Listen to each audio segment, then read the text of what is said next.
Thanks for resub. Nuclear. Hey, pre-notification gang.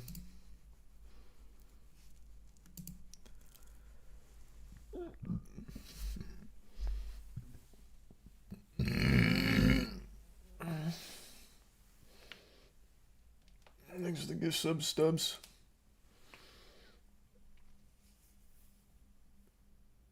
Oh.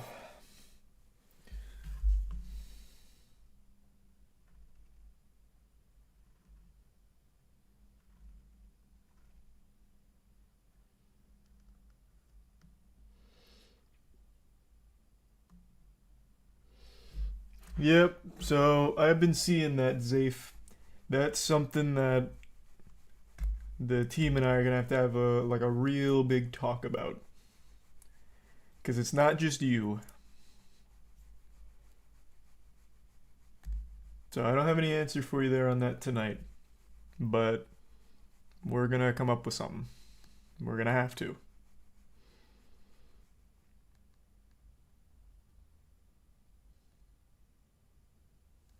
Here's a tier 1 cause.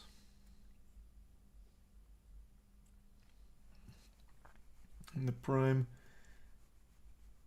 Critical and resub hundreds.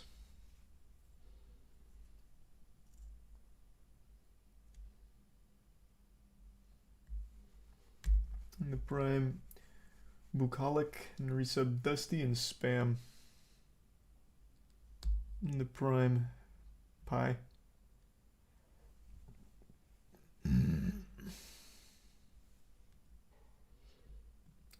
I couldn't tell you, Deep. I have no idea.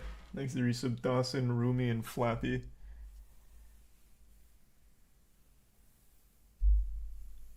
And the resub Good Boy.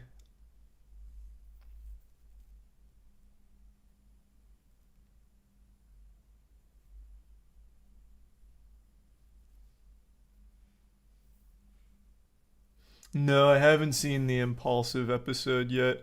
I've heard that it's very bad. I heard all he does is get tossed softball questions and kind of repeat exactly what he repeated in his videos. So, I mean, I can check a little bit of it out. I don't want to just hear him repeat himself on a whole bunch of nothing.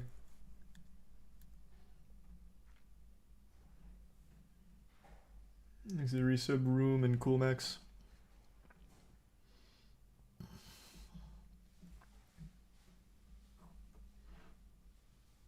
And the Prime Craze.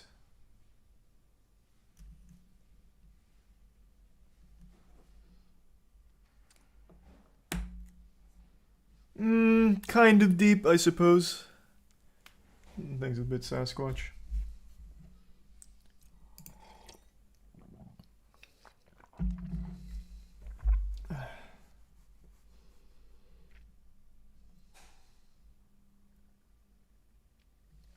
I can give sub Twin and the resub Trashman and Charisno.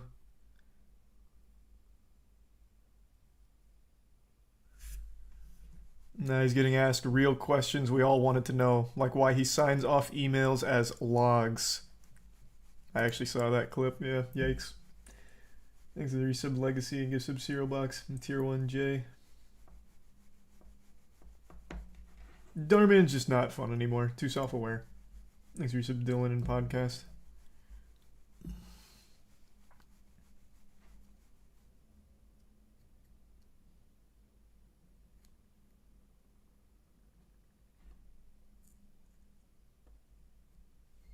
Thanks to Tier 1 Snake and the resub Coco and Peen.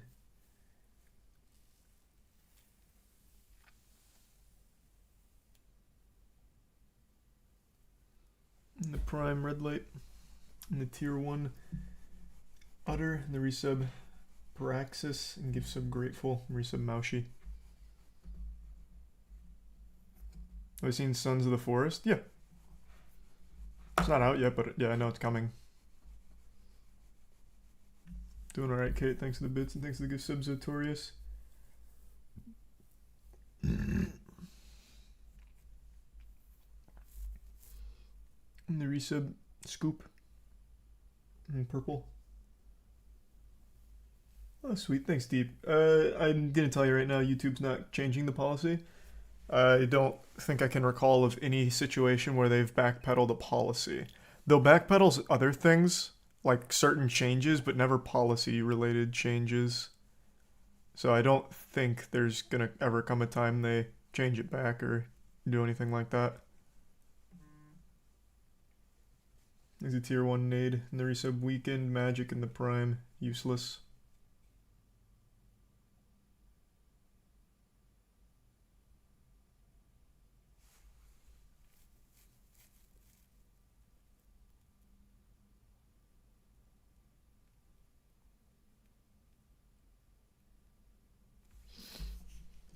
Did you see the TikToker who's getting sued for $75K for defamation because she tried saying a teacher murdered her student over a relationship, and she stated her evidence was tarot cards?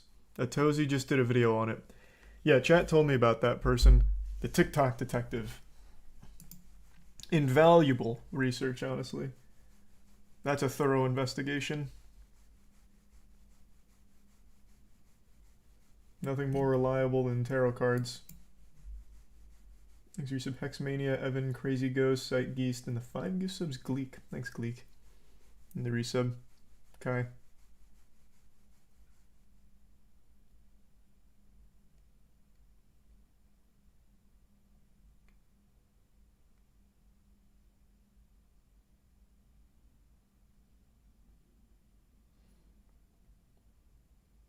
Did you see the FGC drama with NYC Furby? I saw some people talking about it, but I didn't really get the gist of it. What's the drama?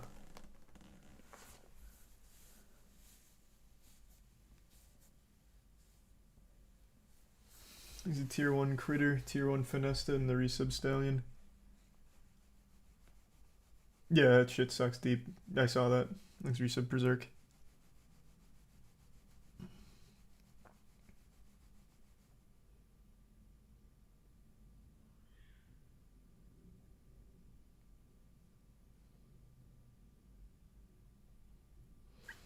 Basically embezzling money from players in the Matcherino. Eek. Eek. Thanks to the gift sub Gav and the resub code name and Dax. And tier 1. Ananias. And the resub rhyme. Did you see the Reddit R art mods are banning real artists' art because they look too similar to AI art and refusing to believe it's real art? I did, yeah. That's like some super turbo Reddit shit. I saw. Happy birthday, Swing.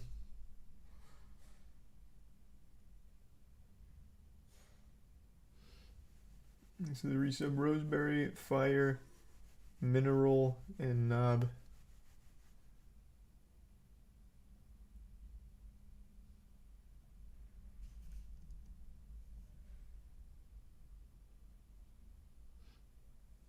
And the resub Sloth, Mantis, and the Prime Tiger.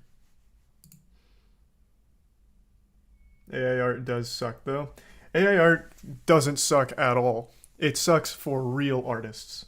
But the actual quality of the work is unreal. Like, absolutely fucking unreal. But it is awful for the artists, and I do feel very bad for them.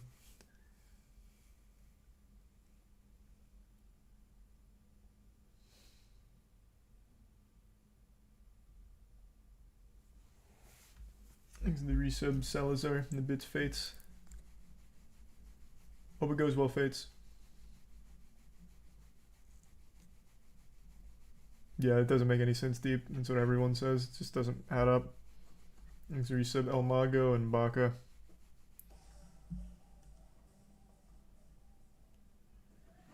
Tier 1 imminent.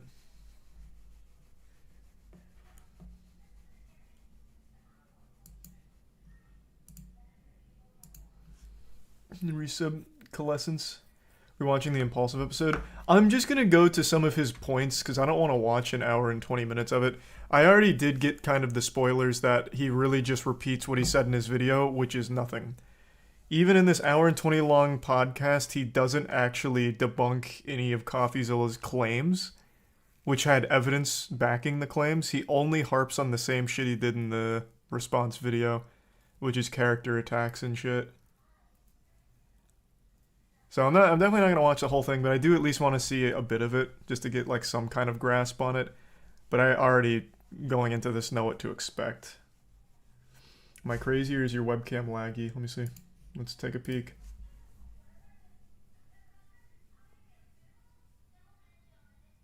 Kinda, yeah, it is. Well, that's an issue for another day, huh?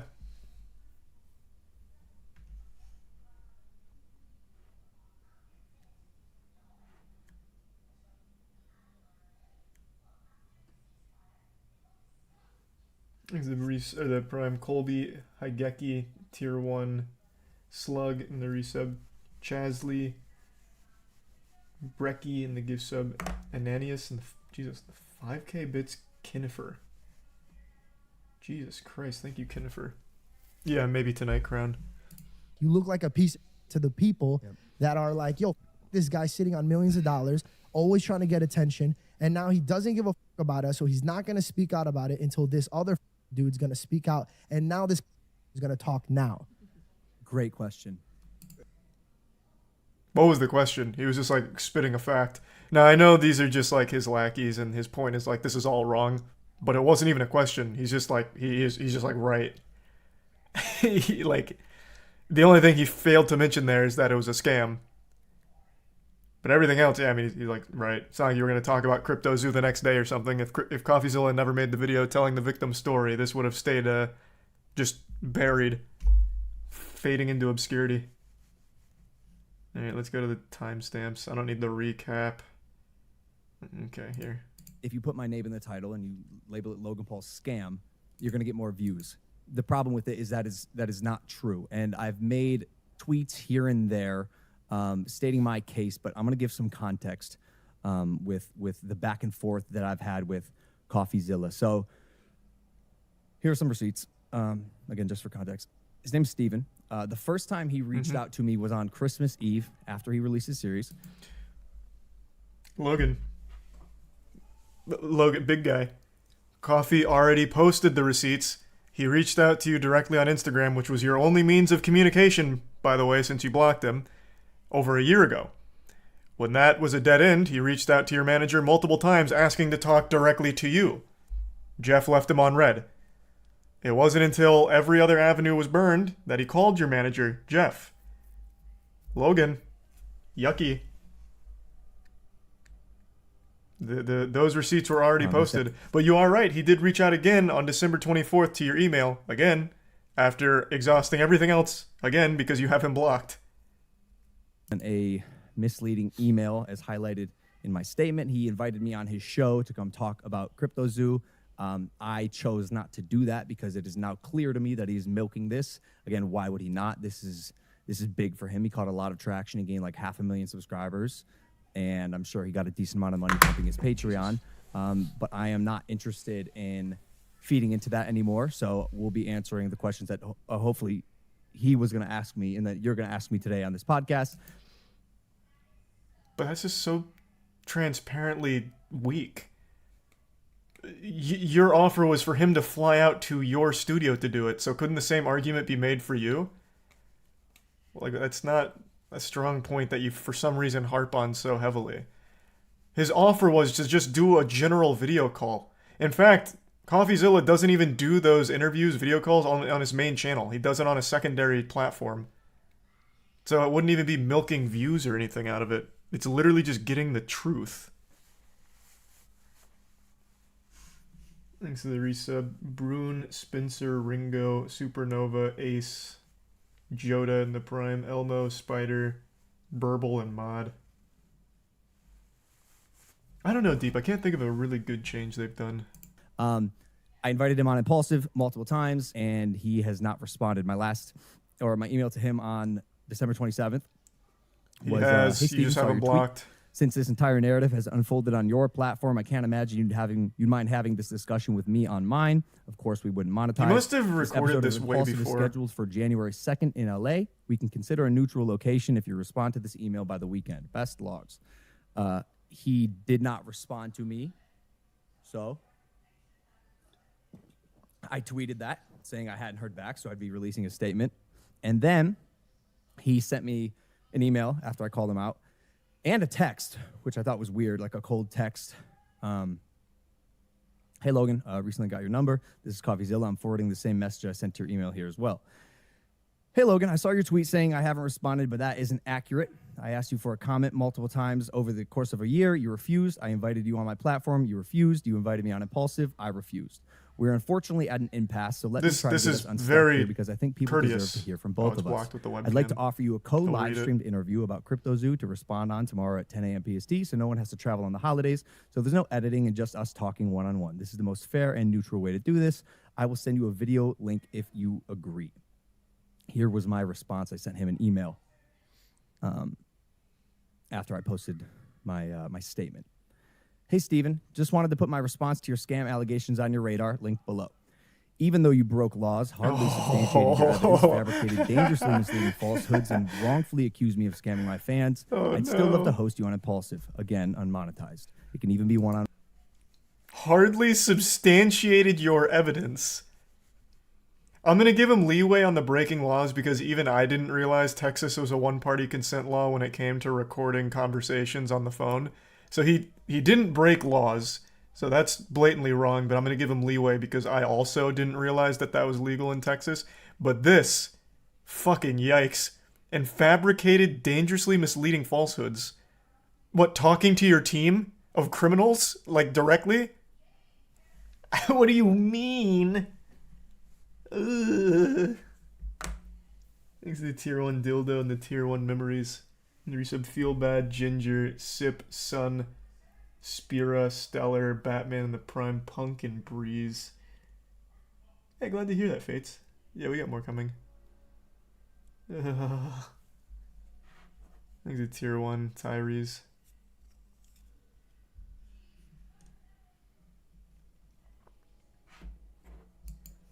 On one. Sorry, boys. I'm interested in talking about your workflow, creative process, and okay, let me skip around. I don't need to keep hearing him do this recap. Let's right off the bat, as early as possible here, talk about the two definitions and the two things that are at play. One of them being a scam, the other one being defamation, which can be libel or slander. So if someone scams a person or an organization, they deceive them in order to get something valuable for them, especially money. That is the definition of scam.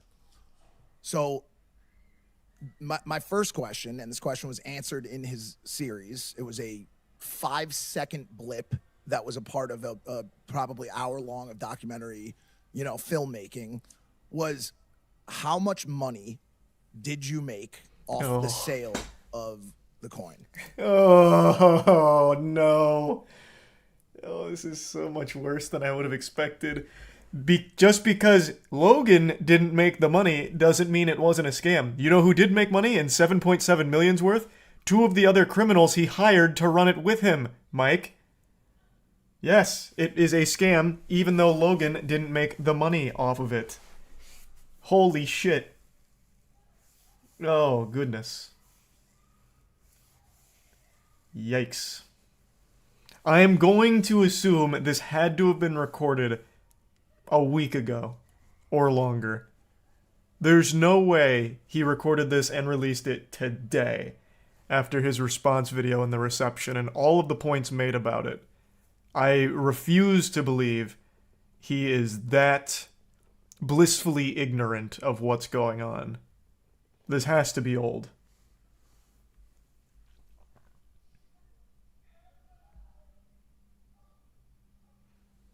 The resub Xander Forever, Honkage, Jack, Joe, and the Prime Aquamoth, and the gift sub Bob. Hey Bob Dole. Hope you had a good day.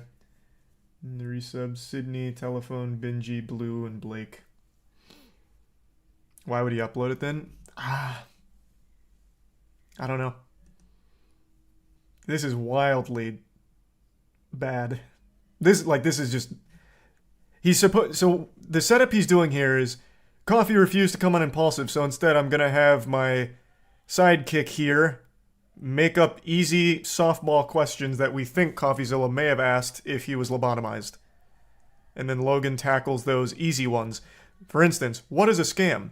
Well, by the definition of a scam, Logan, did you make money off of this? And I already know the answer. Well, no, Mike. In fact, CoffeeZilla even corroborated this. I never sold the coin. That doesn't mean it's not a scam, Logan. Or off CryptoZoo as a project. How much money did you make? Yeah, this seems to be the biggest misconception, and it is. It's not a misconception. We know you didn't It's sell. disappointing that part was glossed over so quickly.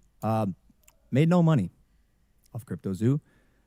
Never sold claimed the you did. token. Said you Jeff didn't. never sold the token. He said you didn't. Only lost money trying to make things right, Also said you did. along with everyone else in the project. But Except for Jake and the other criminal. No money was made. Eddie. no tokens were sold. Except by those two. And CoffeeZilla even said that in his series. Exactly. So to answer your question, yeah. No money was made by Jeff or I. And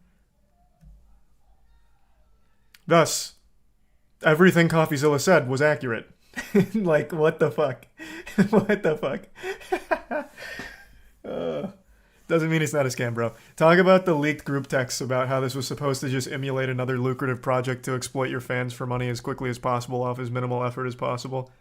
And then talk about all of the meeting memos about market manipulation and what's an acceptable amount to sell on any given day for the percentage increase or for the percentage effect on the overall tokenomics. Get into the market manipulation stuff from the actual group chats, man. That's what I'd like to hear. Jesus Christ. just back to the flip side really quick. To me, once I heard that seemed just like a kill shot to this entire thing. Yeah, maybe. If your brain is very smooth, I suppose. Well, everyone may have lost money, and the entire goal may have been to just exploit us for money, but Logan didn't sell. So I guess we weren't scammed. I can see how your mind worked in that way, Mike. Thanks to the Prime Zero and the resub Average and the Prime Plague Doctor and Tier 1 Orchard. Resub Steve, Saw, Epic, Editing, Snaggle, and the Prime Sunny, Soju, and the Tier 1 Geister. Yeah, true, Dylan. Skip to 14-14. Yeah, I don't need to keep watching him tackle softballs. Now I'll play the other side. Sure, and I know what you're going to say. Oh, There's what? a ton more. It's very Another complex. side. There's a lot of No. devs and all- I empathize. I totally see why people are frustrated. I'm fucking frustrated. I've been frustrated for over a year. So I'll let So you keep frustrated going he and- doesn't and do anything again, about it. While we made no money on the project, which I think kills the scam narrative immediately, there is more explaining to do. What was your Jesus. intent with CryptoZoo? A little. I felt wasn't quite fair. I'll listen to him, but like, man, if you were to interview and ask my artist what they thought of people just ripping their work to shreds, and by the way, some of them do this. Some of them are like post actively on Reddit hybrid animals, and the hybrid animals thread on Reddit is hilarious and has a bunch of likes and people commenting on it. But the moment that I say it's something that I'm doing, it doesn't work in that context. I think it was shined in a bad light. I think if it didn't have the negative outline on it, people wouldn't. No. be looking at it it. started. The fuck are you talking about? It was stock images. It has nothing. Even if the art was bad, if it was clear it was actually custom art by real artists, then the critique would just be, yeah, the art's kind of lame. The critique is the handmade art claim is wrong, as in you're using stock images. What is he talking about? His claims were literally handmade art, and he talked about how many artists he had on the team. But it was revealed that it was mainly stock photos. Now, the hybridization of the art with a panda with a long elephant nose, maybe you had someone drum that up in 5 minutes in Photoshop, I guess. But, like, even that's a stretch.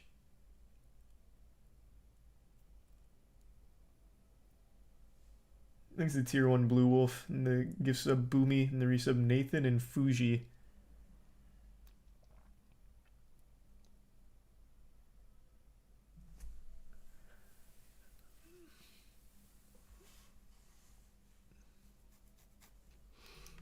This is much sillier than his response video. Ugh. But it is kind of just more of the same.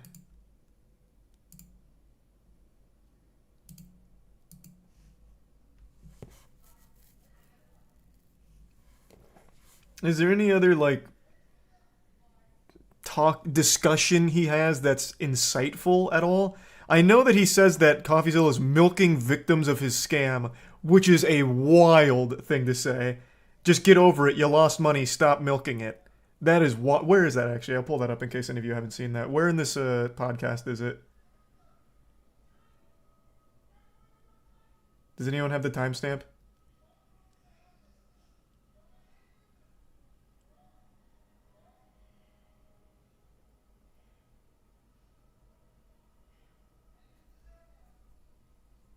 No.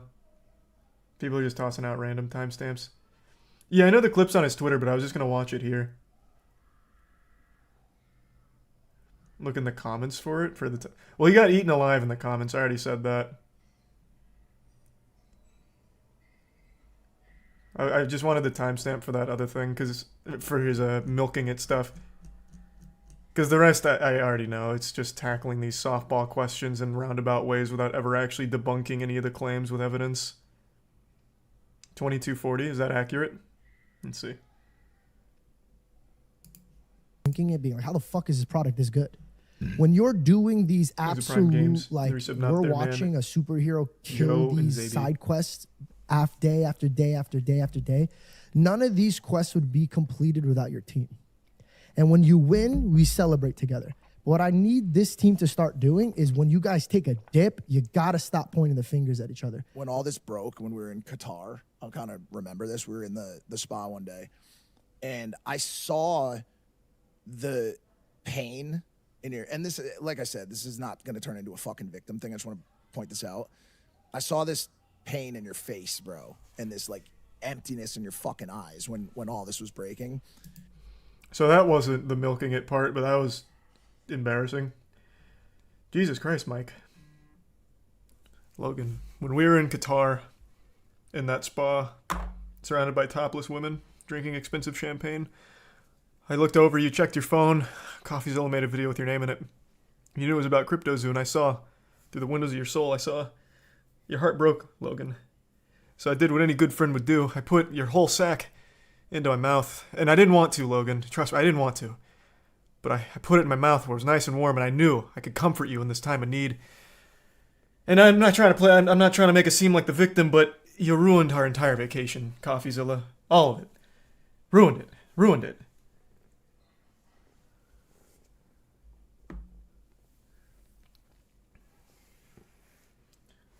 Thanks to the resub. Killer, Shine, and the Bits Deep.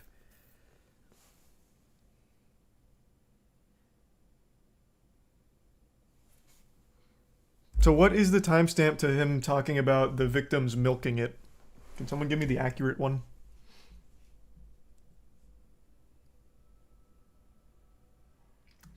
$23.45.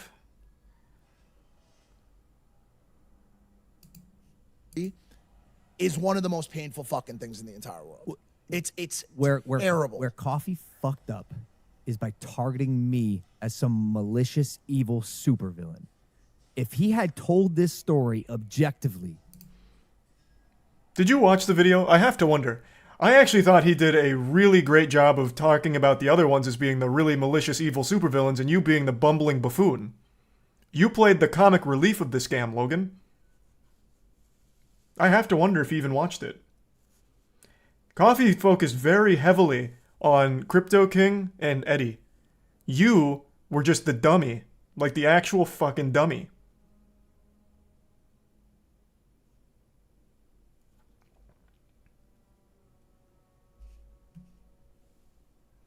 There's the resub Harmonica and Jelly.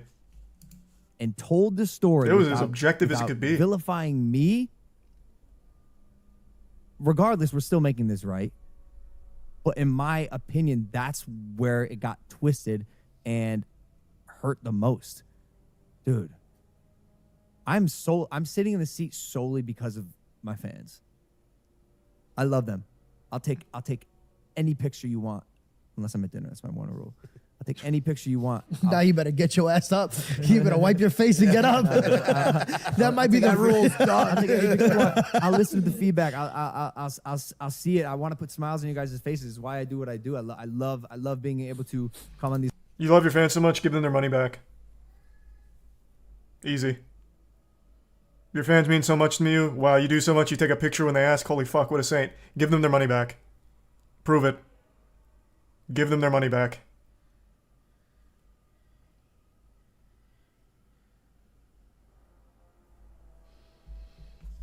Exit tier 1 Quispy in the resub Fuji.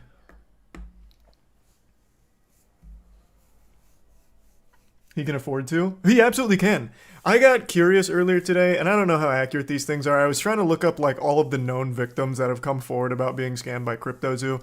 I feel like if you tallied up most of them, you're looking at around like maybe like 5 or 6 mil from like the investors. At least, again, this could be way off. It could be significantly more.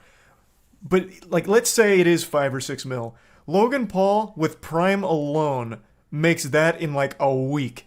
People are fighting each other in the UK for Prime. He could absolutely afford just to give that back.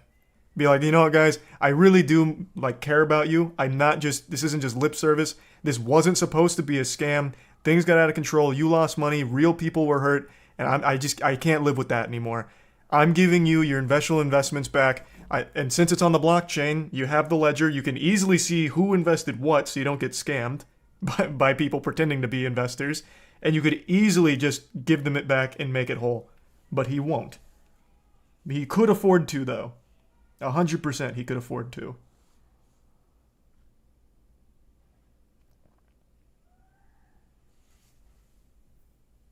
No, but Charlie, he takes pictures with his fans. That's a good point. A picture's worth more than the millions of dollars that they've lost. Hey, babe. I know I lost money with Dink Doink from Logan Paul last time. Well, I did it again with CryptoZoo, but I got this dope-ass picture with him. Like, look at how happy we look together. What do you mean you're leaving?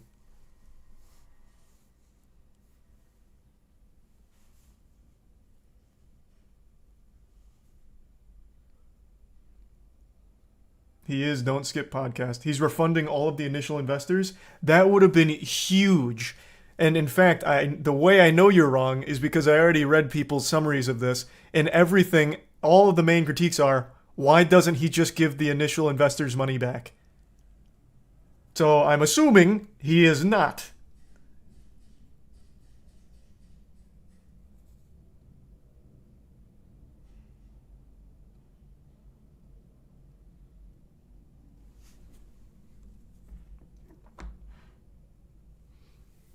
Look at the bits deep table in the resub, BMO and Shucky. Oh, fuck. Logan Paul's response has 260k dislikes. Not super surprising. Can someone please just... I really don't feel like going through this because he's just repeating nothing points. I really just would like to pull up the part where he's talking about the people that lost money milking it. Can someone please just give me the fucking timestamps?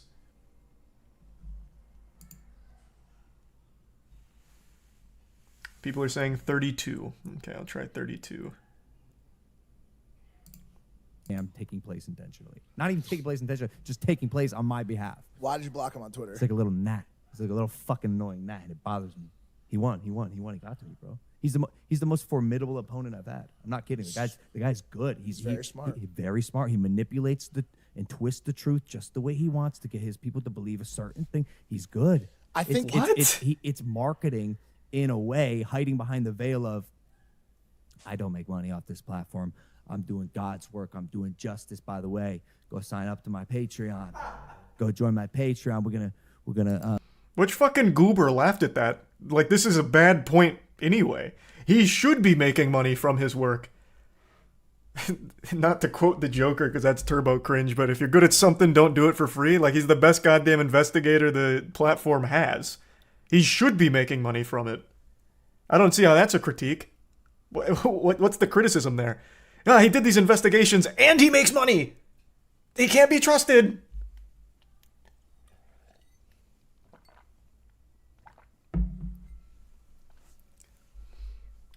Thanks the resub Shep Hunter in bed. Again, this is not the milking it clip though. Where is that? You see the behind the scenes of my $10 million studio. $10 million studio. You got $10 million? Where did that money come from? How? I don't think so. Al? I think he might What? be saying that sarcastically. Or he rented it. It's you're a saying joke. So you're saying he embellished or like rounded up? No, I I think he just says it sarcastically. It's like a joke. It's in his descriptions on his Patreon, which I joined. He kicked me off though. He refunded his money.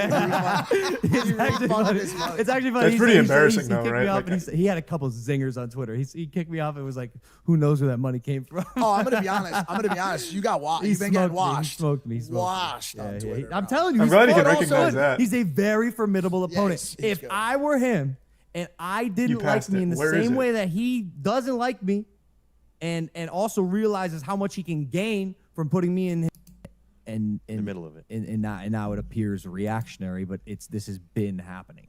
So that's where the defamation piece comes into play, which is number 5 and 6. We've given Zilla part 4. He's probably gonna milk the shit out of this. He's probably gonna talk to more people who lost money, and that's where this also gets tricky because I'm not sure what he's fabricating or if people are genuine about what they're saying because he doesn't verify backgrounds or, like I said, substantiate any evidence. So he's probably. Do you gonna, not believe there's victims?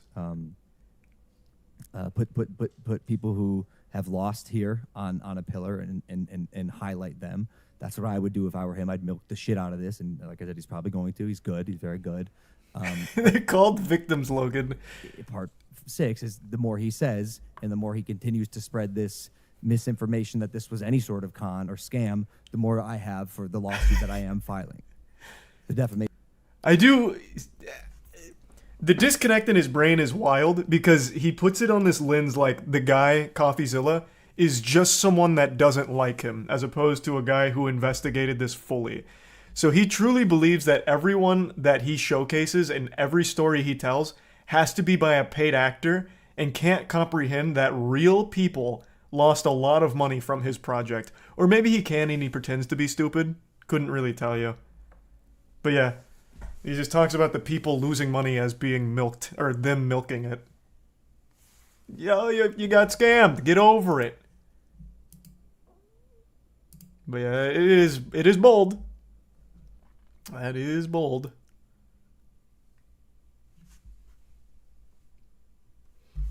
Thanks to the resub, Milty. And thanks to the raids. Oh, hey, thanks to the raid, Small Light Mom. Hope you had a great stream. Thanks to Bits Chicken and Snurt. Yeah, I started Dark Tide and I did like it. And thanks to the Bits Chromium. Yeah, maybe. That could be it. Thanks to Prime Red Light.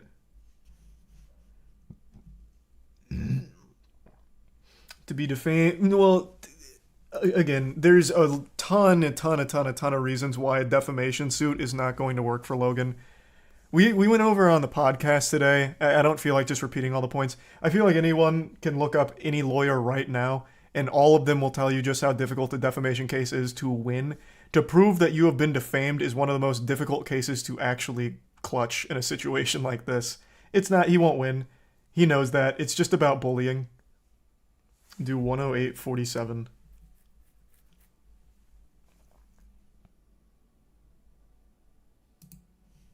Bookend this with What a funny picture. no, I got a letter from a passenger on a plane, went kind of in the midst of all this.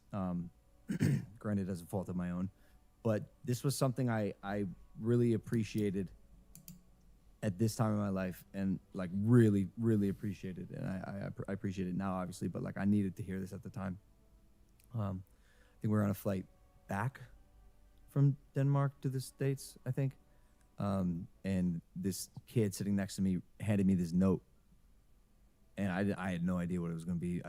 I think I was in such a negative headspace that time. I was positive it was going to be something talking shit, telling me to go fucking die or some shit. What the fucking you- balls on that kid if he did?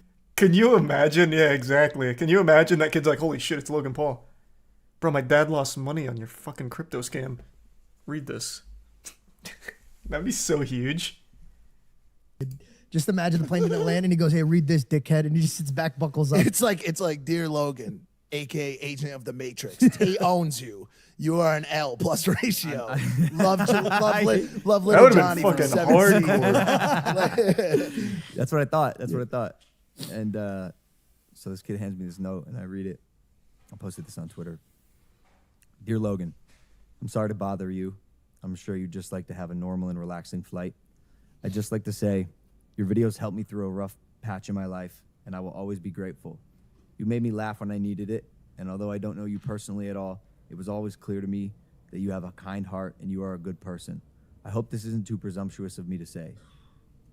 While I have you here, I'd also like to wish you a Merry Christmas and Happy Holiday Season, and in general, wish you a happy and fulfilling life. You are a very beautiful person, and I really hope you know that. Love, Lane Schlegel. P.S. I also recommend you check out the book, The Pocket Pima Cauldron, it looks like. It helps me more than words can describe, and I hope it can be of use to you. Real letter. Hey, from Lane at United PR Agency. Jesus. What does this have to do with anything? Even assuming this actually happened, which I doubt, but what?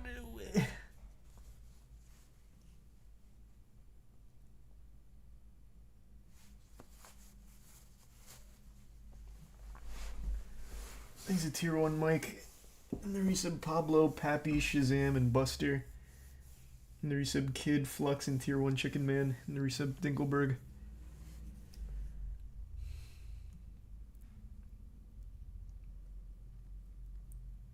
All he has to do... Hey, Carl. All he has to do is read this letter in court and he wins. The jury would be moved to tears.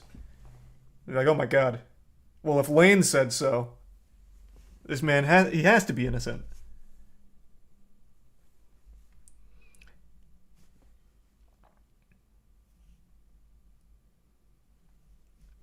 I think I really do think Stan's had the best take on it. Like, if he was Logan Paul's guy, he would have advised to just ignore it. And he's absolutely right. I thought the right play would just be make everyone hooligan, refund them. I think that's the morally correct thing to do. But if Logan just wanted the easiest way and just to get out of this as quickly as possible, if he never said anything, he would have been fine, actually. But now he's posted this on both of his main platforms, Logan Paul channel and now Impulsive. All of his audience is now aware of this. Now they've probably watched CoffeeZilla's video, and with all of that evidence, they're going to look at Logan Paul and be like, fuck, this guy hasn't proven his innocence at all. He hasn't even mentioned any of the claims. So he really fucked himself. If he had just ignored it, his audience would have never known, never cared, and he would have been in the same situation. He would have been fine.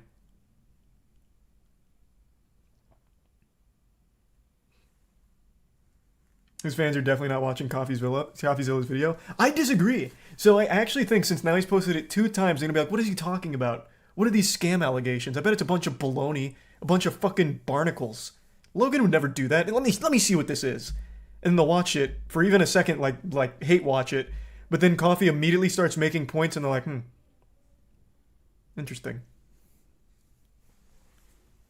His audience, no. I don't know. Maybe I'm now skewed on what I think his audience is after the CoffeeZilla videos because everyone that he interviewed that got scammed for a lot of money was not a kid. They were young adults. So no, maybe I'm under the false idea that his audience is older than they are. I always thought he had like a Disney Channel audience, but after the CoffeeZilla investigation, I became convinced they were older. Plus he's in the WWE now, which is mainly older audience. So I don't know. Maybe I'm wrong. I could be wrong fully.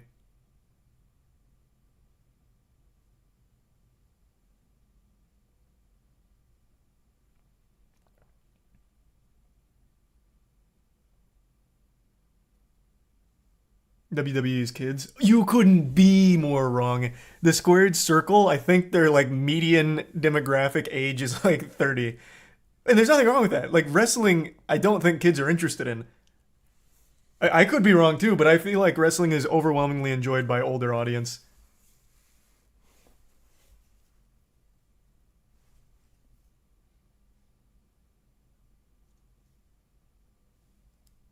Thanks to the resub Gandalf, Devbro, Novian, and the Prime Satan. And the resub Henry, Syllabi, and Juicer.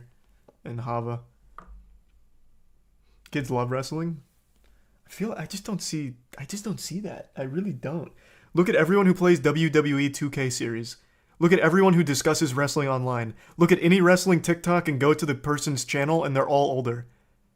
Kids are very much more in on like the influencer space and anything gaming related. I just don't see them being wrestling fans.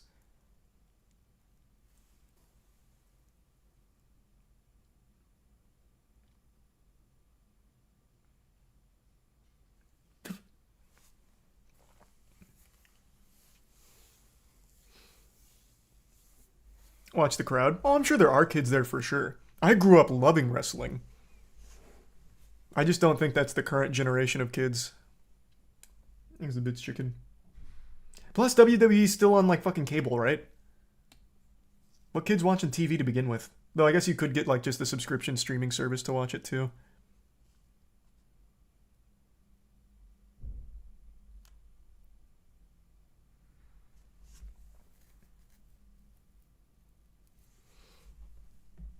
Thanks a resub, brilliant. But yeah, this is nothing.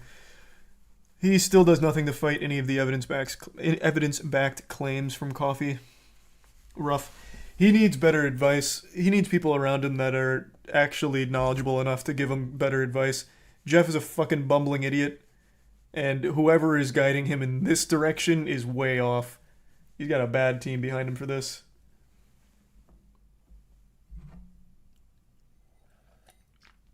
Saj not watching his fake crying. Does he squeak out a few fake tears? Dude, I started crying in my seat, Oh. which, as you know, is uncommon for me. Because you're a robot. Some some say. One tear from each eye. I tracked it. You bottled it up. It was Currently for sale. And what was your headspace at? Like, did you see the kid afterwards? Did you like? Yeah, absolutely. I read this note and like my heart was so full of warmth. I guess tears were the only way I knew how to handle it, and I immediately went to just gratitude, and I spoke with him afterwards, and I was like, dude, I know you don't know me, but I really needed to hear this right now. I really needed to hear this right now. You don't understand how much this means to me. Now come work on my podcast. And he's like, yeah, man, I just felt something was telling me to write that to you, and we got in a conversation studying anthropology at a university, and I told him that it was just insane how the reciprocation of energy that had taken place with me at a point in his life. Oh,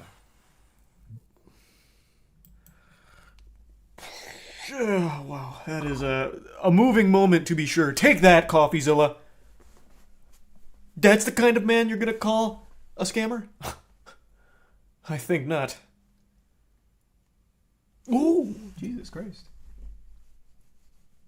Thank you for the 50 gift subs, Pelican. Jesus, what the fuck? Thanks for the fat drop. In the tier 1 waitress in the Prime District. Holy fuck, Pelican. Thank you for the huge, huge drop. Appreciate the generosity. Finish it? Nah. I don't need to. That in no way at all relates to the overall situation. That is weird sympathy gathering points. I don't even really get it. I have no interest in seeing him fake cry or draw that out any longer. What I wanted is for him to actually tackle the evidence. I would really like to hear from his side, if there is one. Right now, I'm starting to genuinely doubt he has any legs to stand on there on this situation. But who knows?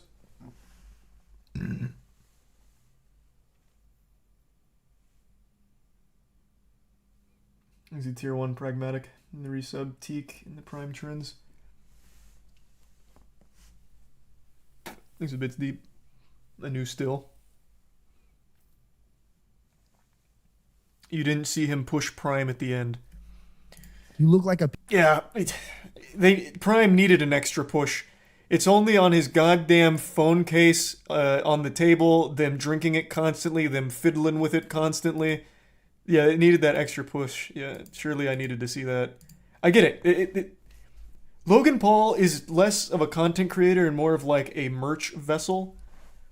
I don't need to see his ad read at the end. I get it.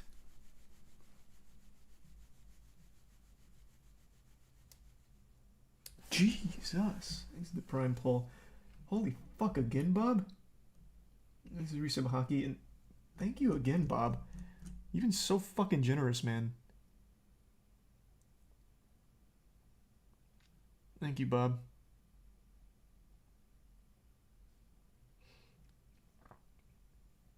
This is Prime Stingray. Hope you had a great day. This is Resub Core.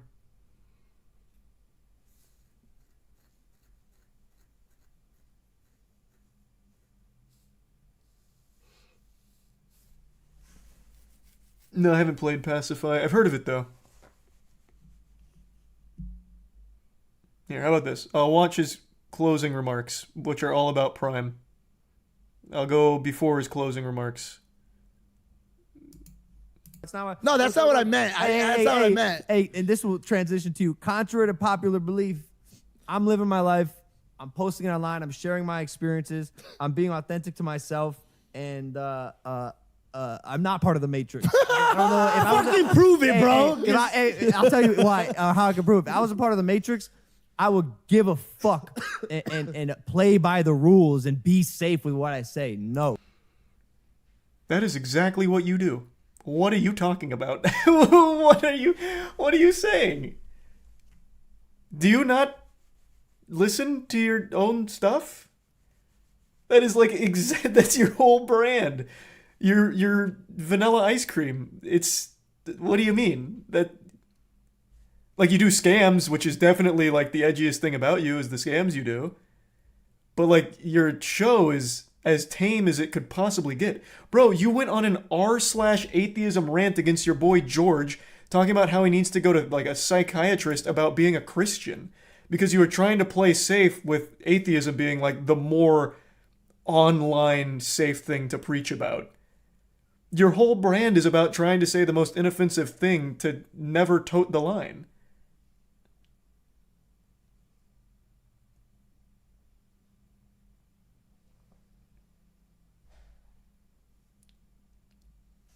It's so weird.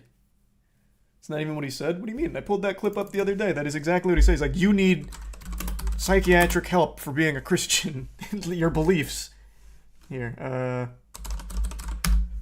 there's no way we actually have Logang in here. Like, he legitimately had a whole rant about it. Where are the YouTube shorts again? It'll be so much faster just to find the raw there.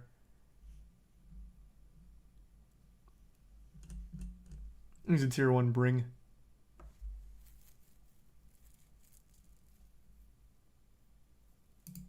What the fuck is it?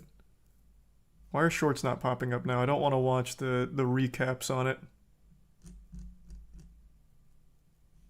Use the filters. Is there a shorts filter? No.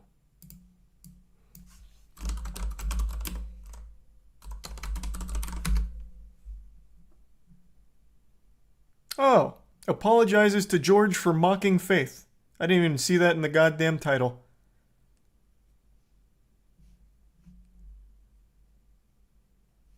It's in the top left. Oh. Secret Service team, the Eagle has landed.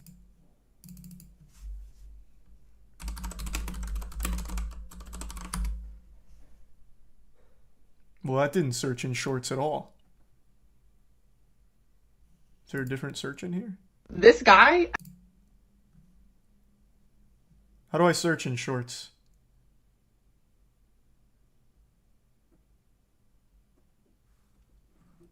Thanks to the resub, Chris and Mosh.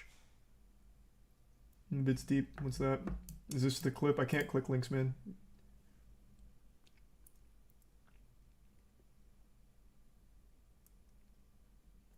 You can't. What the fuck? Well, why aren't the shorts popping up in my normal search? Oh, here they are. Because I'll be honest with you, bro. Jesus Christ fucks.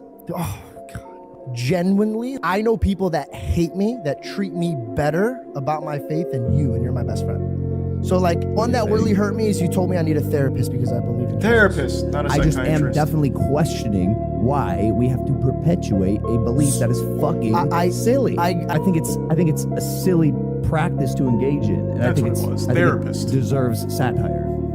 Because I'll be honest with Like, he's just giving what he believes to be the safest takes for pandering. That is, like, his whole fucking brand. Like, there's nothing safer than mocking Christianity. Like, that's, like, the easiest thing he could do. I don't know why he's saying, like, he doesn't give a fuck. He says what's on his mind. Like, what do you... You play the safest possible shit. That's not safe take at all. You don't go on Twitter. I'll tell you right now, you do not go on Twitter.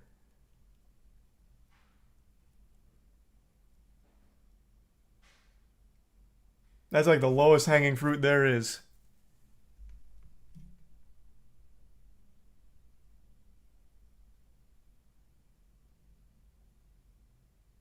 And you don't? What? Play the safest possible route? I don't know. I don't... Not on purpose. For example, I think the safest route in this situation is to try and play both sides, but there isn't another side here. Logan Paul is just dead to rights. Skip Bayless does? Well, Skip Bayless is borderline senile.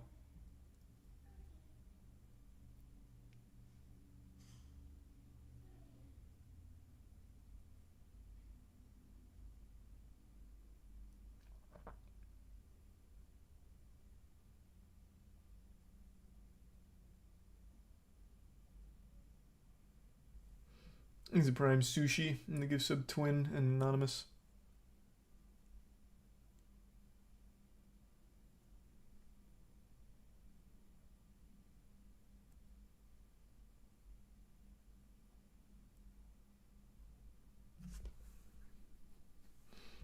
Have you seen the vid that aired today of Skip and Shannon? Nah, I didn't bother watching.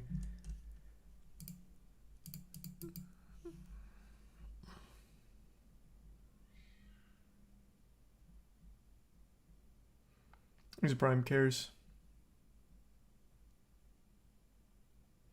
I miss your exorcism videos. Well, there's no more good exorcisms anymore, man. All the demons are gone. They've all been exorcised now. What do you want from me? Need me to call up the Vatican to get more exorcists out here? Like, what am I supposed to do about it?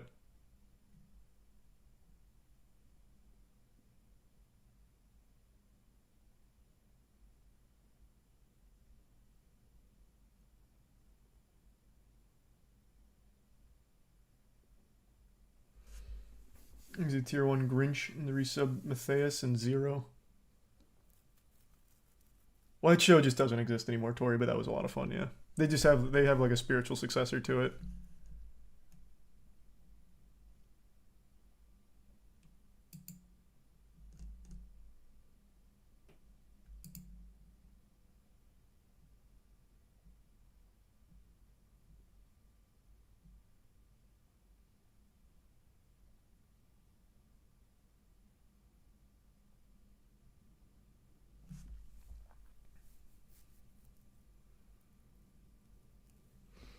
What are you playing tonight? I'm not sure. I was gonna maybe start AMOC running, but I'm not positive. Because I still need to set up the 60 FPS cap, and I haven't done that yet. I don't know if I feel like doing that tonight, so maybe tomorrow. Thanks for your sub, Hayden, Diabolical, and the Prime Neo.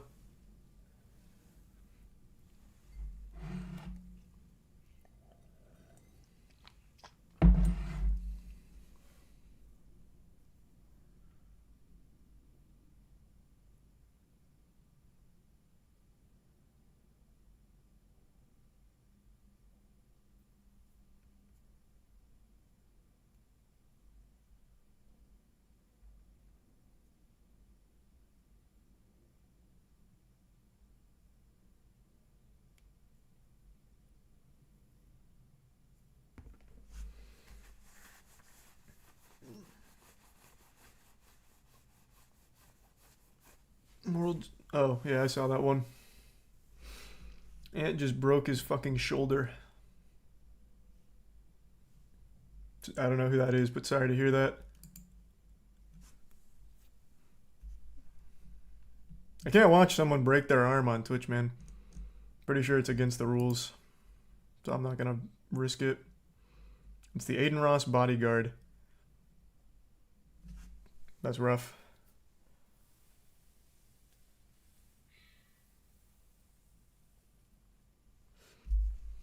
That sucks.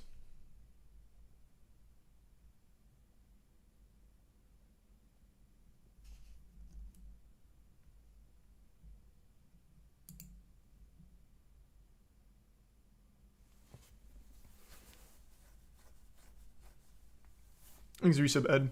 Oh my god, you just reminded me of something. Tiana told me a crazy story that happened this week. Who knows about this situation? I'm going to imagine none of you. Oh, the video's been privated now. That makes sense. I still have it up. I'll explain it. You guys remember, like, only 2 days ago I was talking about those vigilante predator hunters who never actually do anything beneficial when it comes to locking up pedophiles? Because the authorities can't use their investigation, so what ends up happening is they impede real investigative work, and it makes it very hard to then bust the pedophiles. I'm not a fan of vigilante pedophile hunters.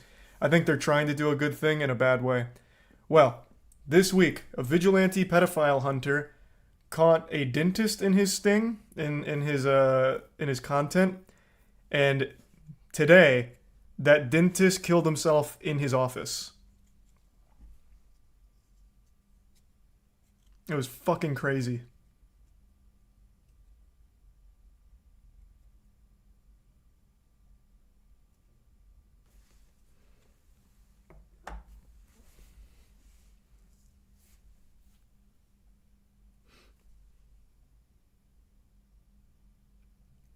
What if he wasn't a pedo? I feel like if you're not a pedophile, you're probably not going to meet up somewhere under the impression that it's a 12-year-old you're going to fuck. Like, it's by definition entrapment, I guess. But even still, it's like, who's gonna fall for that if they're not a pedophile? You know what I mean? Like, that's not just gonna be like, oh, fuck, a totally innocent guy got wrapped up coming here thinking he was fucking a 12-year-old. He's not a pedophile, though. It's like, you're really only gonna end up there if you're actually a pedo.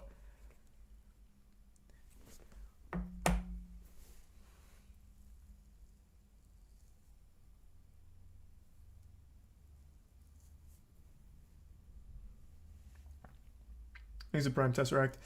I don't understand. Why does everyone want me to watch Ant break his arm? I watch it and I go, ew, his arm's broken. Now what? What's the point?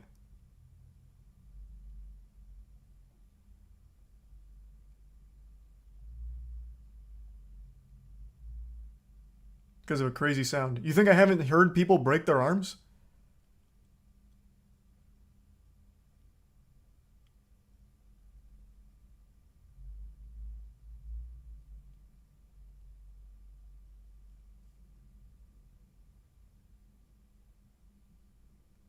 I don't really get it. I watch it, I go, wow, that arm's broken.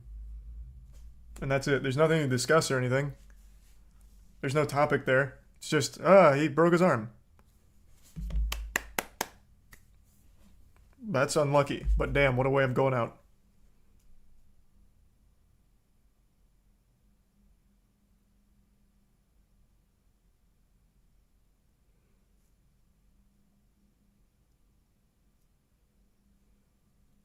He's a bit sucky. That's good enough for me. Okay. Let me see it first. Off stream, just in case it is against terms.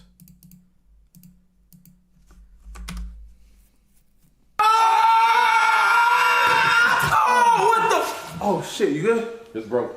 Oh, what the fuck? I heard that shit. No, bro. What the no, fuck? I heard it. I heard Hey, it. I heard it. Bro, I ain't gonna lie. I fucking heard that shit, bro. What the fuck? Arm wrestling will do that to you. That happens pretty often, actually. You'd be shocked.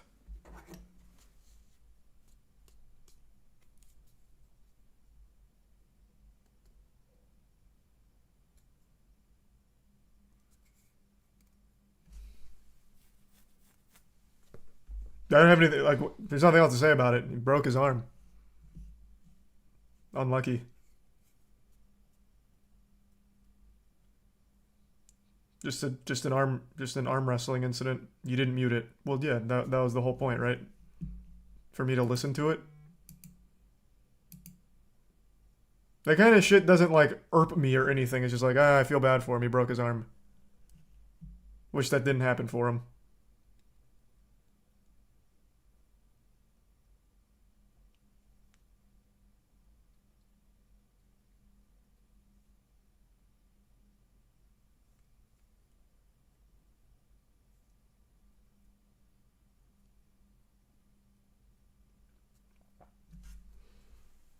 I don't get it. I don't get what the fuck the point is. There's no topic there. I can watch a million arm wrestling breaks that are significantly worse than that. It just always happens. That position puts so much strain on it, that shit breaks all the time. I've seen thousands.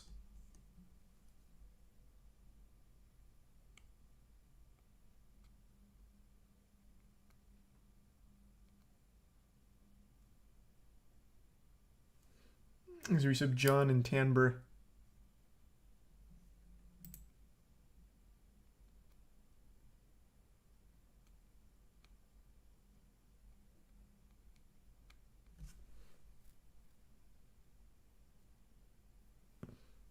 There's a resub Burrito. Give sub Psychedelics. They knew his shoulders were bad, but still did it. Wasn't his shoulder. There's no shot that was his shoulder.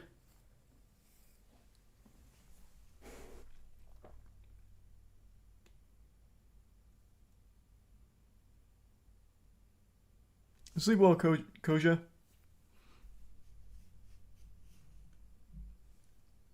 Thanks to the bits, Red Matter.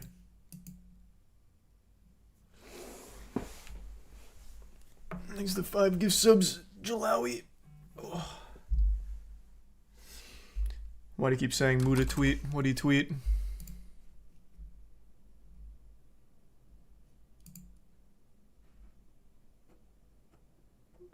What 0 showers does to a motherfucker. What's this about? Oh, is this about the art ban? The AI art ban?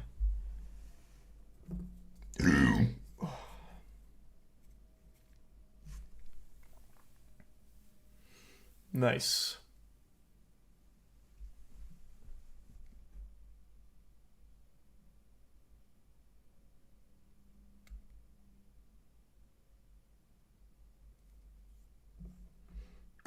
Well, Reddit mods are power tripping weirdos. Not surprising at all. I'm shocked this wasn't longer. You've been banned and reported for harassment. In fact, not only that, I've reported you to the Better Business Bureau, and I found where you worked, and I've reported you to your boss. Your kind of disrespect will not be tolerated here on the R Art board, and in fact, the narwhal bacon's at midnight. Have a nice day, madame. Or good gentle sir. Thanks for your sub Festa and Cuckleberry.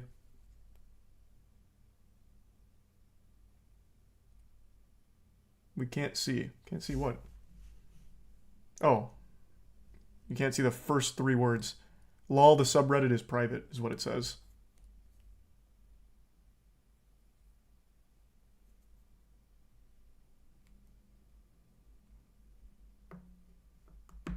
Remember the anti-work mod that went on Fox? Oh, Jesus Christ, yeah, I do. Oh, fuck me, yeah, that was awful. Oh, Lord, yeah. Oh, man, that was one of the worst. That was a disaster.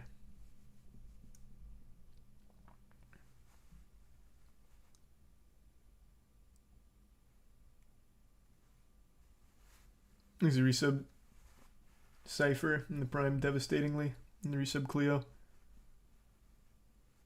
Whole thing gone in an instant. Well, they didn't delete it, but yeah, it fucking tanked it. Hold on, Tiana just went to bed, so I'm gonna go say goodnight real quick. Be right back. Give me 2 seconds.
back.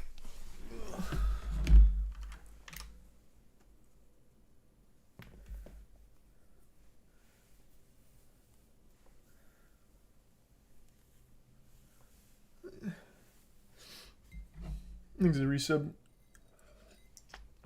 Flare.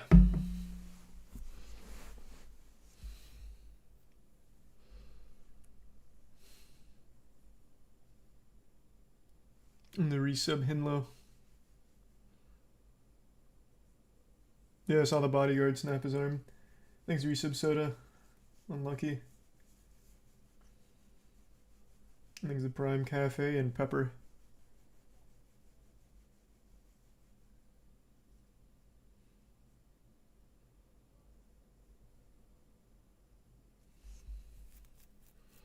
Megan is getting great reviews. I don't believe it.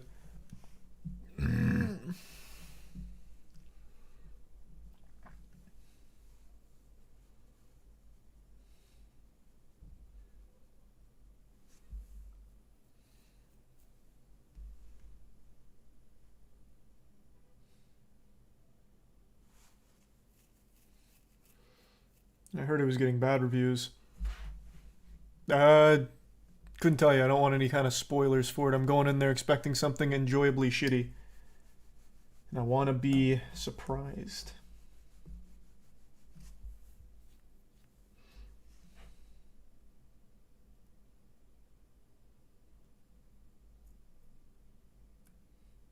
$95% on Rotten Tomatoes.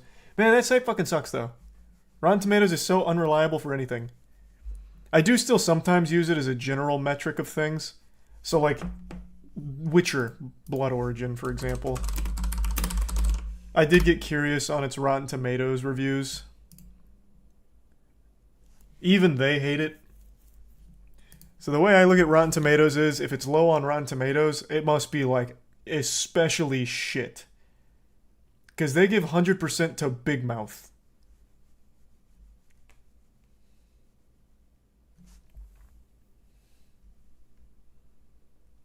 He's a tier 1 Swampy. I think Rotten Tomatoes is fucking worthless. The audience score is usually pretty decent, though. I never really get super, like, against the audience score, except on some stinkers like King Arthur that get a high audience score. But usually, the audience score is pretty alright. The critic one, always fucking worthless, though, on Rotten Tomatoes.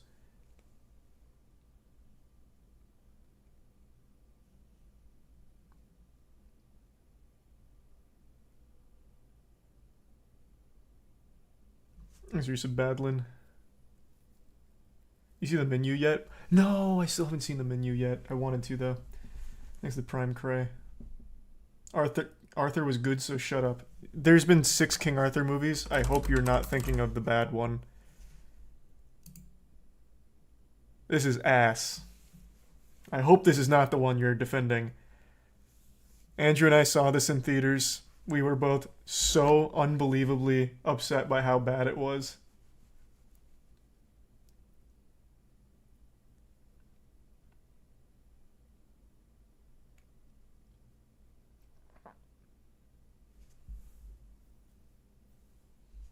It wasn't that bad. Oh, bro, this movie sucked. This movie was bad. Thanks to the 25 gift subs, Car. Jesus, and the 20 gift subs, Kinji. What the fuck? The back-to-back 20 drops. Thank you for the generosity. Good lord. Oh yeah, Cutie's also got an 80% on Rotten Tomatoes or something like that. True. Which sounds so in line with Rotten Tomatoes.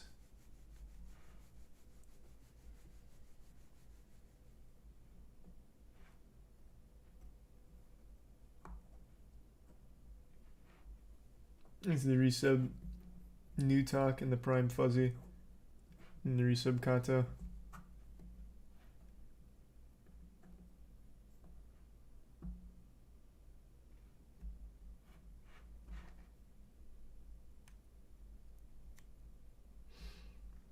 What's the worst rated thing on Rotten Tomatoes? Well, they have plenty of things with a 0%. In fact, the first horror movie I ever watched that actually scared the shit out of me, which is actually a terrible movie. I watched it like 2 years ago, is One Missed Call. This is a 0% on there. There's a lot. They have quite a few 0%. This is one of the few that I actually watched in theaters, though, when it came out. It was my first horror movie.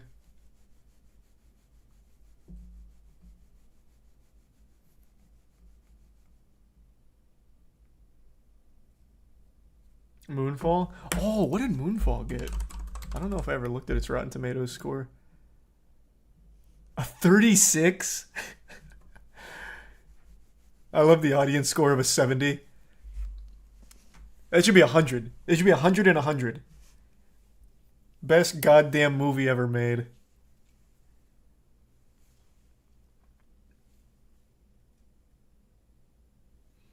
There's your Subtedium and JHP. Hey man, do you have a movie that everybody hated or is mixed but you cherish it with all of your heart? I don't think so.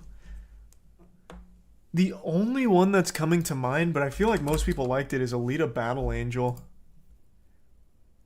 Yeah, like the audience loved it. Critics not so much. I don't fucking care about critics at all. I think they have the worst fucking takes. But yeah, like most audience loved Alita. I thought this movie was amazing. I fucking loved this movie.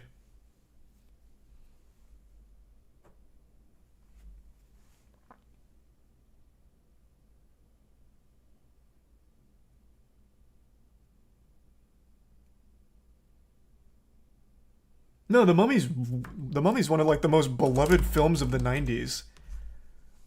The Mummy... Oh, do they not have the Rotten Tomatoes on here? Rotten Mummy Returns.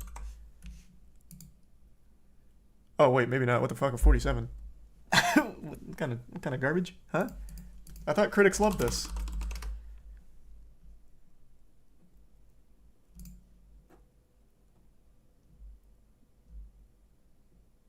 They don't have the original Mummy, only The Mummy Returns. Mummy Returns is great, though. It's my second favorite movie. Right behind The Mummy. Yeah, most people look back on these movies fondly.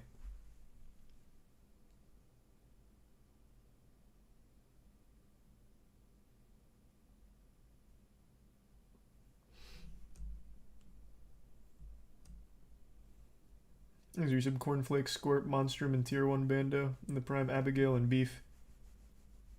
Which movie do you think was treated unfairly by Rotten Tomatoes?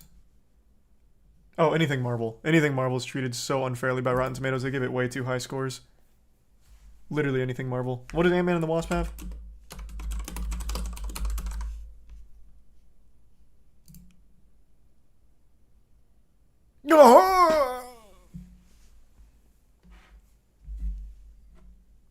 Jesus.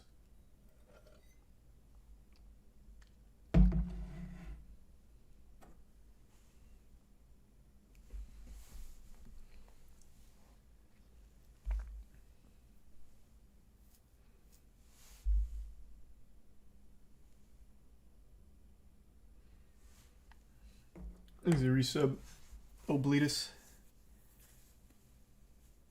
Oh, I don't think I've seen The Last Samurai. The Fifth Element I liked when I was a kid. I went back and watched it when I was an adult and I didn't like it as much.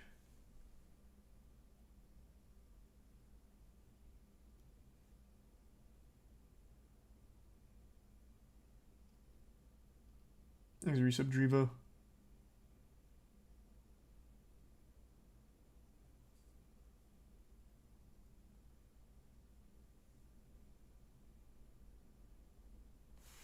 The Prime Kingbo.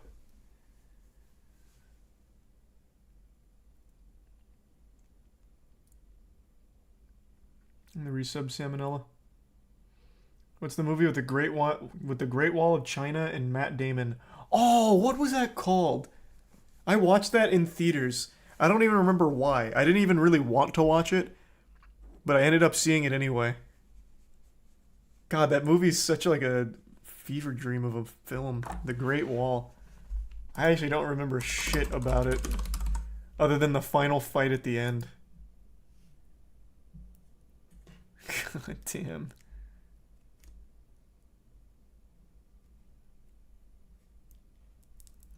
Man, there are some movies I just don't remember at all. This is one of them.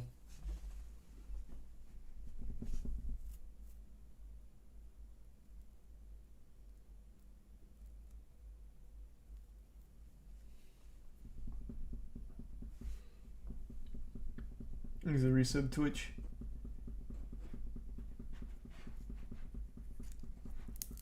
Yeah, I definitely know what the movie is, Jay. I just don't think I've ever seen it.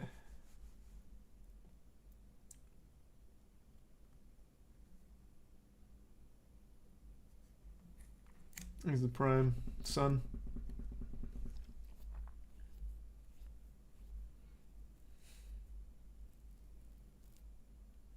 That's the worst thing you've ever seen? Like the worst movie? I made a whole video on it. It's called Let's Be Evil. This went to Netflix in 2016, and it is, without question, the worst movie I've ever watched in my life. There is no film more miserable than Let's Be Evil. This should be a 0%.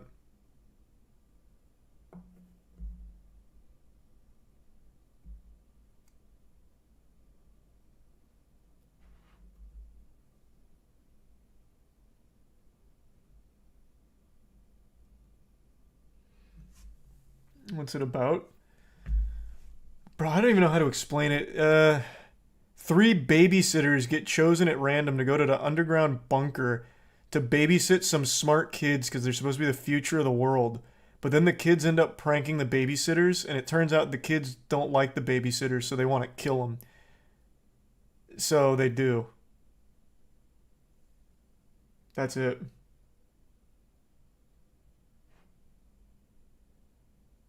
It's so stupid.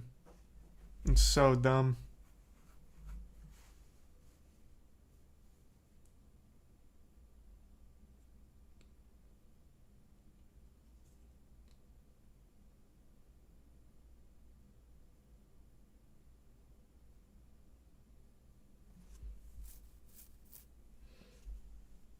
Is he Strange World? No, I don't know what that is.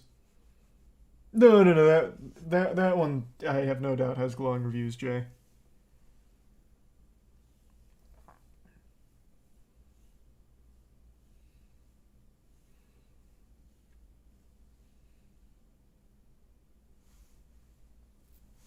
Thanks the resub, Goodwill.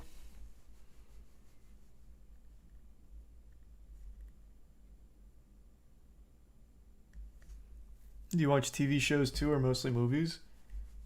No, I watch both. I was gonna watch Witcher Blood Origin today, but I just couldn't muster up the strength to turn it on. It's the lowest rated Netflix original, and I want to see just how bad it is. I know it's gonna be bad, but I want to see like how bad. I probably will watch it at some point.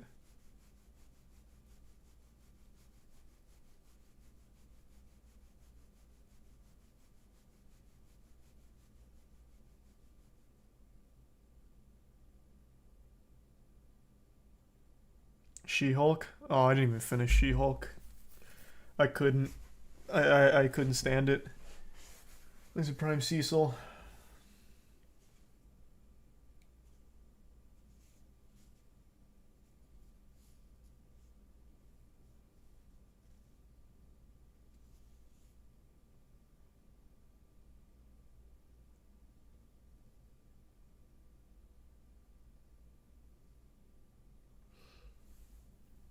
Thanks the resub, Mac. Wonder what critics say about She-Hulk. Good question.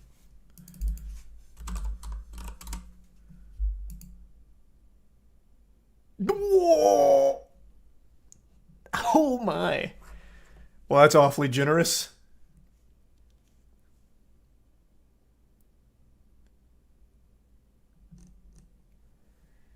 Thanks to the bits deep.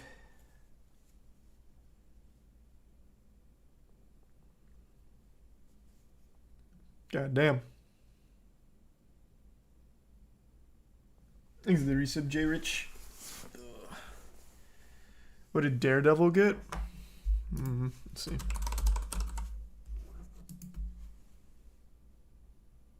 Oh, this is the Daredevil movie. Whoops. Hold on. What's the name of it? Is the show not called Daredevil? What the fuck is the show called?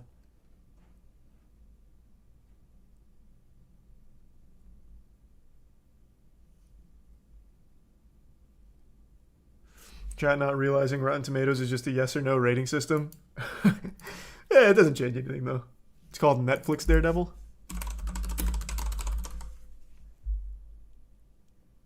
That didn't change anything.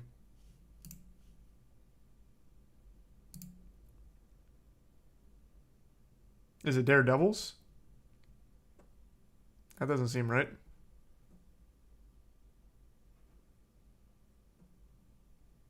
Marvel's Daredevil. Ah, nice. Oh, that has good reviews, or good rating.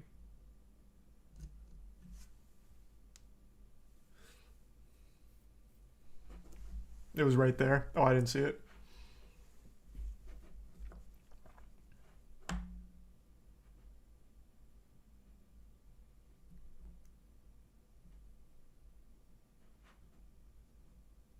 Look up Rise of the Skywalker.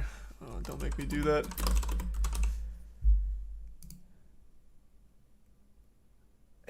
I expected this. This hurts me a lot. This I expected to be higher. This movie is fucking abominable.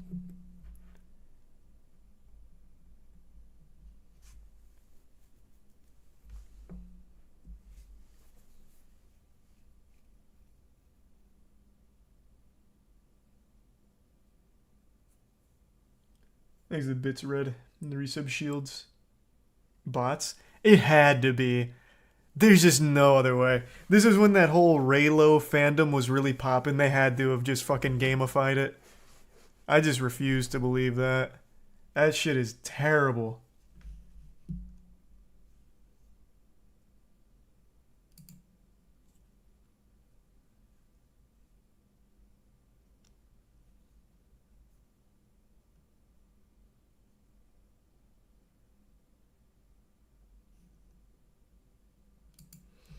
It's a bit deep. Your worst Pixar movie?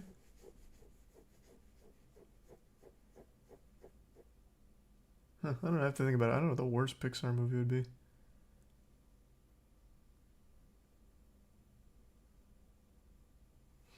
Why do you keep saying The Last Airbender? That's just gonna have shit across both sides.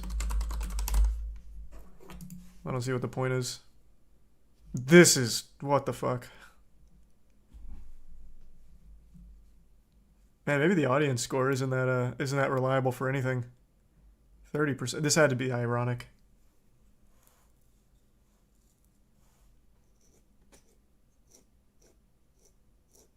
Cult classic. Yeah, maybe.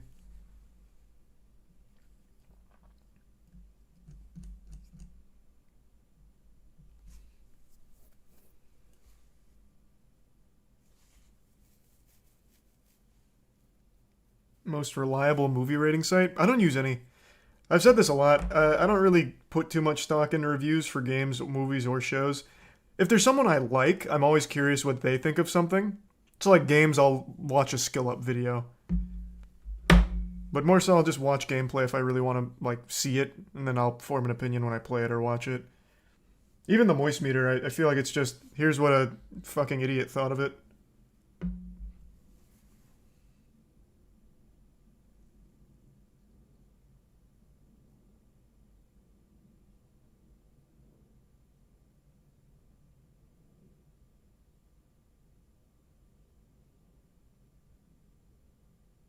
I do moist meter anime. What are you talking about? Hey, Jared. Good to see you, man. Thanks for the resub. Thanks for the bits. Oh, also, the new Shred video was amazing, Jared.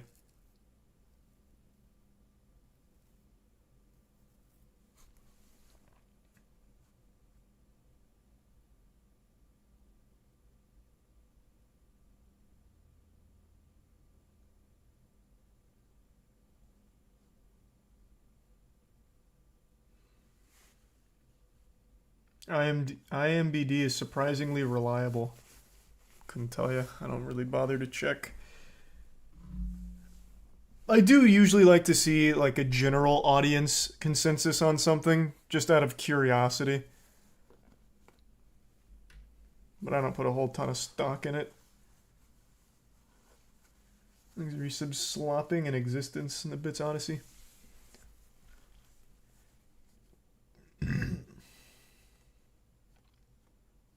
Did I watch Puss in Boots: Last Wish? It was great. Yeah, I did watch that. I couldn't decide whether or not to moist meter it, so I ultimately decided not to, but I thought the movie was really, really good.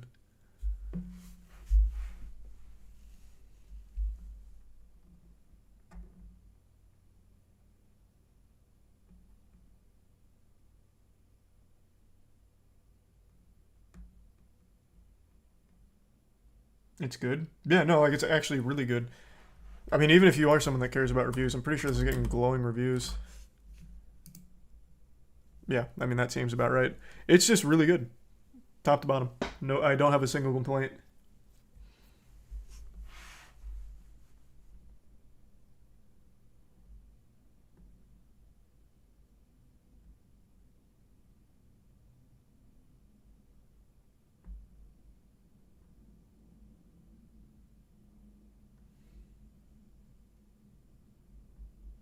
Amen, Fiend. Thanks for the bits.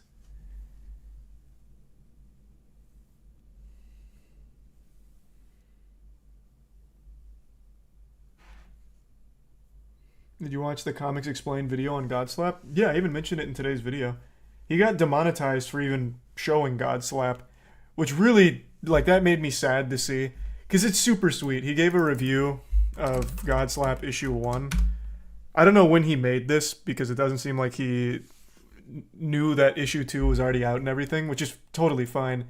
But it's such a, like, sweet video going over everything, and he got demonetized instantly.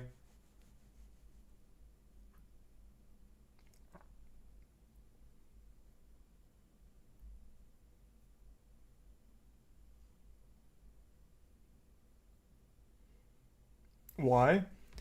Because he showed panels from our comic book and there's blood in it. So he got demonetized for it.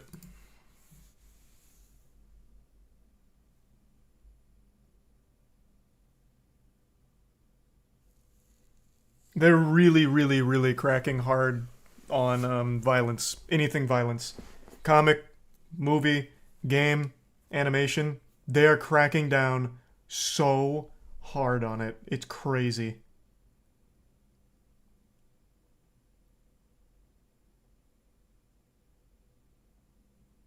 The world is so soft. It's so weird. I don't get it. I don't get it at all. Like, YouTube was not in any kind of bad situation where they were losing sponsors, advertisers pulling out. It makes no sense to go so Weenie Hut Jr. It just doesn't add up.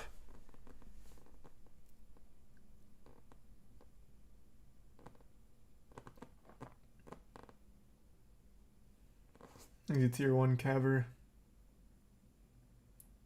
I was thinking about it deep. We just never did.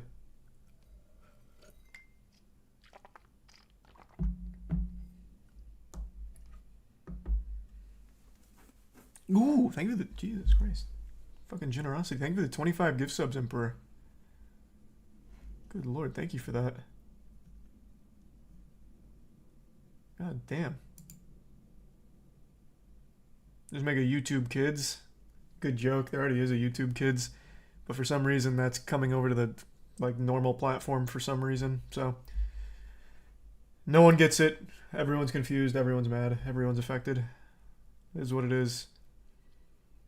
Just gotta hope that somehow they change it. Jesus Christ, though. Thank you, Floro.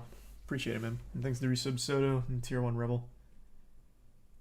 I know, it's such a shame, Obs. Man, you really want Death of Hope.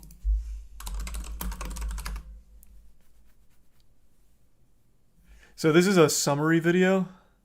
Or is this... No, wait. Is this part of a Stardust? No, it's definitely not. Wait, what the fuck? Wait, what? How many... Did we see this one? Or am I mixing this up with a Stardust? Is this the one where the Space Marines double team that bald guy? Fuck.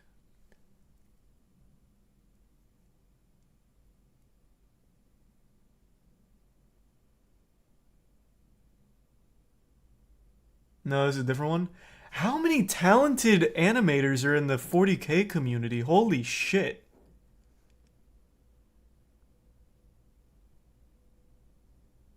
I like the last one, and testosterone. That's fucking amazing. That's a very cute warning.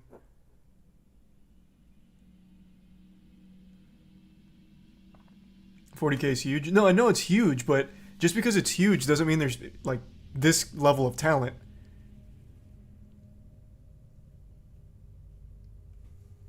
Guys, this is 2 extremely high quality animations, it seems. I haven't even seen this yet, but even just that thumbnail. Thanks, Risa Babungi.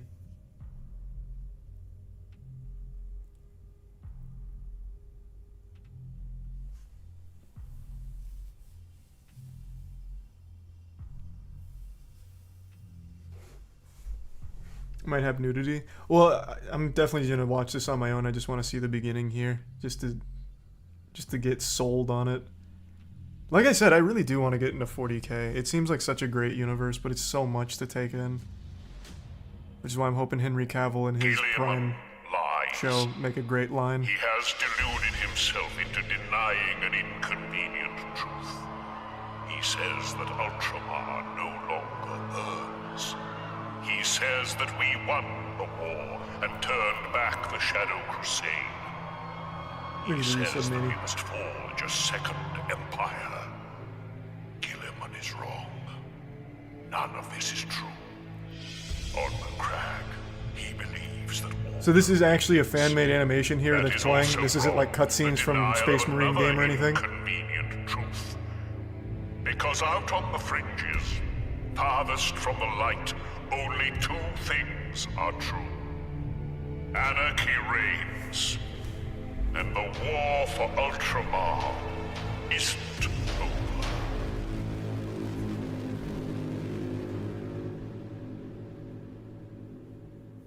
Is the resub Lance Jojo and the Bits Crown?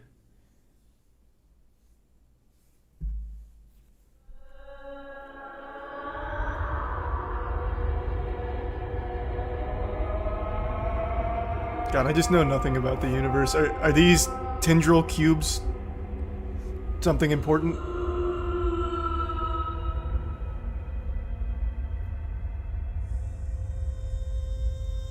This is a warp. Okay.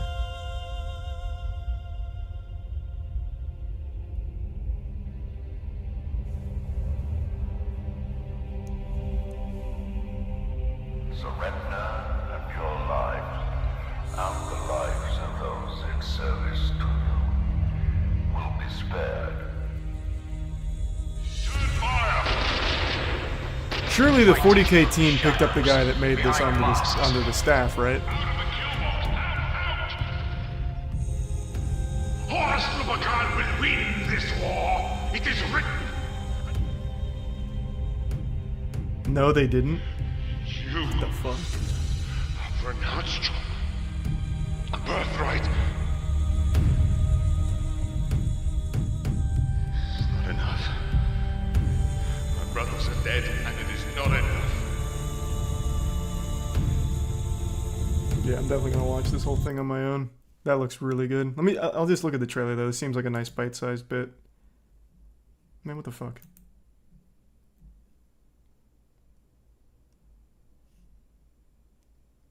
Someone made an AMV out of it, or what is this?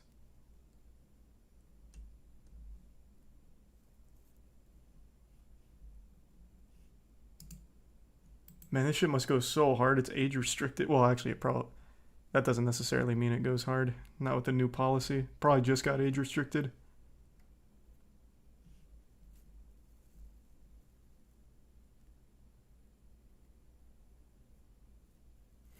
The scene is full of drama. Games Workshop are difficult with the whole community. But how do you ignore talent like this? Like, I imagine this is a professional in the industry. With that level of skill, there's no way this is just like a normal fan.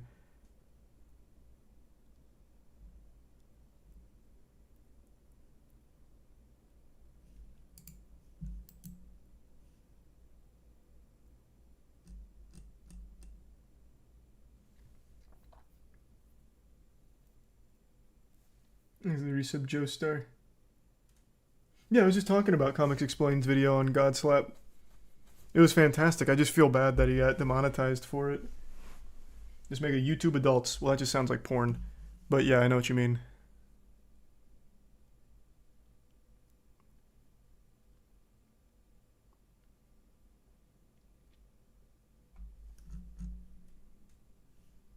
Does this guy have a Twitter? I want to see his work. Like, even outside of this. I'm definitely going to watch the whole Death of Hope thing now, but I want to see what else he does. Because there's no way this guy isn't a professional in the field.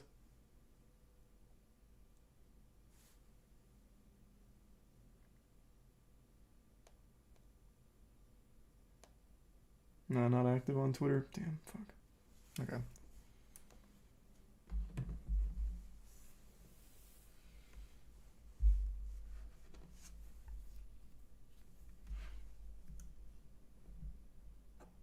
He has Instagram instead? Oh, okay. Well, that'll be easier then to see his work. I'm going to keep this up.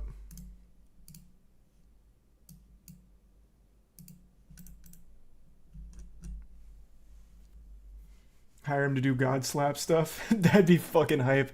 We're doing big things for each issue release. I don't want to spoil what we're doing for issue 3, but it's pretty fucking hype. And then we also, I'm not going to spoil any others, but we have 2 big pieces of content planned for 3 and 4. If a guy like this would be interested in doing commissioned work for Godslap, that'd be fucking amazing to do like a 6-minute short or something.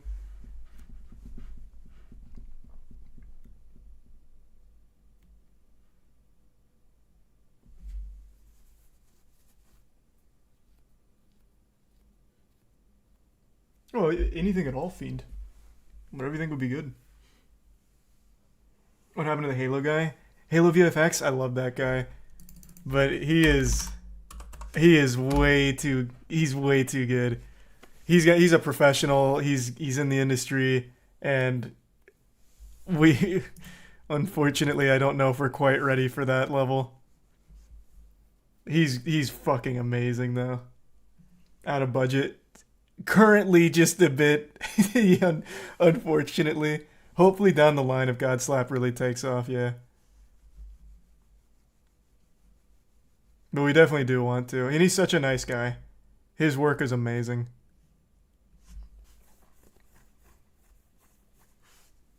Thanks a resub Sifu.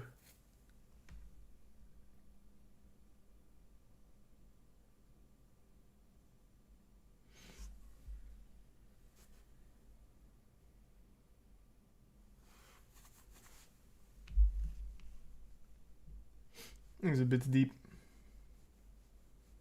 There's going to be a Godslap animated series. Oh, that's a plan down the line. We, of course, can't afford that yet.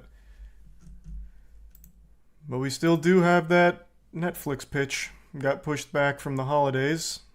But, hey, any day now, I'm sure.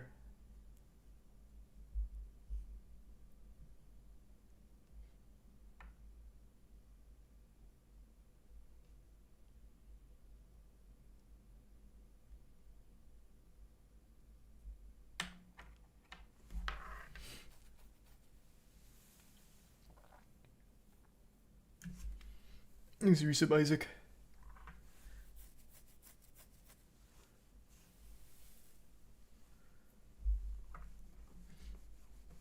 Yeah, I saw all about the EDP stuff with the kidney failure and everything. I saw. I've kept up to date.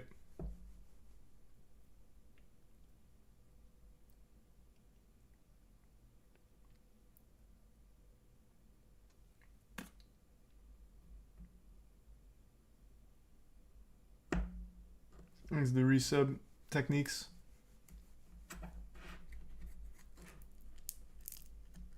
You see the Evil Dead Rise? What's that?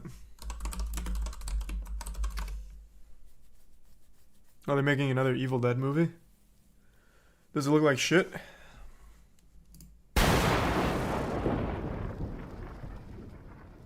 No matter how busy you ever got, you always found time for me.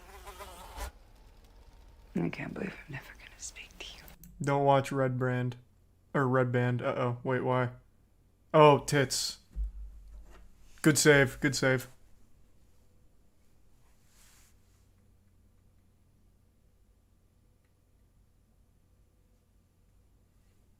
There's a tier 1 birdie in the prime. Obsequiously? Log skip destroying the AMOC community, ruining lives. Yeah, log skip's brutal. Someone's gonna hit it in a run though. It's gonna be fucking amazing. Let's reach a potato.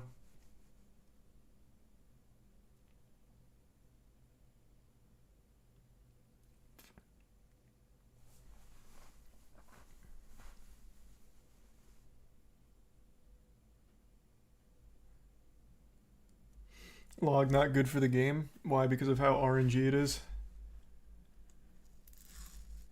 These are the bits, Addy. Oh, I didn't see there was a new world record today. These resub bin. World record hit log skip and only saved seconds over old world record. Everyone malding. Why? So the highest risk strat amazing or imaginable.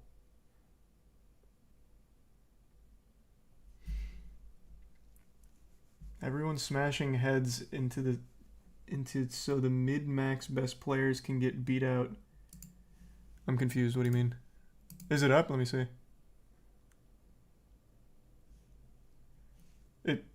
I don't understand. It's a trick that's very, very high risk and moderate reward.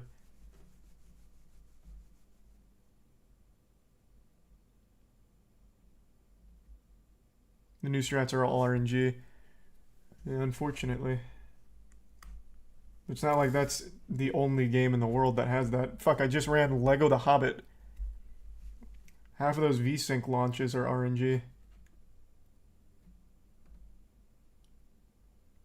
There's a resub Aura, Altity, and Tier 1 Tiny.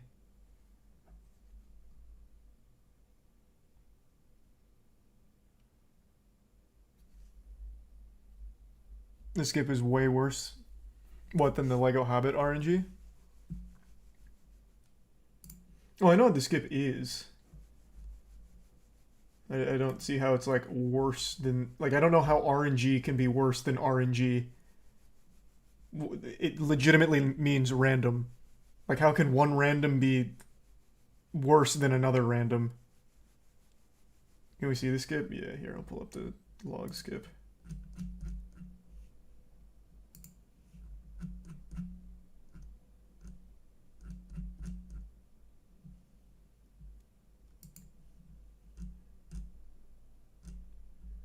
There is one, just like a basic one.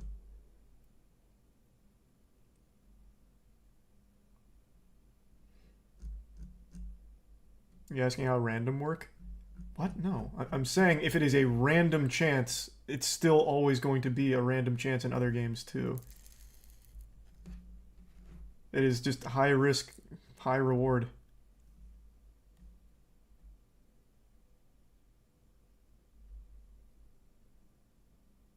One can be more random. I guess, but you're gambling on randomness regardless is what I'm saying. The log skip comes midway through... Well, not midway. The log skip comes early-ish into the run, and you are still gambling on random chance, is my point. You're still gambling at the end of the day. It doesn't matter if one's more random than the other, you're still gambling on it.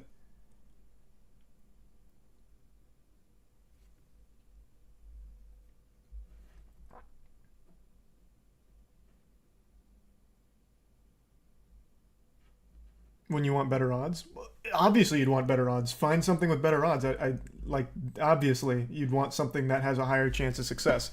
But as it currently stands, everyone's gambling the same chance, as it has been in like the other games that I've run as well that have RNG skips that people will often try just for the sake of getting it, because if they do, it's a big reward, but it doesn't always work out.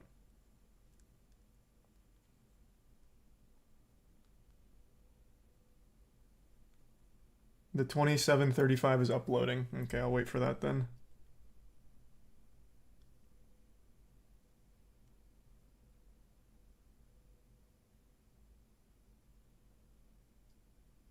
Like the Lego Star Wars speedrun. Like the Lego Star Wars speedrun, another good example.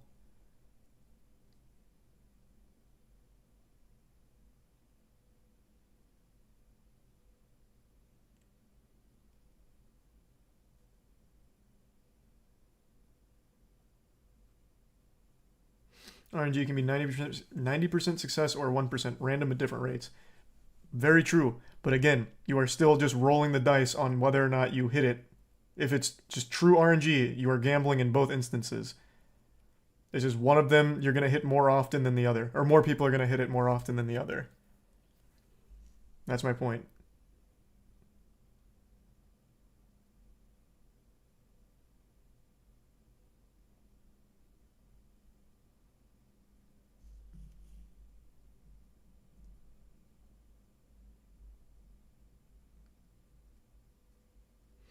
It's just the runners that are amazing at the game getting beat out by something, someone smashed their head into a trick that causes brain rot. Yeah, that is super unlucky, but like, I don't understand the drive to ban a trick. We already banned people that had an advantage with FPS, which eliminated some consistency from the run. Which I imagine if we didn't do that, maybe this trick would be consistent on higher end PCs. But we banned that because it's what the community wanted. We made it 60 so it's all even.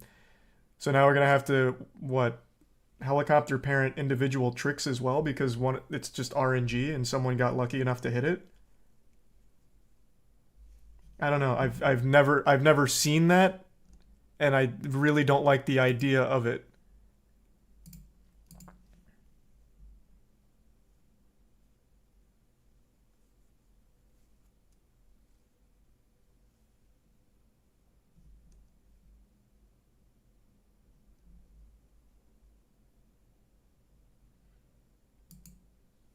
No, I saw some people talking about banning it. I just don't like this idea of banning an individual trick because of how random it is. Like I said, at the end of the day, everyone can gamble on it, but yeah, very few will hit it. I think the optimal solution is to find something else, which is obviously easier said than done, but that's like the best way if everyone doesn't want to gamble, which I totally get not wanting to. I'm going to start running it later this week because there's only 5 days left, so I'll probably start tomorrow. So I'll start banging my head against the wall.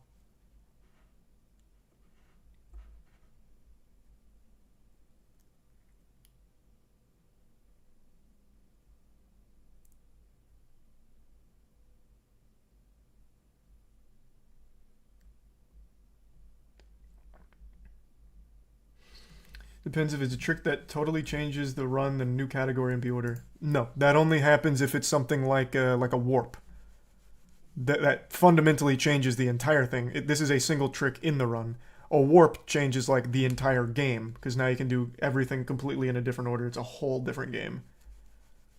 Or FPS, where you have different FPS categories where if a game functions differently at 120, then you have a category for 120. Shit like that. I've never seen it for just an individual single skip. It's not a single trick though, it can be done in multiple places. No, the log skip is a single trick.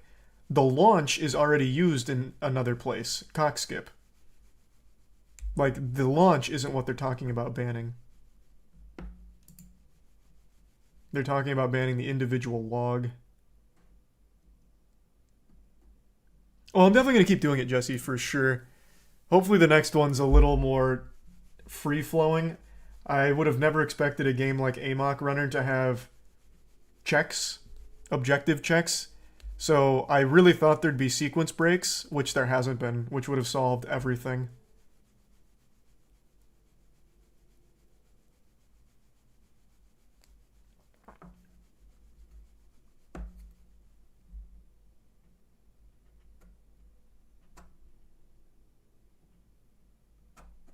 There's like 2 sequence breaks. Nah, if you're talking about crane skip, it's not really a sequence break because you don't skip an objective, you just skip a single puzzle. I'm talking about objective skips where, like, let's say, in my head, what I imagined would happen is you could go from Linda and you could go straight to, like, Graveyard and hit, like, a hidden trigger in order to get to the final boss fight. Something like that. That's a sequence break. You don't do any of the other objectives. You skip around. I would have never imagined Amok had, like, actual deep objective checks, which is so much of a headache.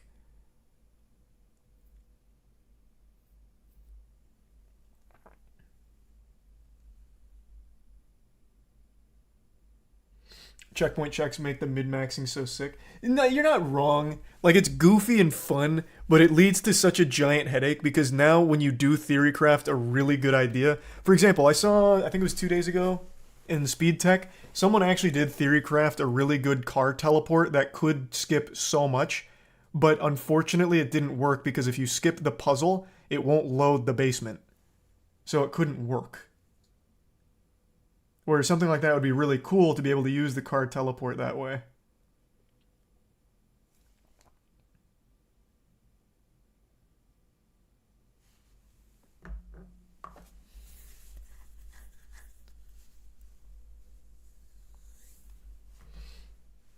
Force the loading, then use the skip. Yeah, but then you don't save any time.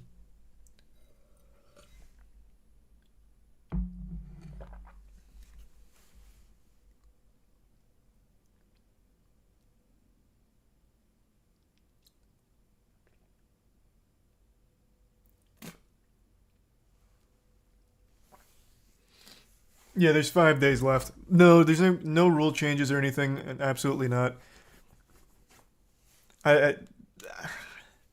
I'm just fingers crossed within the next day or two, some other setup is found that's not as garbage as log skip.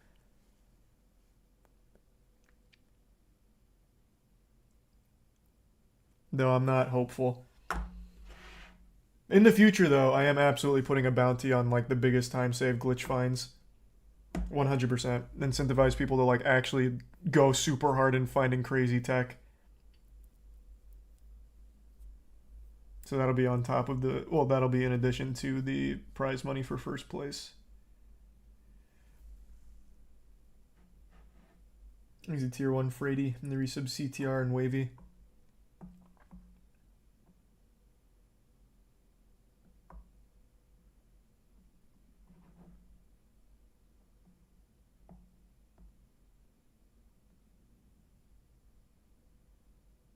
First place would win both, though. No, usually your top runners aren't the ones finding, like, the deeper time-saving tech. It does happen from time to time, but it's usually just, like, glitch hunters in the community that find it.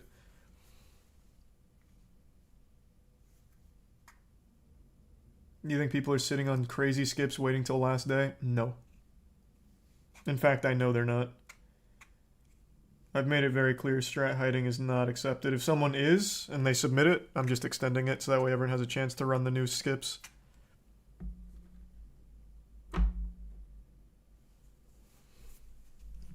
Is the run uploaded? I want to see the 2735.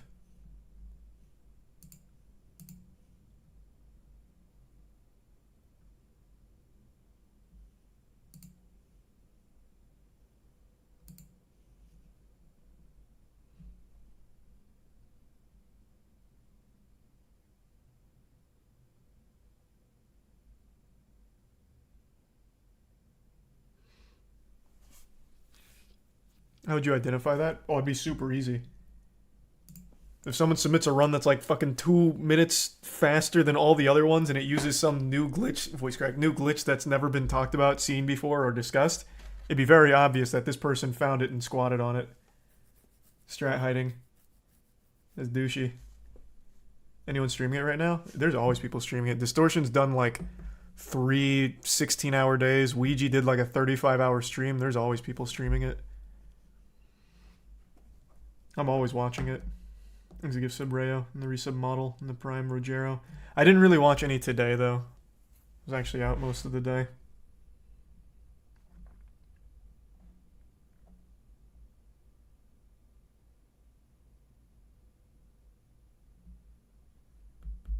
No, there are glitches, Aaron, here. Like, Zach did, like, his last world record run here. Uses cockskip, for example. It's just not... the glitches are wild, but they're just not super run viable most of the time. Right now, the only run viable one is this cockskip. That I think is, like, actually pretty fucking consistent.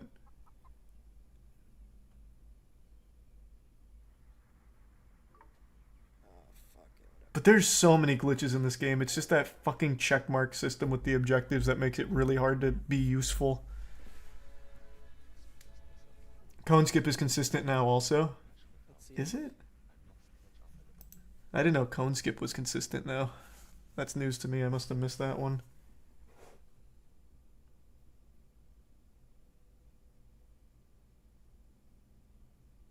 No warps have been found? No, there have been warps. Here, let me show you one. There's a really cool warp you can do with the car. It's not useful, unfortunately. Here, let me show you what a warp looks like.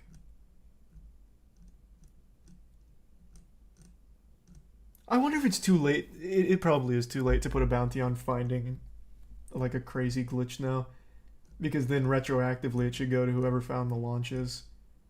That's something that I'd need to set up at the beginning, which I'm going to do going forward.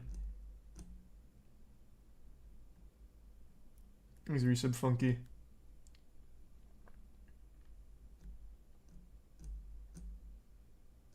Where the fuck are the warp? Man, people really abandoned warps once they realized they'd be kind of tough to use. Well, not tough. Kind of useless in some of the run. What the fuck?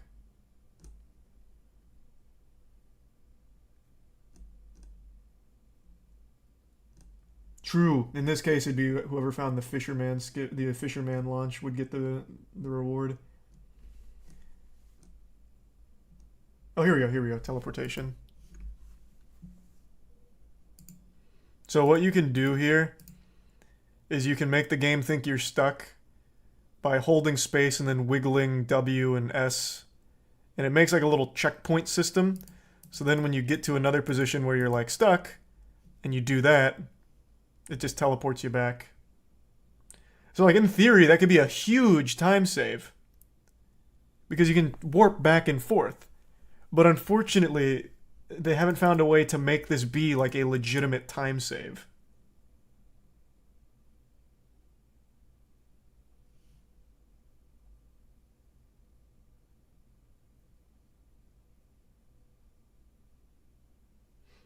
Oh, we loved it, Captain. Why don't they do that instead of log skip? Well, again, because it's still not a time save yet. You see, here. Where's log? Let me just pull up a log skip so that way we're all on the same page on what log skip is.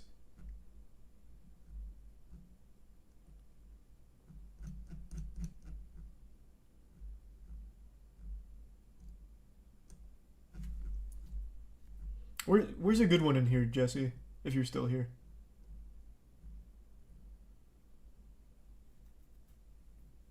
He's a resub boy. Yeah, a good log skip. Can you link me one real quick? I'm just going through speed tech clips, but just link me a good log skip so I can show it. He's a bits Aaron. And the resub boy.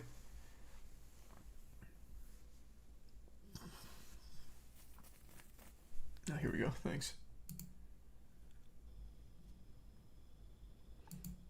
So this is log skip.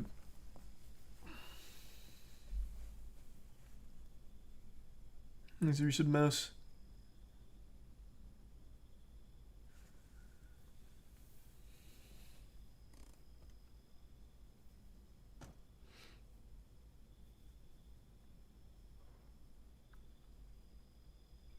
So this saves you some time from driving from there all the way to the mansion.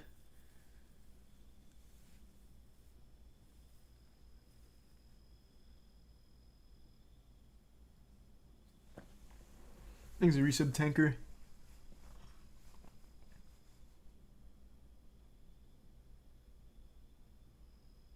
And you can go right to the gate. And it's a time save.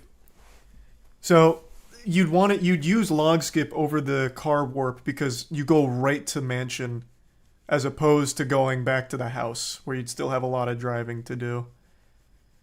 So there just hasn't been a way to make the car warping useful yet.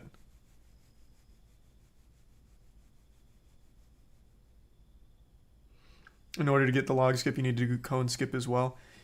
Yeah, and that's not consistent, right? I'm not behind on my info. That's still inconsistent, I'm pretty sure. So it's just a lot of, like, gambling.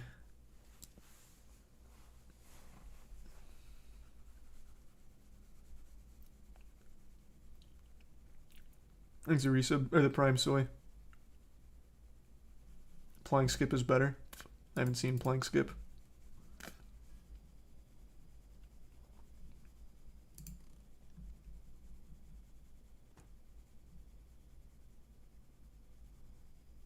Fundamentally same thing, just from Planck instead of log.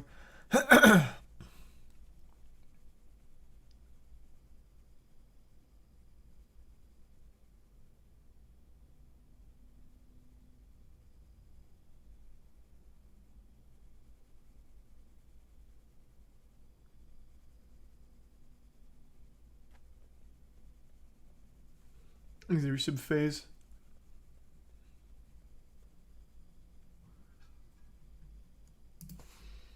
That's pretty good.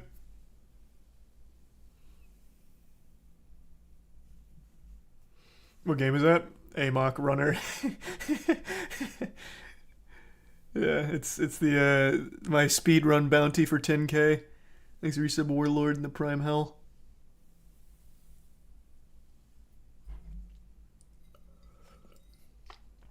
Thanks to Tier 1 GCTA in the Prime Green Gob.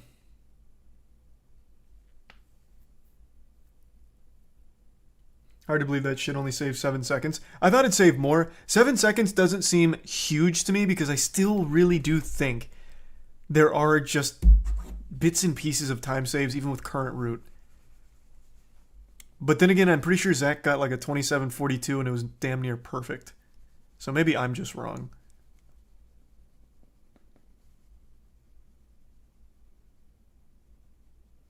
No, it can save much more. He just played wasn't amazing. Oh, gotcha. I was going to say.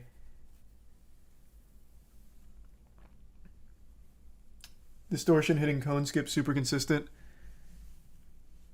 Yeah, I'm just hoping they can find in the next couple days here the most consistent launches, and then they spend the next like 2 or 3 days just busting out runs. And eventually we get it down to like fucking 25, 24.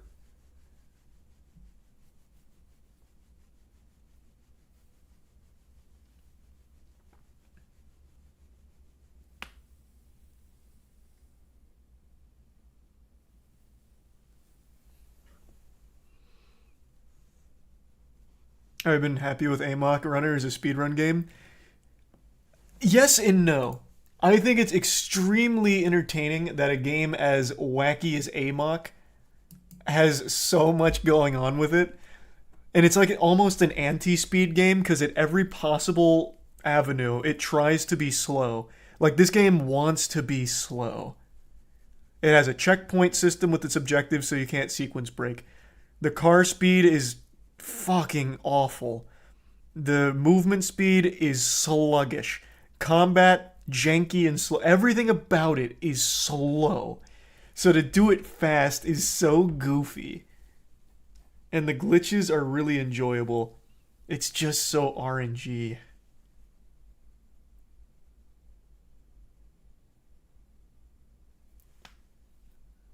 There's resub Coven, Mary, Joker, Snivy, and Spot.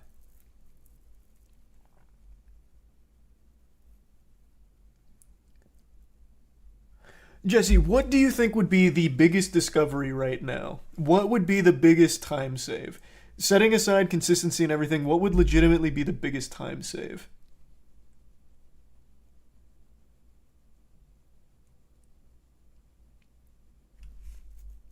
Zach on log skip now? Here, I'll pull it up.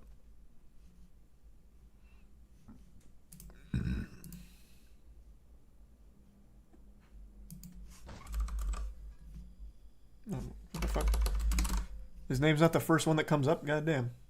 What kind of garbage is that? Oh, he's doing plank. This is fun.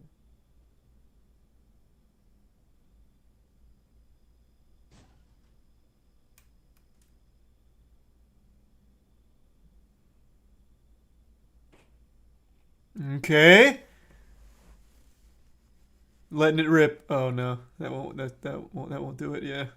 Critical's watching. Okay. I almost have it. Thanks, Drake, man. I don't think you know how this trick works. Thanks the bits, Amy. Oh man.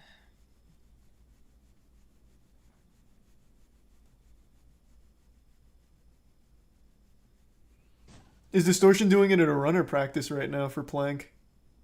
This is just not gonna work. Yeah, no, it's too high. You see though, like it's just all so, it's so much of a headache.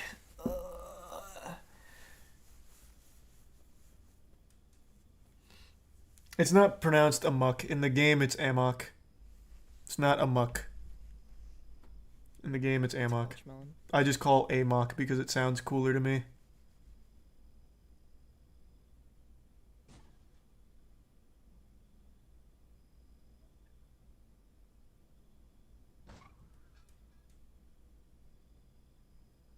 It's not gonna work. So how many tries can you get at this before it loses time? I'm turning too far left, but from what I could tell, it's better to turn left, so. What's your take on this skip? I think a bad at top 3 runner facts. Well, Thanks to I mean, resub cop. like the first one I feel like should have been good, but then I got out. House to Nicholas and mansion to Chinatown. Thanks to the resub chicken. Dude, why is it turning so? It's not gonna work again. Damn, Just, that's it. Hey, can we ban Lego Marvel figure? That guy is being cringe in my chat room. That'll happen. That'll do it. Yeah, that's rough. Thanks to the resub R8.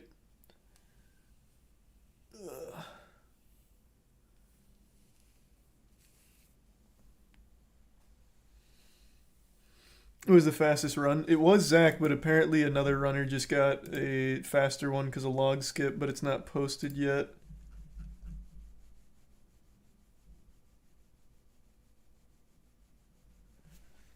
He's the prime man.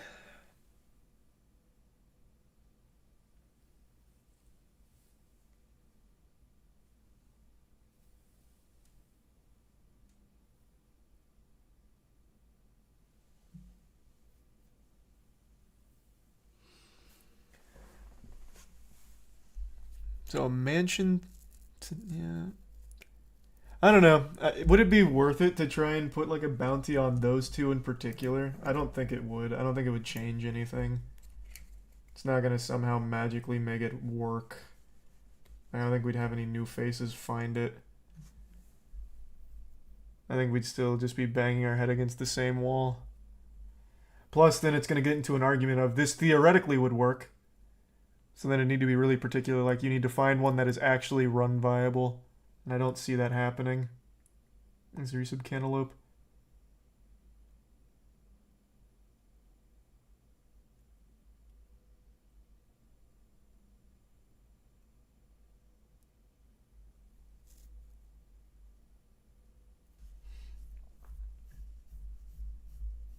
You already have the next game.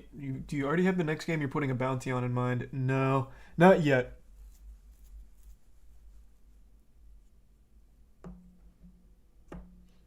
This is the prime fisherer.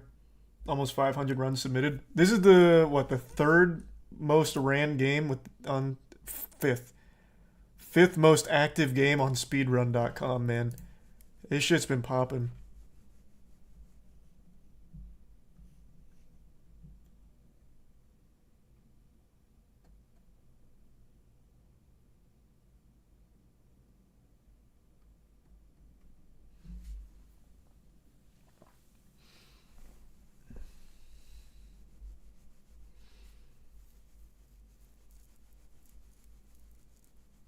Yeah, no, like I said, this is gonna be a common thing. I'm gonna do this pretty often, at least once a month. I'll put a speedrun bounty on some game no one's ever fucking heard of ever. But like I said, going forward, I'm definitely doing glitch hunting bounties as well. These are Prime Harrison, so that way people can like still compete for money without being the best in the game and contribute overall to finding the best possible routes and shit. The world record just got uploaded. Where? Let me see. Oh, here it is. Just gets away with being bastard. So I'm guessing he hits a quick cock skip. Main playing Torb.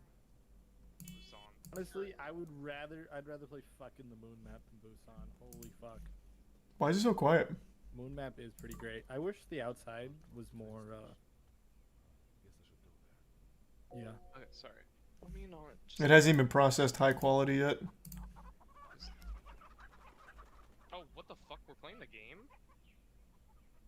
What the fuck do you mean we're playing the game? I was playing Duolingo on my phone, and then we were in game. I like walked here, and then the game. They're coming up too, by the way. Torb's coming. I would not stay up top. Oh, actually, not even a great cock skip. I was fine. Oh shit! Something on the right Damn. side. Oh, then log launch really must have came in clutch. I'm up.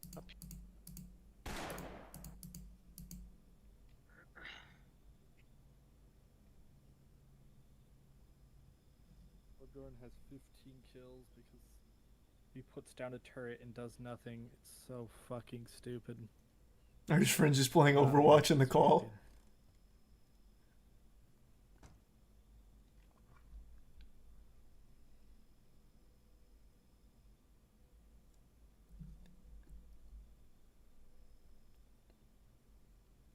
Does he land right at the gate? Like, is this a perfect log launch, I wonder?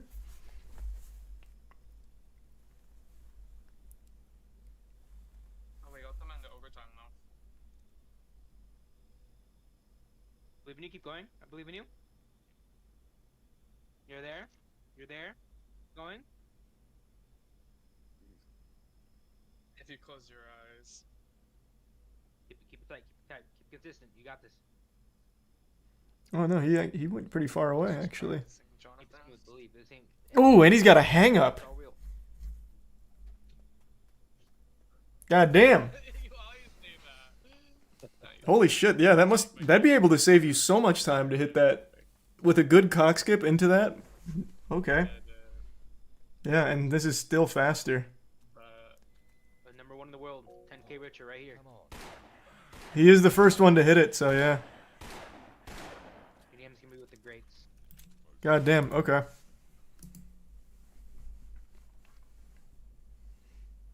This can save over 2 minutes theoretically. You just gotta find that consistent launch somehow. Like a launch that like just works often enough. Like would you even just like 1 out of 5? Or 1 out of 5. 1 out of 10.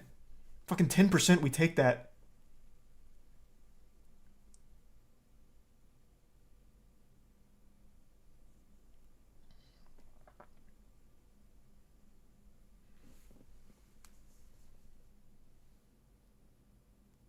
So sub 25 is viable. Sub 25 has been viable, yeah. It is viable. It's just hard. And then the next big one would be finding Mansion to Chinatown skip. Which I think there is like a theoretical one, but it's not usable, really.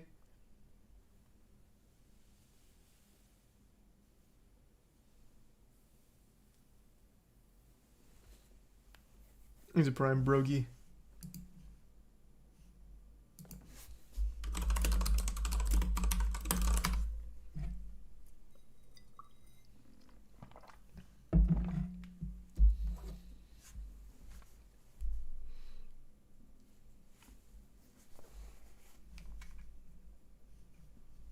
So it honestly to me sounds like cone skip isn't even like a huge problem. It's just the second part of it doing the log skip.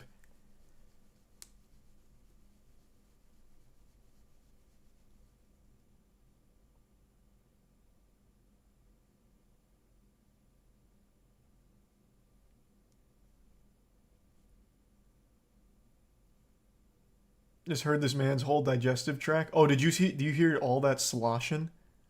Ouija just got cone in run or practice. I can't read. Oh, he's just practicing through it, which makes sense. Thanks, Arisa Blissy.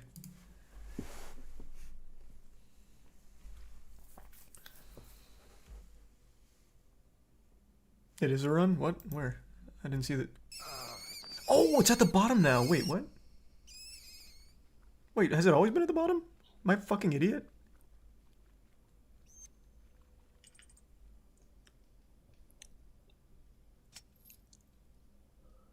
He just changed it. Oh, okay, I thought so. I was gonna say, what the fuck?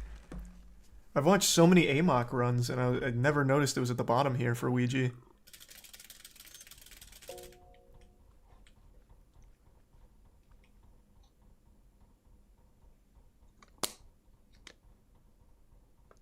love how the stream title is Suffering. Bro, this guy has pulled a 35-hour fucking stream on this already.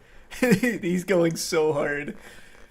I think Suffering makes sense. It's just that the time save only is really validated until I hit plank launch. Like, Ouija's insane. Ouija is insane, man. Ouija's fucking great. So I am so pleased with all of the very talented speedrunners we have competing in this. I hope that you guys are all willing to keep doing more bounties, and it's not just you loved Amok so much. And I hope Amok doesn't scare you away, because this has been so fucking fun. yeah, I'm stuck without it.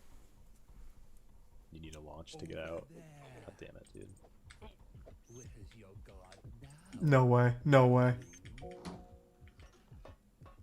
That would have been tragic.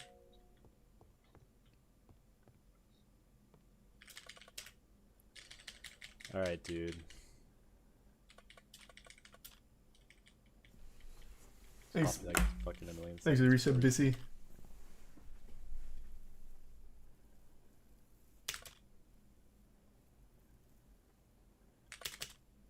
What are the speedrunning requirements? Nothing. Dude, oh my god. Anyone can pick up and compete. It's just not everyone's gonna have like a realistic shot of winning. It's not even like a work. I fucked up so many of the inputs.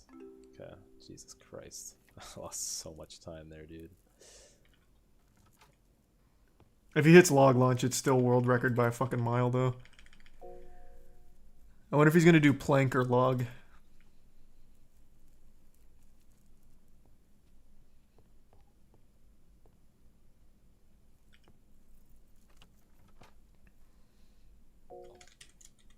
Dude, like I'm doing the inputs, man. No. Really cool.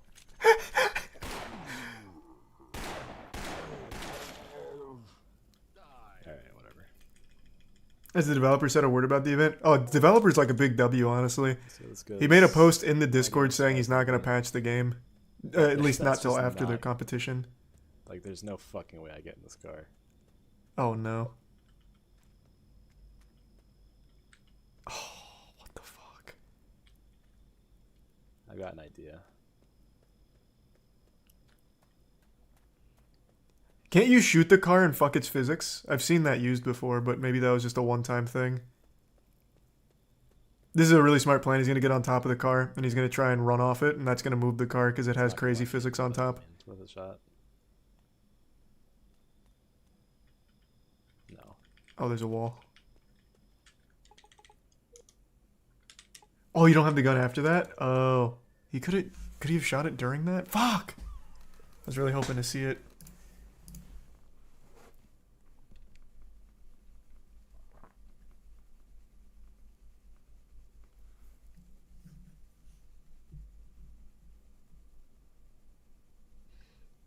Is there a 100% run for this game, or is any percent one and the same? Unironically, any percent is literally the 100% run. Yeah, unfortunately. Keep in mind, there was no runners beforehand, so we only just learned that you can only 100% the game. Good to see you, though, Braden. Hope you're doing well. The game does have side quests. Oh, what the fuck? The game has side quests? That's news to me. I had no idea there were side quests in this thing.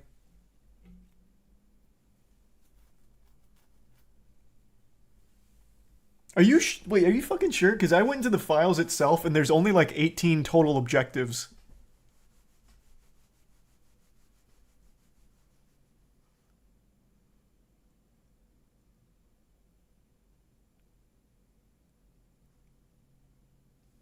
Thanks to the resub, Zhao Zhao, Stugos, and Cosby. You can drive to places and get ammo.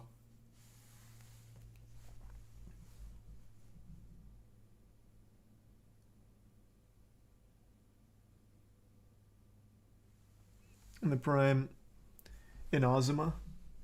Dissed on corn, Jesus, on cone skip. All right, let's go, baby. This car. Oh! Somehow saved it. Easy tier 1 Toby. Probably dented our car up a little bit though.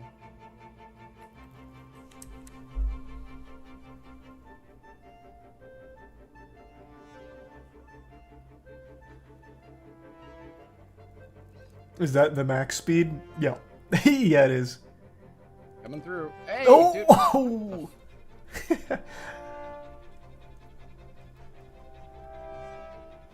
Let's go, baby!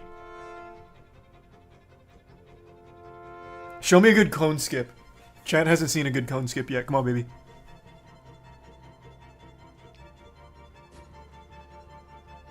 Does that make it? Oh, that makes it.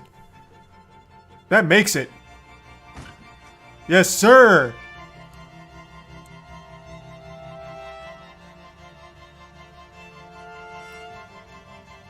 Cone skip is actually looking pretty good. This does now hit this back-to-back and runs.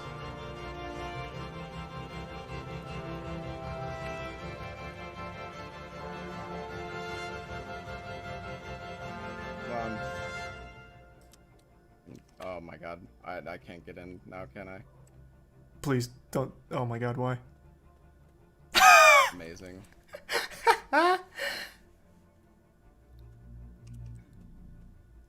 Oh. Okay, I'm turning on the trainer. We're practicing this now that we're up here.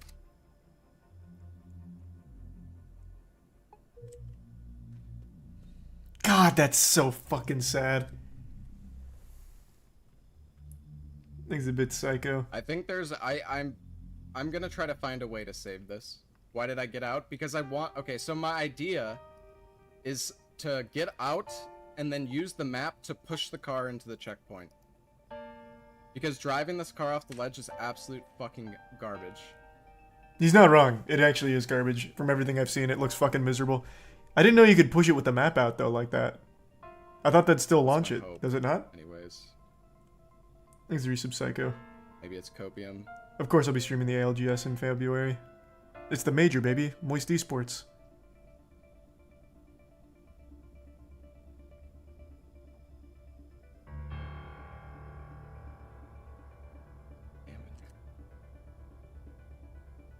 Get up there.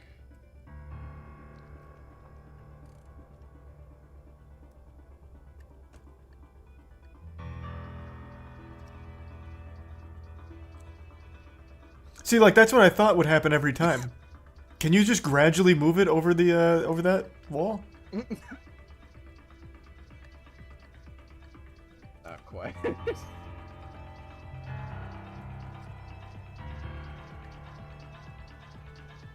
No, it's a hit always. Okay, so he just wants a tiny hit then.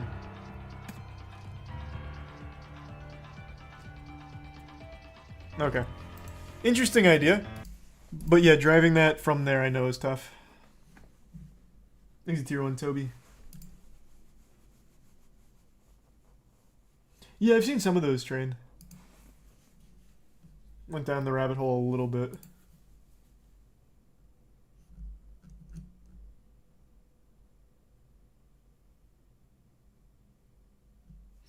Thanks to Resub Saints.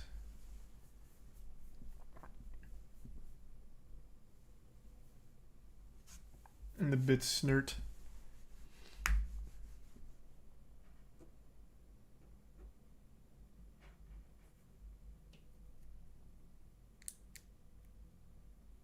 Hey, have a good night, Jesse.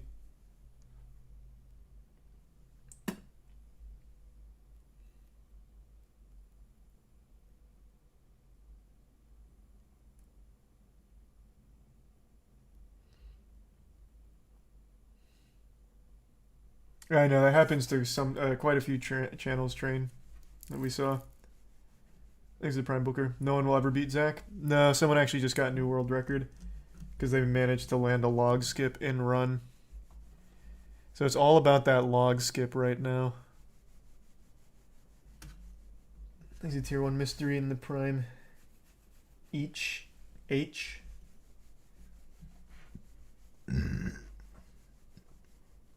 Amazon really wants you to buy that mouse pad. Oh, true. Yeah, they're really pushing that one.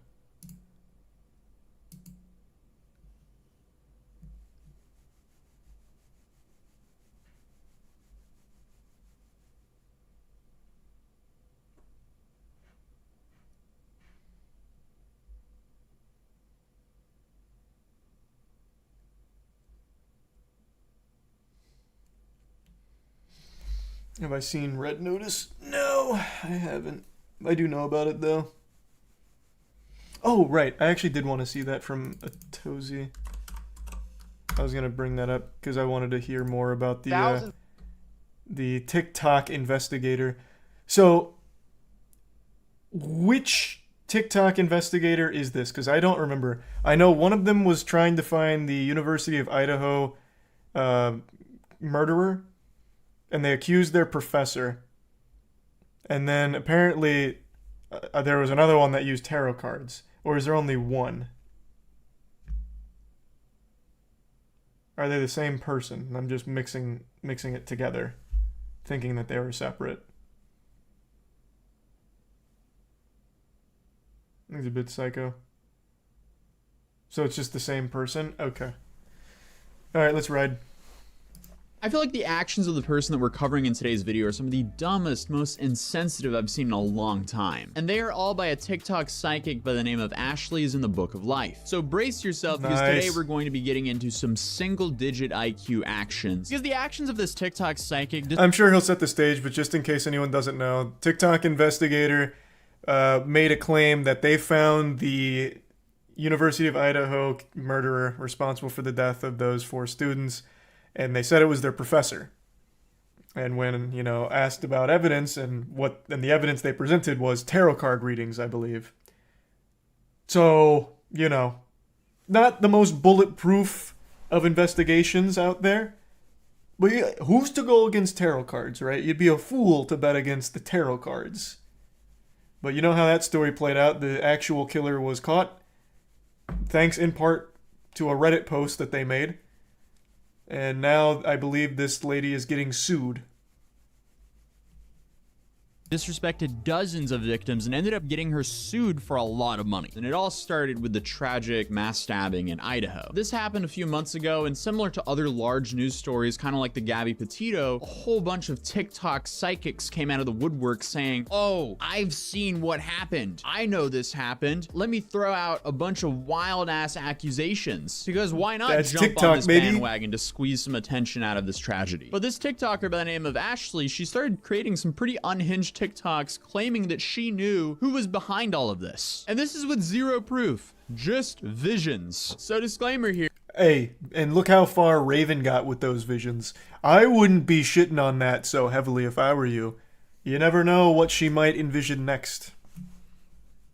What we're about to look at are some insane allegations with no proof, but they're important to the story of how insane this TikToker is acting. So in these TikToks by Ashley, she talks about a professor that went to the school by the name of Rebecca Schofield. And again, nothing's backing these claims, but let's take a look at this together. Before I begin this Who is Rebecca Schofield series and her motives for the University of Idaho students, let's just dispel the rumors. No, I do not know Rebecca Schofield. I'm not connected to her in any kind of way. I'm not emotionally tied to her or any of the victims. I'm not connected to anyone. I have no reason to lie on her.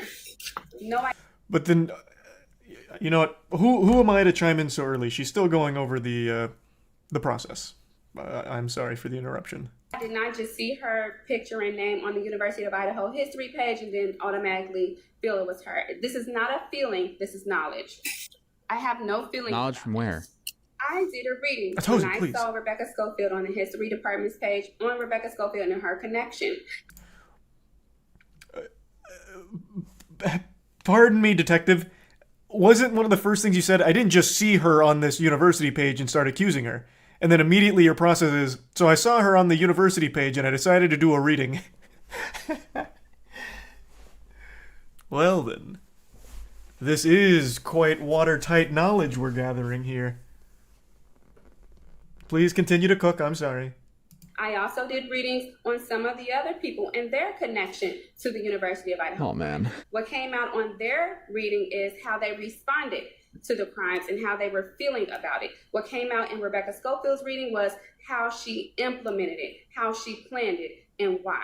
This is not a feeling, this is knowledge. I don't know her, nor have I ever seen her, but here I am making this TikTok. So I guess we'll continue down this rabbit hole together and see how far we get, because it gets pretty wild. So we get to the truth. How did Rebecca Schofield and Kaylee meet? Rebecca Schofield and Kaylee connected because she needed an advisor. She was about to graduate. How does she know this? She wanted advice on personal growth. It's called fan fiction. Get with the Also, times. She needed resolution for anything or anyone that was getting in the way of her ability to graduate. So she went to Rebecca Schofield for advice.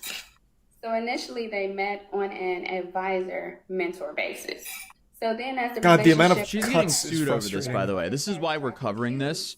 But I'm still baffled in about her books being primarily why. Why is she putting her energy into this? letting her know she's interested in her and also letting her know about her sexuality.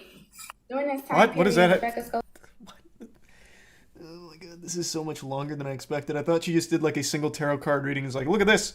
She pulled the murderer card. So that's how I know she's guilty. She's just going through an entirely made up story of fucking nothing. Thanks to resub Chaos, Chickler, Inky, Shiny, and Tier 1 Frick. is in a dreamlike state. She's opened up that passion that she had suppressed for women that was now placed on Kaylee. What? She's explaining it like it's some random fanfic. There's fanfics written about me that are like have similar plots. God, this is so stupid. Why did this person do this? But whatever, okay. So at this point, she's talking to Kaylee about her desire for her, but also her desire for women and how she suppressed those desires because of tradition and societal viewpoints. She wanted so badly to write the next 50 Shades of Grey, but wasn't able to actually find success on any of those erotic adult fan fiction sites. So instead, she went to TikTok to try and do it, but she's using an actual case of murder. And then accusing a real person of being the murderer. That she's put out work. Where is this information coming from? LGBTQ community, but she was unable to follow. Terrible tragedy happened. Let me make a fanfic on to follow it in her own how this tragedy happened. and she knew she was lesbian, but she didn't have the heart to live that life out loud. She said that she was so introspective that she lost her connection to her husband and that she needed to focus on her finding her truth and her. Speaking of truth, I want to see a little bit more about the lawsuit first. This is far more wild than I expected. I feel like I thought for sure this was just going to be a quick cut and dry, hey, tip Fedora. I pulled out my tarot card readings today, and look who turned out to be a murderer. This lady. Case closed. Thank you for attending my TED Talk. But man, she went with like fucking 15-minute audio book of like a girl-on-girl sexual erotica. What was her name?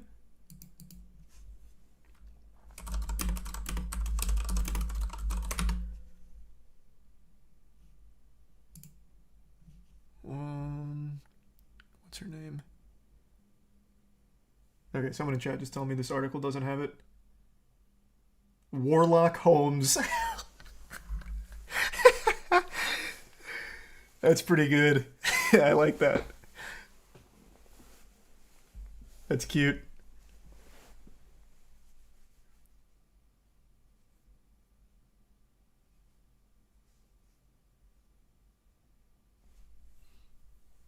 It was Ashley Gillard. Oh, yeah, you're right. I didn't know. Okay, I thought... Okay, I found it. It's this one.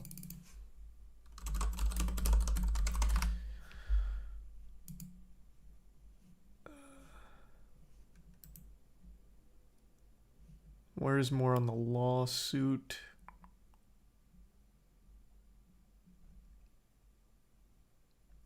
Oh, here it is. Professor sues TikToker who accused her in University of Idaho murders. It's a defamation lawsuit. Here, let me just pull it up. I don't know why I'm just going to read it to you like it's story time.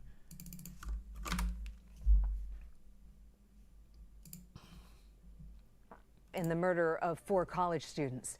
The video shows officers stopping a group of teens around the time of the murders. Okay, well, hold on. I just want to see about the lawsuit.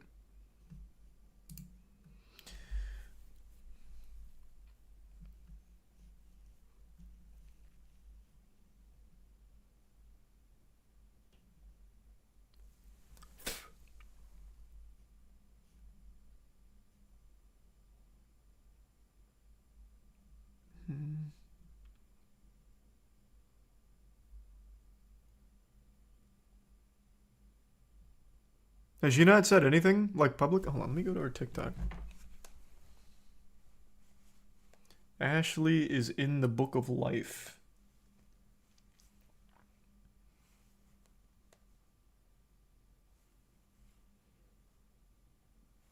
Her TikTok's still up.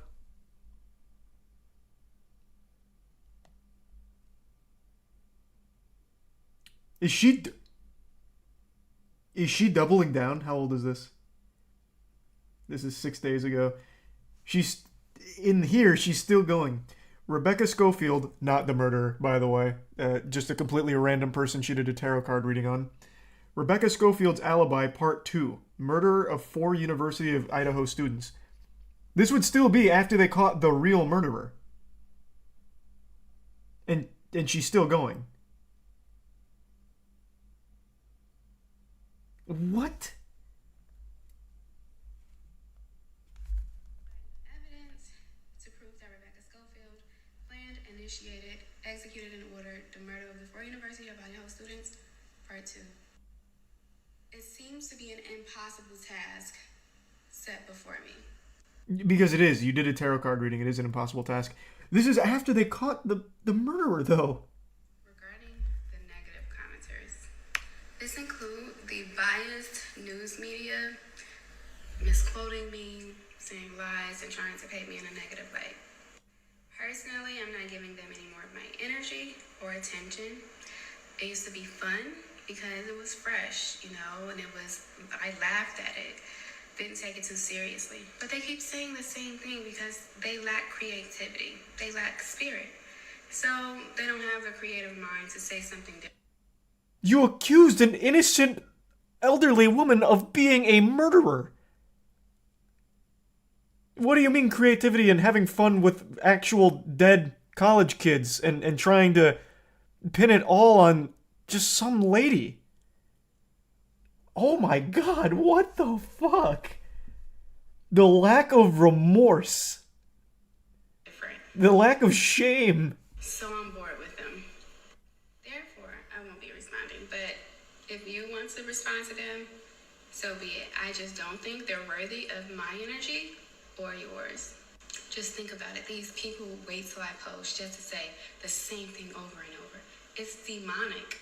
And it should be embarrassing. That's why a lot of them have fake pages. They're embarrassed to do it on their own page. I will give her something. The lack of shame is refreshing. She's putting her whole face in here, saying it with her whole chest, being blatantly wrong. I appreciate that. That is nice to see.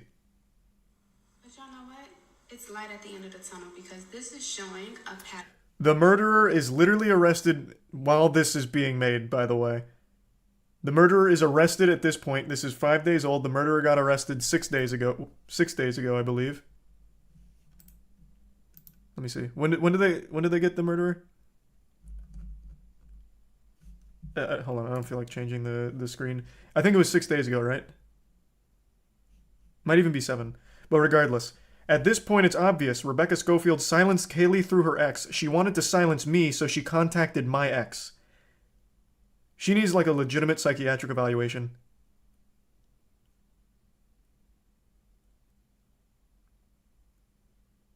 This is like dangerously stupid.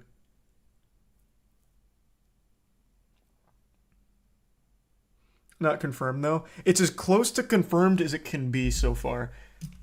Like, they pretty much have it dead to rights. I would be shocked if somehow it's not the guy they currently have in custody, the Redditor.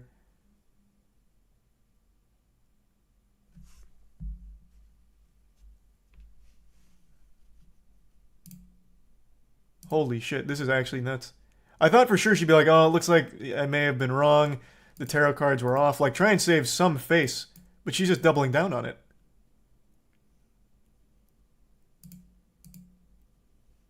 What the fuck?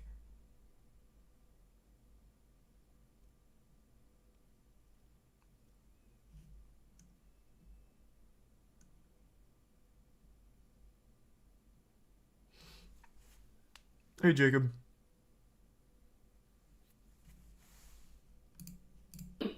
So being with Kaylee will allow herself to navigate this truth. but it would be hard for her to make a drastic change and just to leave her husband to be with Kaylee. So this experiment with Kaylee will help her to walk the middle path and have both. Bro, just become an author. Don't do this. Why are you doing this? He's a prime raiser. Oh my goodness. Okay, so is this off some tarot cards? So then finally, Rebecca Schofield is clear about what she wants, and she wants to be with Kaylee. She had a deep desire for her. It feels like love. Infatuation. I understand why this Rebecca Schofield person is suing her, because this is just insane. We're satisfied physically. No, like actually true. I totally get it. Imagine you're a professor, you find out literally the worst thing ever happened to one of your students, and then suddenly you see people sending you TikToks of someone saying, you probably had a romantic relationship with them and had them offed because they weren't into you. How did we get this far? Like, where is this coming from? What? I'm just I mean, that's TikTok for you. How stupid this is. She wanted to live the dream with her student and travel the world with her. This is just terrible for the victims and the professor. Well, what's next? I'm hooked now. Okay. I want to know the full extent to the story so I can There's way too many parts. I hope he doesn't do the Who whole is story. Rebecca Schofield? I scrolled Part 5, through and there's Rebecca still so plans much. to leave her husband for Kaylee, but... So at this point in the relationship, Rebecca Schofield is fantasizing about Kaylee and being with Kaylee. She's willing to leave her husband and realign her life to be the life with Kaylee. I think that's probably plenty of fanfic for But now. he has to meet her halfway. He has to go to school, he has to be teachable, and he has to be a part of the team. That she would be his guide and make sure he had plenty of resources so that he can accurately put the energy in to manifest his dreams and his best life. She said his dreams are worthy of living. She said that he wasn't too old to learn and that his This is like a talents plot have to yet an to be anime. discovered. She then asks, And then he learned to do the Kamehameha wave. And then he trained on King Kai's planet. oh, Jack 10 times the night of the is because they saw something moving. And intuitively, it was her intuition who told her it was Jack. So they called him that many times because they think they saw him. And they did. He didn't answer because he was in the middle of their... Somehow, Kaylee and Maddie saw it coming. The phone call prolonged his plan. Because they called him, he felt like he made a mistake, so he waited. He set some time aside to resolve that issue. So when they called him, he was around the house, but decided to just stick around and wait instead of executing it at that time. Accomplishing this gave him so much confidence. He feels like he can do anything now. Playing with trains, with toy trains, would be infinitely better than this. Write a book. Clearly you're creative as hell. Just write a book. Why are you Oh, that's doing giving this? her a It lot just of keeps credit. getting worse, by the way. So if this kid was Let's not actually get carried called away here. this many times by his friends, he's clearly traumatized that happened to his friends. And this woman's saying that he's behind it with no evidence. Just because, oh, I saw it in a dream. What the What's wrong with you? Next up in the timeline, Rebecca Schofield sent her a cease and desist, as she should. So this Makes is her sense. response to the cease and desist. About to put this demand letter Rebecca Schofield attorney sent me by the tissue so I can wipe my with it. Okay. Power move. Well, okay, that's I mean, she's trying to speedrun ruining her own life. She also made another TikTok claiming that Rebecca Schofield is just threatening her. She's not actually going to sue her.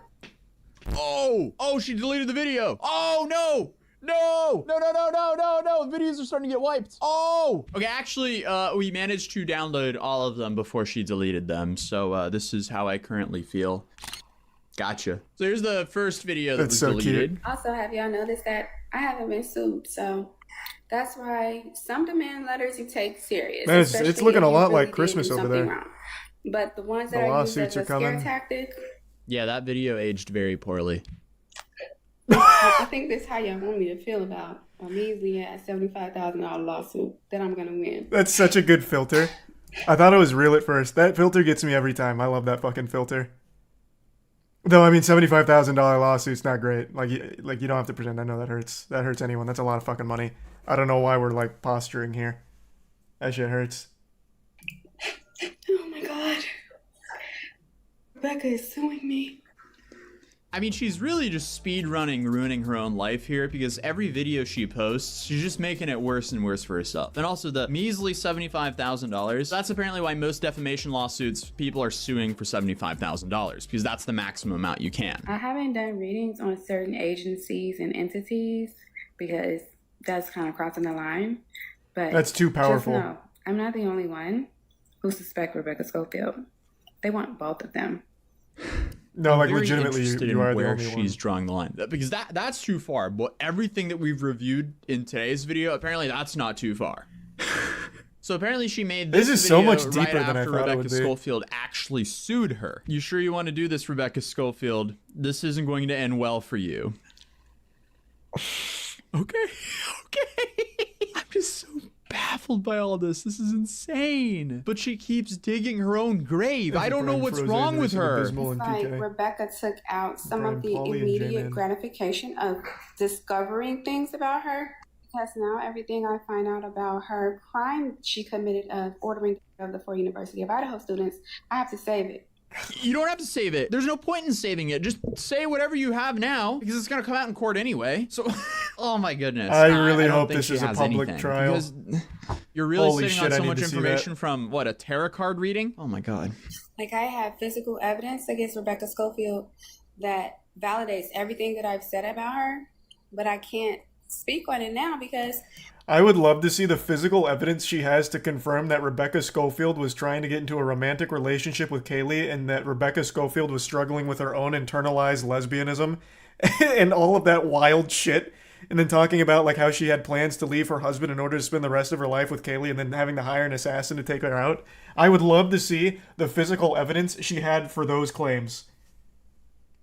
Oh, true, the tarot cards. That doesn't lie. That's a good point. I didn't even think about the tarot cards. That is going to be a crucial piece of evidence. it has to wait for court. So hopefully court doesn't take too long. It doesn't have to wait for court. Also, there's probably a reason you deleted all these. So, ladies and gentlemen, welcome to the Dumb Action Olympics, and we have our front runner right here. This is a great start to 2023, and I can only imagine how much more down the spiral we go. But meanwhile, I'm gonna have to actual suspect keep in has touch now with been this. arrested, who is clearly not Rebecca Schofield. So, they're definitely going to court. Overall, what a massive nightmare for everyone involved, all for some TikTok clout. Let's go. Good shit, Atozy. I'm going to absolutely have to keep track of this. She hasn't posted in 5 days, but her last post was doubling down. I'm going to have to stay tuned here. I want to see how this plays out. It's light at the end of the tunnel because this... Fuck me, that's amazing.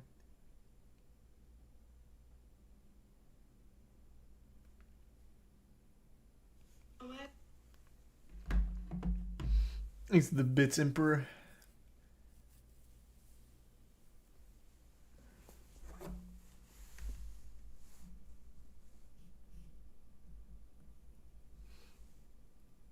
She has an alt account, Ashley is God in the flesh, and she posts there frequently, updated 3 hours ago and said the investigators are wrong and she did the right thing using her gift for right reasons.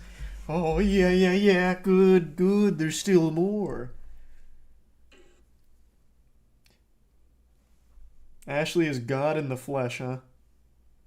That's like a major sin, by the way. She seems to be very religious.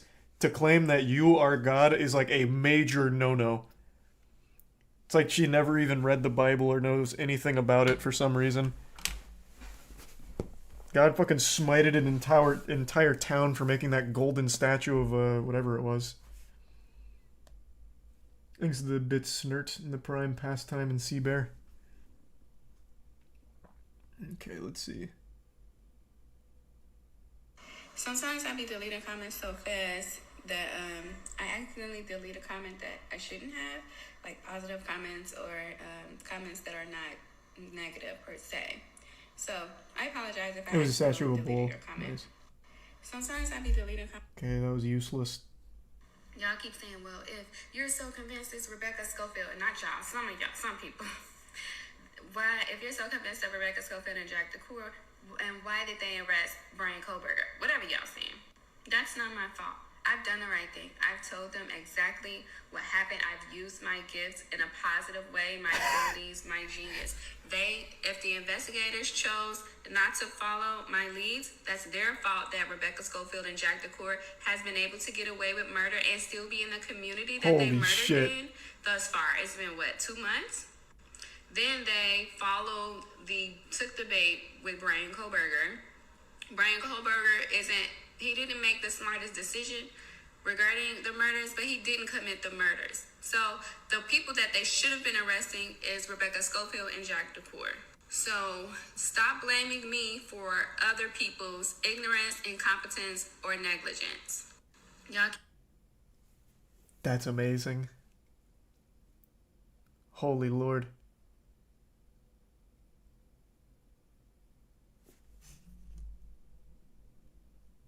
What in the world? What a load of horseradish. This is fascinating.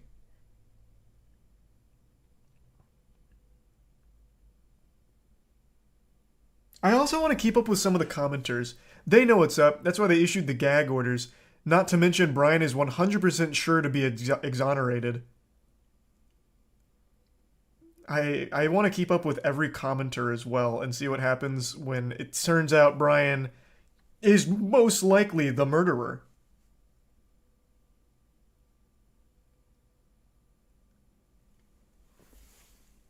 Yeah, even the comments. But I mean, it's TikTok. I'm not, like, surprised.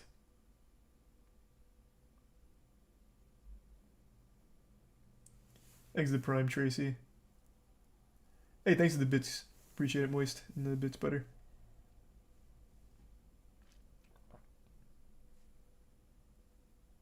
Is it a public case? Well, I don't know if it's going to be like a public trial or anything. What are you talking about?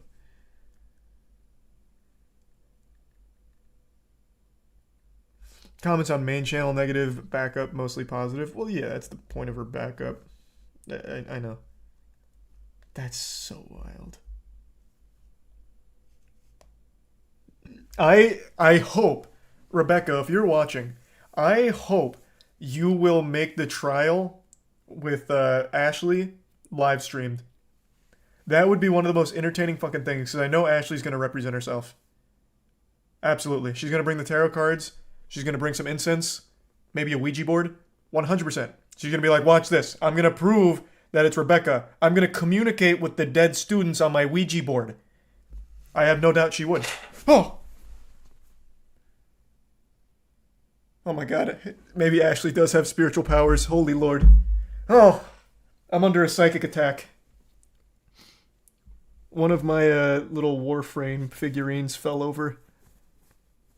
Okay, never mind. Ashley's powerful. I take it back. Holy shit. She's got gifts no mortal was meant to wield.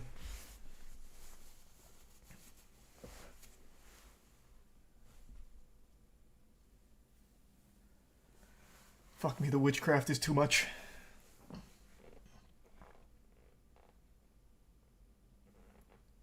There's a tier 1 Florida man, and the resub douche, Victor, and the bits, Psycho, Kurafin, and Bullets, and the gift sub 98.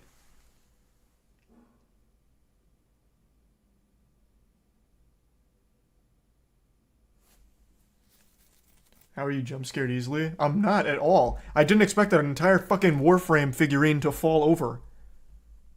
What the fuck do you mean? That's like the exact opposite of being jump scared easily. It was a loud noise. Could you not hear it on stream? Let's give some pander.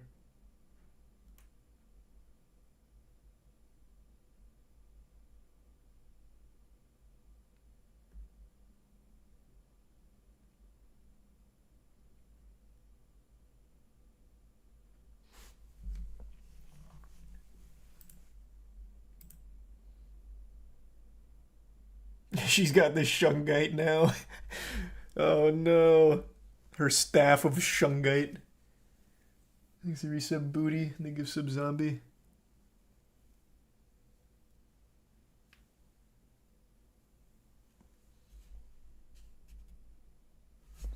Let me give sub saints.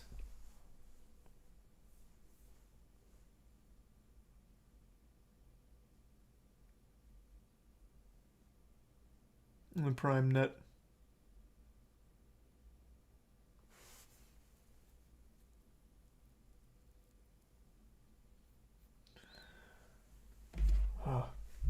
Again, though, I really do hope that that makes it to court A and B gets live streamed. That'd be so fucking amazing.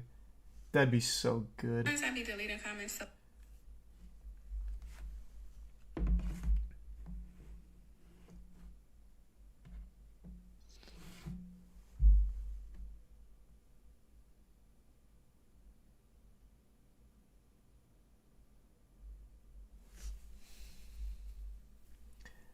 Whew. Wise guy decides to test his limits. Oh, it's a new blue cam. Maybe. I want to fill up my water real quick, though. Give me just a second. I'm thirsty. I'll be right back.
Thanks a resub Far Cry.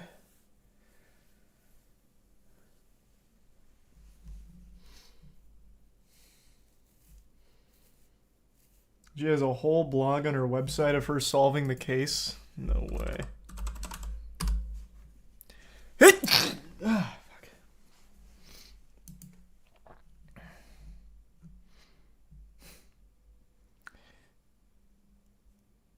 So she calls herself clairvoyant, saying she's blessed with the ability to access and interpret information from the universal consciousness.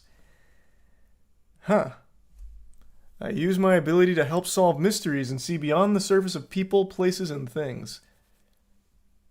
Oh, you're right. Yeah, here's an entire blog. Solving the mystery of the murder of the 4 University of Idaho students. She's been tracking this whole thing. Wow.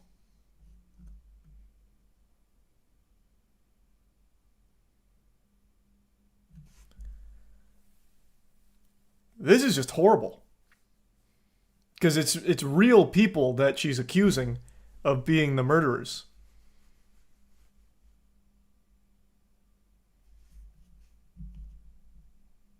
Holy shit.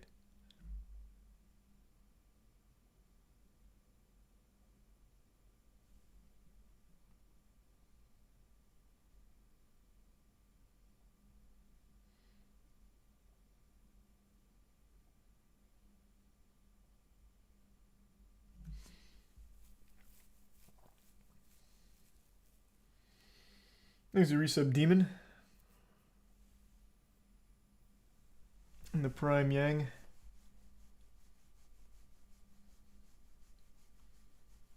And the Prime Mike.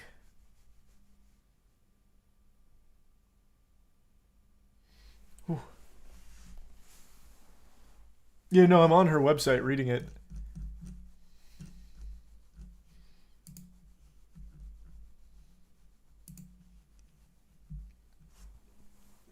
Thanks, resub Seabass. And Omizi.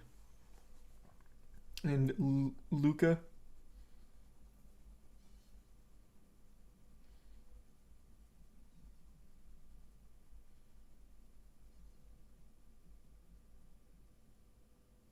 And the resub Junie and Tier 1 Duke. You scratching your nuts? Oh, could you see that? Yeah.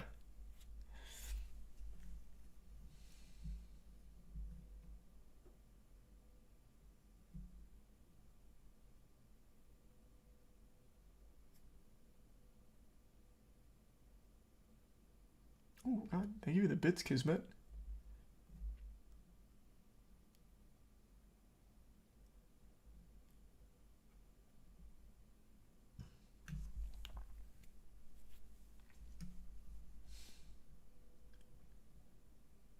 There's a Prime 15.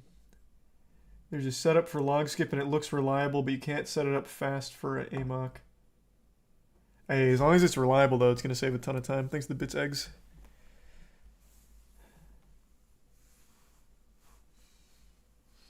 Will I ever do a nutsack reveal like Ludwig? Yeah, I might. One day. I still think it could be an amazing stream, like really hype. Because chat's always like, well, not always, but occasionally chat's like, show your dick. How big's your dick? And then one time, just one time, one guy will say it. Just as like a stupid little joke that everyone always makes. And I will just fucking full out hang hog. Just once. Just let it rip. Like, oh, you want to see my dick, do ya? The last thing anyone would ever expect.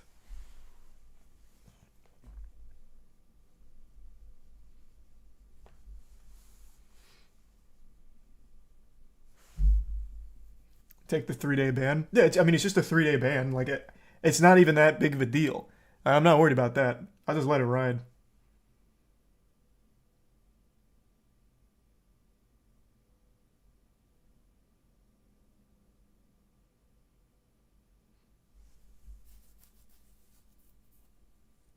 Look at the bits fates.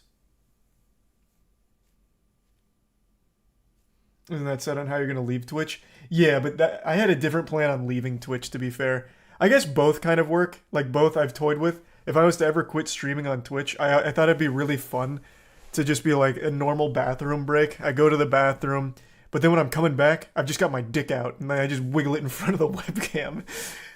Like, yeah, I use the bathroom and now look at my cock. And then just get banned for it. Just like to be the most unexpected thing ever. I'd subvert your expectations harder than Game of Thrones Season 8. You'd never see it coming. It's like, oh, Charlie's just going to the bathroom again. Oh, chair stream. And then bang! Whoa!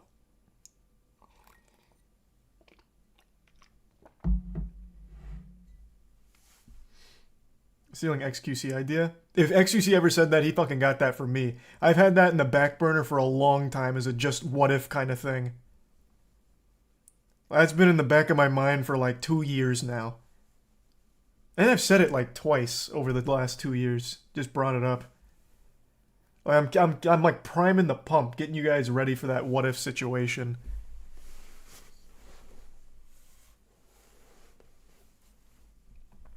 The problem is though, I'm definitely not a shower, I'm a grower. So while I'm peeing, I need to give it a little tender love and care so that way it's at least semi-chubbed.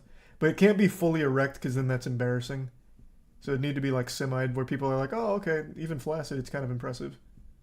Thanks, Resub Dunk. Certainly couldn't be like fully actually flaccid.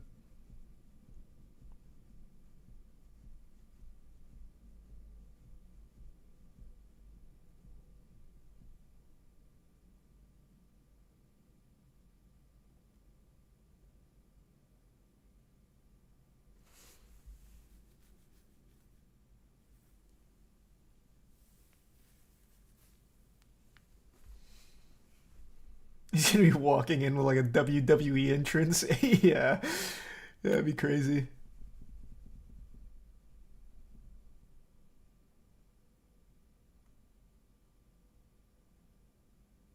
There's a bits mystery.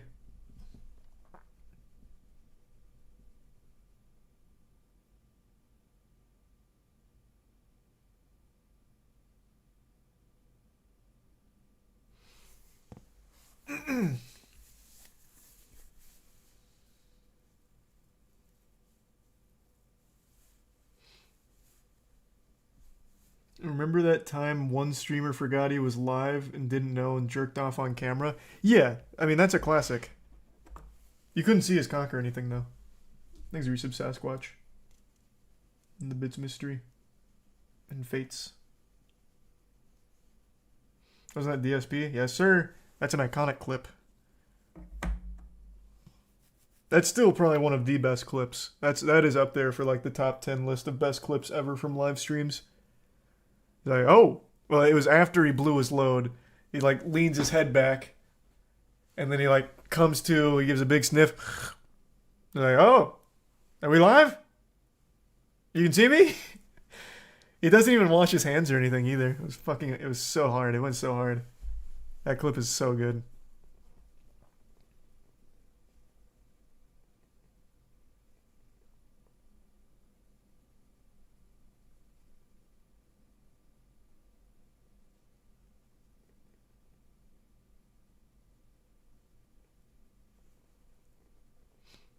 Still come in his pants, come in his pants, come in his hands, yes sir. He was like, alright, time to stream. Got some hours to make.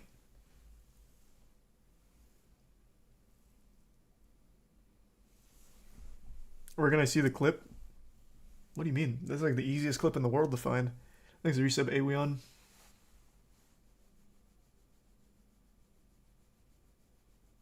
Didn't you sell a painting of your butthole for charity? No, you're talking about our ass cheek collage. I don't think I've ever revealed anything from my brown balloon knot, just my cheeks.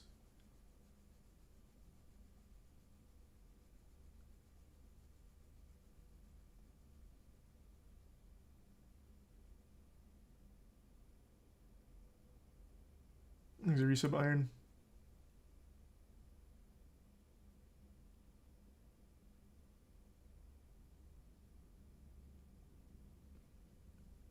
Wasn't Wubby supposed to eat your asshole? Man, it's crazy how things get so bastardized over the course of like a year. Wubby made an edible anus mold of his butt that I was going to tier list, but he never sent it. So I never got to try it. Thanks to resub Yora and the Prime. Cool, Grant.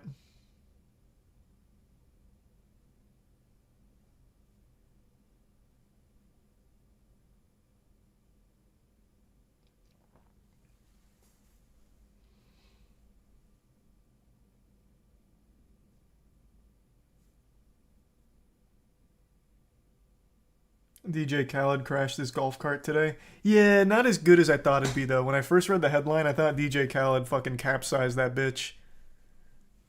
But it was just kind of stuck in sand.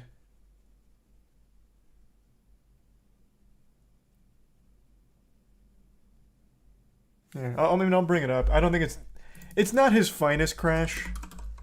Like, it could have definitely been better.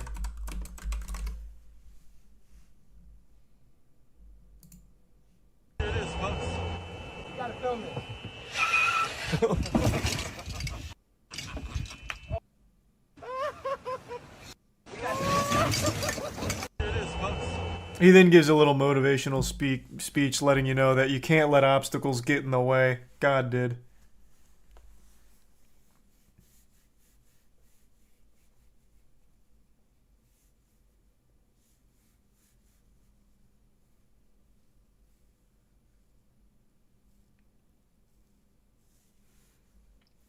Oh yeah, I had never seen him golf. I didn't even know like he knew how to golf.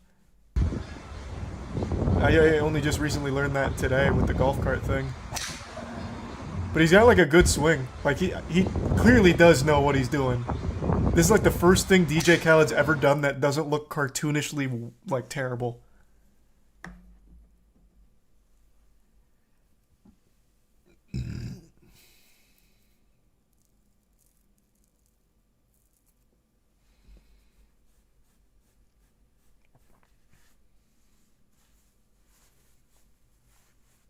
Why do all rich people play golf? It's the most boring sport. It's got that rich people prestige to it for some reason, but I remember even back in college, we'd go play golf occasionally for like $15 for the whole day. And you usually just go with your friends, drink beer, and relax. It's just like a laid-back social activity. I think going alone would be really boring. I couldn't imagine golfing by yourself. But like just with your friends, super fun.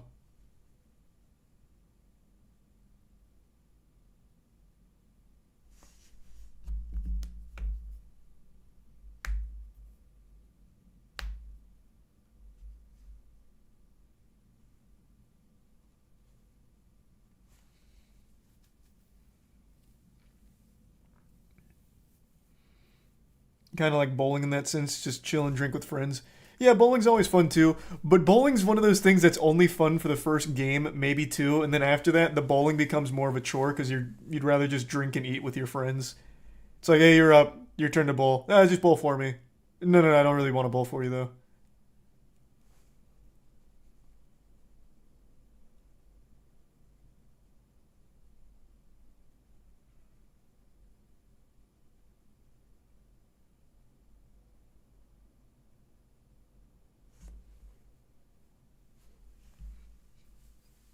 Oh, thanks for the 5 gift subs, Andrew. Appreciate that, man. And the resub Yakuza, Byleth, Damp, Sleepy, and Arby.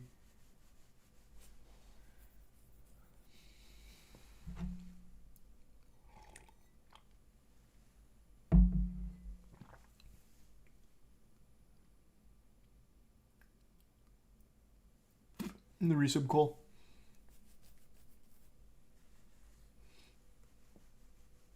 You ever played disc golf? Yeah, I played disc golf. It was fun. Haven't played it in like 15 years, back in like high school, but it was cool.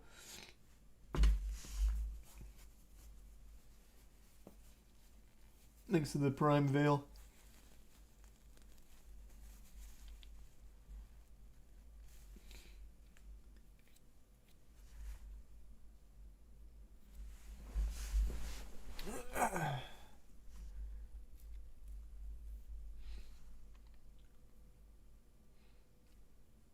You ever did it who?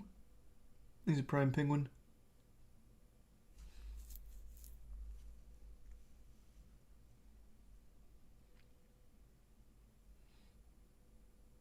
If I ever got the opportunity, would I do cooking with Suicide Boys?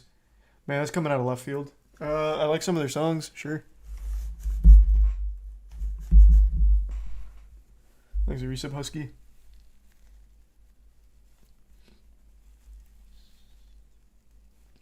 Thanks, Resub Zoe.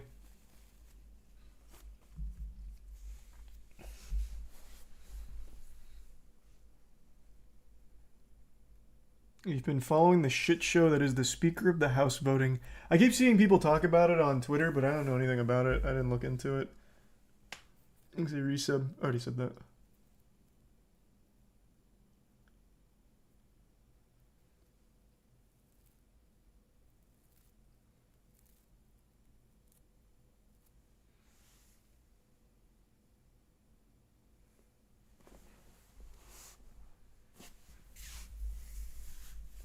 Why the fuck would you follow that? I don't know. Seems like a lot of people were. I don't know shit about it. You see Dylan Dennis pull out of the KSI fight. Yeah, all that shit he talked, and then he still pulls out. It's so cringe.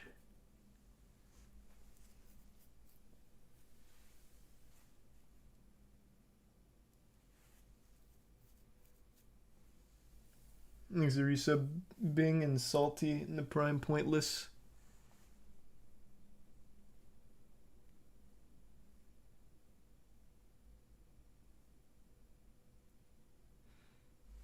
It wasn't just Instagram comments. Dylan fought someone at that KSI presser. Like, he just fought a random dude. He still got his ass beat. Well, yeah, he just got into a scuffle there. Like, he'd been going on like a rampage about brutalizing KSI. And now that the fight was like rolling up, he drops out. What was his reasoning? I didn't even bother looking. Why did he say he's quitting? He's a Prime Cup.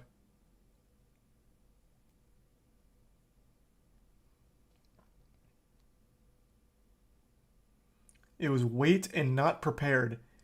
Man, he got so much time to get prepared. He'd been talking so much shit about this fight, like ready to fight him. How he's gonna beat the shit out of KSI. How did he not get prepared in all of that time?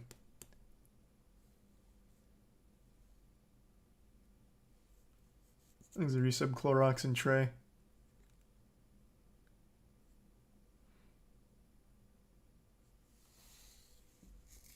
He hasn't said anything. Those are still rumors. Oh, okay. I mean, he did pull out, though. I'm very curious as to why.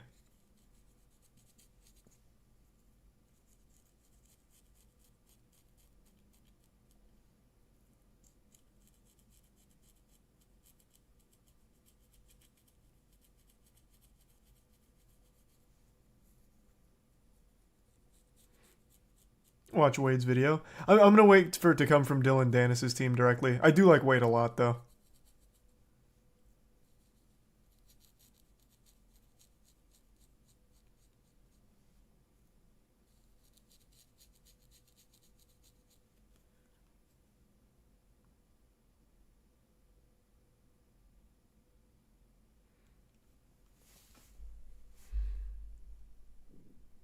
Have I heard anything from Warner Bros. About Miss Shinema? No, not yet.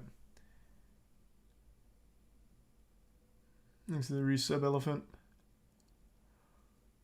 You should look up Serial Instigators on YouTube. I've heard of that channel before. I'm familiar.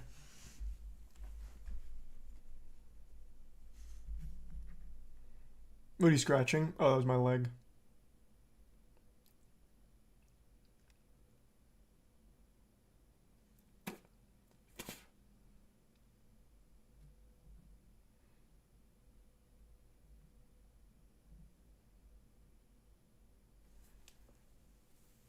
Thanks to the resub. Took.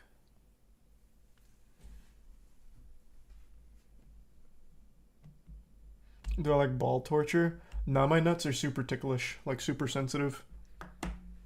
Even when I'm showering, if I like give my nuts too hard of a tug, it makes me like really uncomfortable. I don't know. It's a very sensitive area, and they get all like tickly.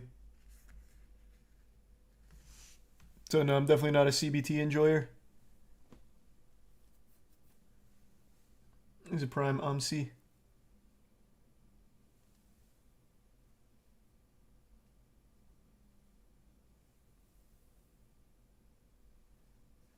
Same, can't wear jeans because of my balls.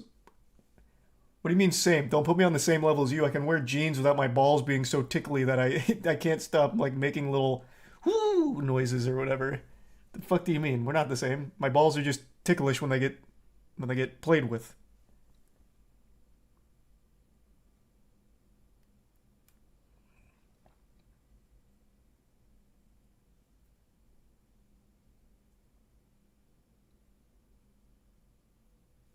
Thanks to the bits hamburger.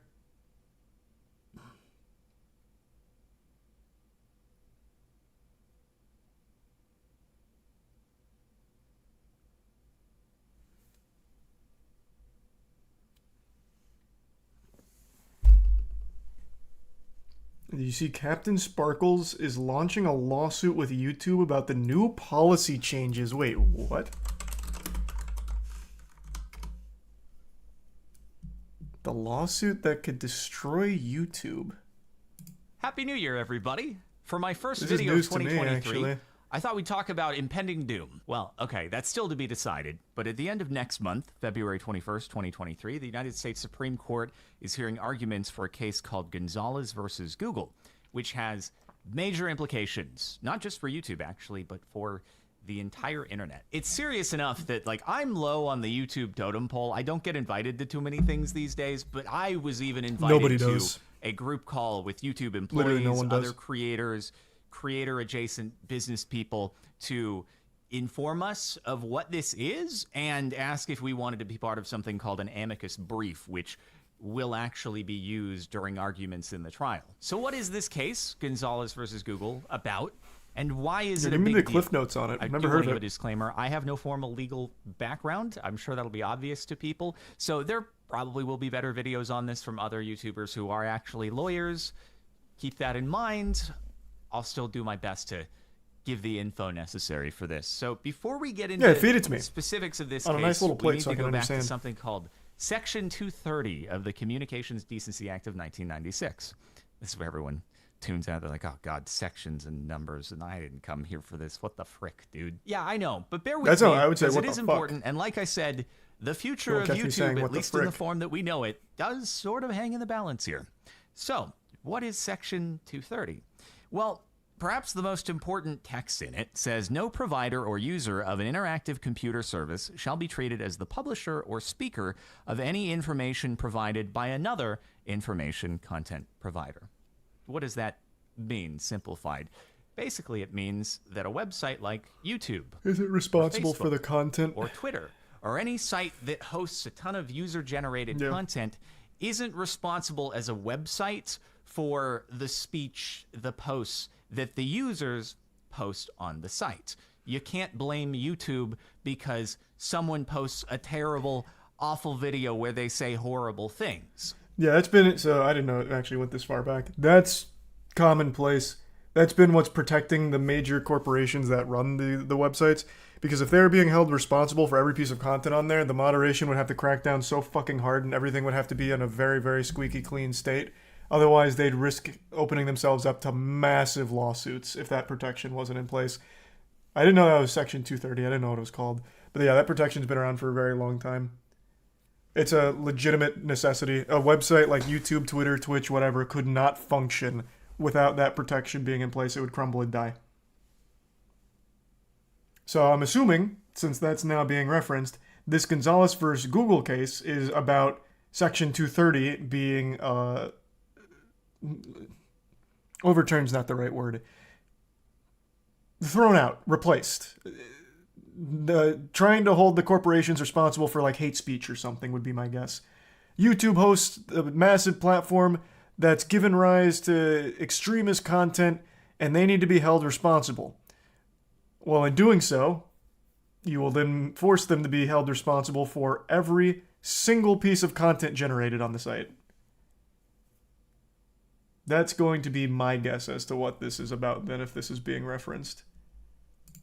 And this is very important because it's in contrast to, let's call them legacy media outlets. So think newspapers, TV news outlets. Those are considered publishers in that they are seen as expressly authorizing what is put Yep, forth. they whether review it's the in content. text in the articles. It is their voice or in it, yep. verbally said on the TV station. So let's think of something like slander or libel. Say a newspaper publishes an article that accuses someone out there of doing terrible things, but They're those responsible terrible for the things words. aren't actually true. Well, that person can sue for libel, and the newspaper is responsible for having published that article.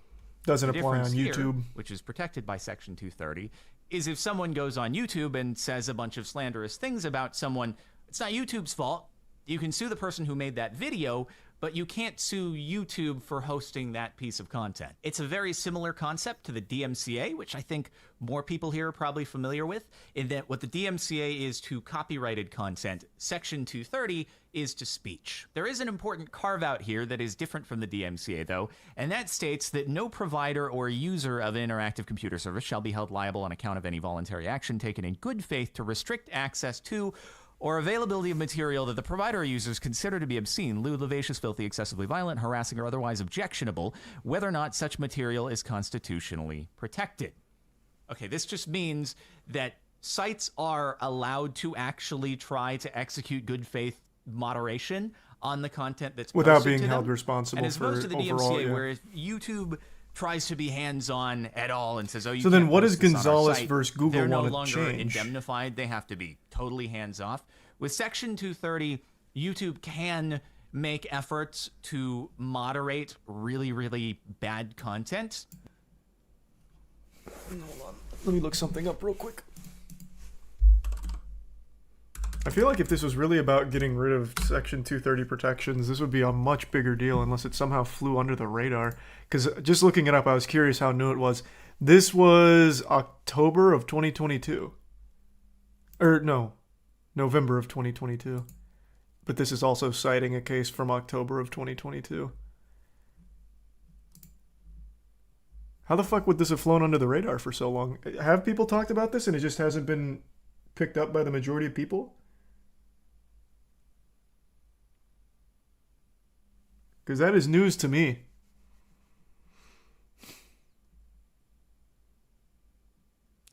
One question before the Supreme Court with Gonzalez vs. Google is whether, under Section 230, a website or service develops content and therefore loses immunity when it uses an algorithm to recommend terrorist content based on users' viewing history. As the Artificial Intelligence Law and Policy Institute argued in an amicus brief before the Ninth Circuit, the court must determine if content recommendation algorithms are neutral facilitation tools or a means of developing user-tailored content.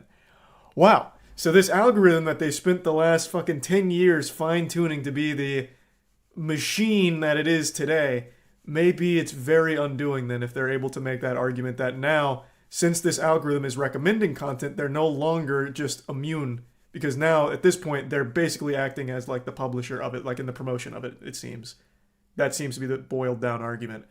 The algorithm promoting terrorist content or the algorithm steering public discourse, like tailored content, is, I guess, being argued as them no longer just being like this hands-off God, what's the right word? Hub? They're now like a direct participant. Thus, they're now going to be held to the same standards of something like The Sun. That is very, very, very interesting.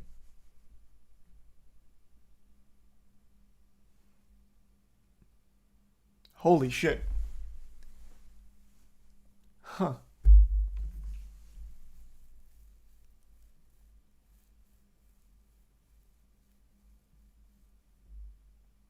Oh my god. Yeah, that's a pretty fucking good argument. Like, this isn't baloney. Because they're not wrong. The YouTube algorithm will keep you in a bubble if you want it to, or if you let it. So let's say you are someone that... shit, this is a really morbid one. But there's a community on YouTube that likes to torture young monkeys.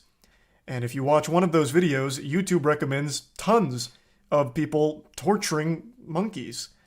Like, it's a real fucked up thing, and the YouTube algorithm, in the way that it works, will continue to recommend that content. But under Section 230, they're not responsible for the content being there, but the algorithm promoting it is now being argued to be YouTube as kind of like almost being responsible for it because they're showing it to you. They're delivering this experience to you. So the same rules they're arguing shouldn't apply in a case like that.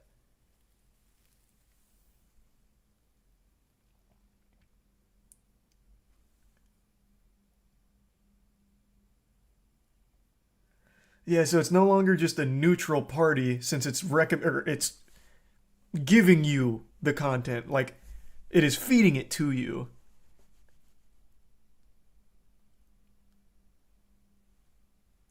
There's the Prime Kinky, and then you said Daffodil and Smed.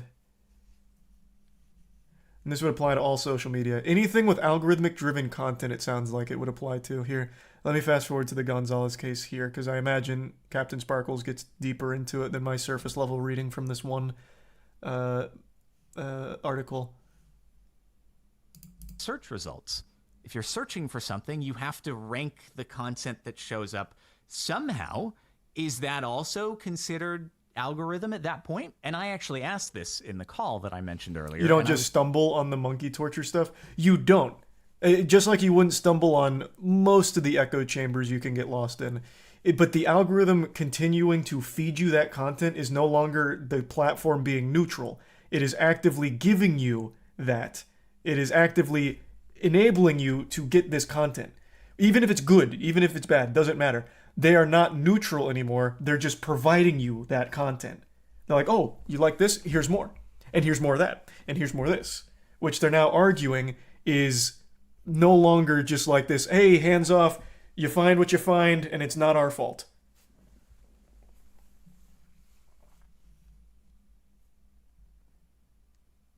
I was told that there is precedent for Google search results to be protected.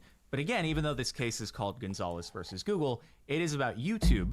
And so I'm sure that the defense will reference that, but I don't know that it's established precedent when it comes to YouTube search specifically. And so it's a very hard question to answer. What actually is the algorithm? This only applies, obviously, if the Supreme Court is thinking about ruling against Google here. But I guess that's why you're probably still here, is to find out what could actually happen if the court rules against Google on all counts. So, God forbid, let's envision a worst case scenario here. We may not actually see immediate massive changes to YouTube. Because remember, this ruling wouldn't be, oh, the algorithm is now illegal, you can't make content recommendations. It wouldn't just be the algorithm. By making these content recommendations to viewers, you may now be held liable for what they've uploaded. So now, thus, they'd have to crack down so fucking hard on every piece of content uploaded to YouTube, which they realistically can't do. They would have to play so safe on every upload, otherwise they risk being sued, otherwise they risk full legal action. Yeah.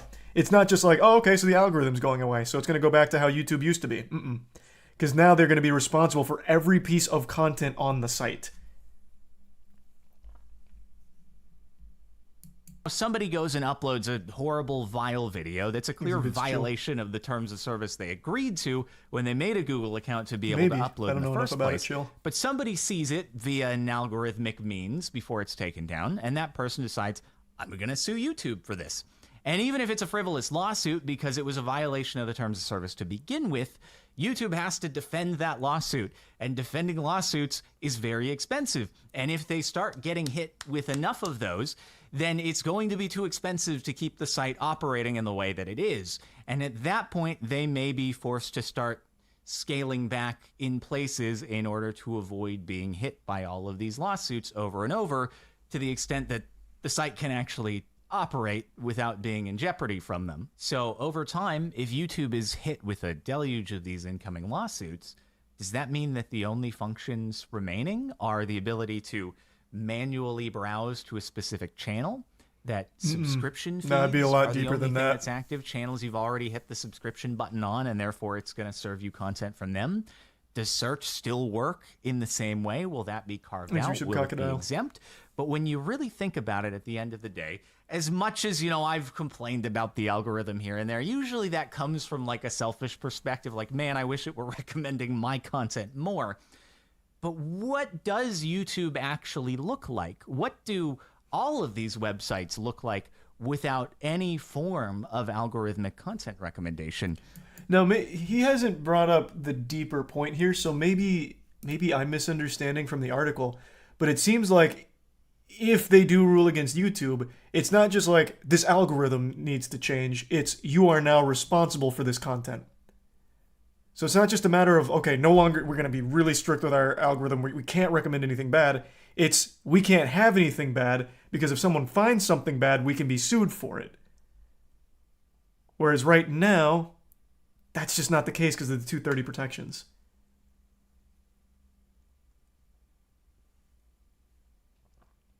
He just said that. You skipped that part. Oh, what? When? I thought this was him still just setting up what the case is. Which I was looking for more like here's the ramifications. I can see what the case is. I've got it up. So I just didn't need the summary. I think its videos can't be recommended to you. No.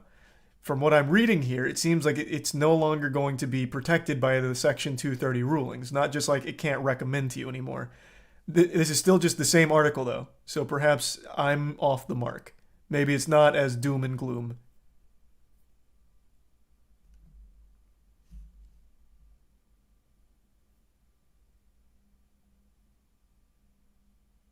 There's a resub Misty. In the Prime Fancy. But here, I'll go back to before I went to the epilogue Case for of the things that get heard by the outcome. Supreme Court. Usually they are constitutional issues, and this is, in a way, a free speech issue. So will the court consider that a website, that YouTube recommending a piece of content to a viewer is an endorsement, is like a newspaper giving the okay to publish an article? Or will they see that almost all social media websites at this point, if not all of them, operate off of an algorithmic recommendation system? Yep. And to not give some sort of carve out there would more or less break the operations of all these websites. The scope of this is not even known, though. Like, where do you draw the line between what is considered algorithm and what is not? You might make the argument that videos recommended from channels you're not subscribed to on your homepage, maybe that's algorithm. Suggested videos to the side and bottom of the video you're watching, okay, maybe that's algorithm. But what about search results? If you're searching for something, you have to rank the content that shows up somehow. Is that also considered algorithm at that point? And I actually asked this in the call that I mentioned earlier, and I was told that there is precedent for Google search results to be protected. But again, even though this case is called Gonzalez versus Google, it is about YouTube. And so I'm sure that the defense will reference that, but I don't know that it's established precedent when it comes to YouTube search specifically. And so So I see people in the chat once again saying, and this is him giving the recap of what's going on and like the scope of it. But again, it's not just the algorithm, at least not based on what I'm reading here. One question before the Supreme Court with Gonzalez versus Google is whether under Section 230 a website or service develops content and therefore loses immunity. When the algorithm recommends to terrorist content based on viewers' viewing history, as Artificial Intelligence Law and Policy Institute argued in the amicus brief before the Ninth Circuit, the court determined if content recommendation algorithms are the neutral facilitation tools or means of developing user-tailored content. This recommendation algorithms fall outside the scope of Section 230, and the ruling would have enormous implications on how websites would operate. This is like it's still independent of just the algorithm.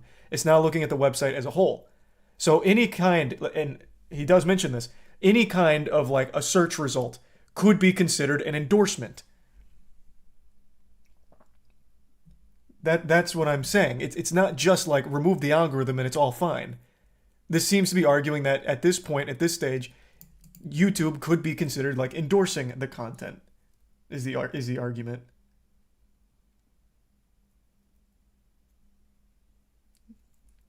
And if that's the case, it could no longer just house anything without it being strictly monitored before being published, I imagine.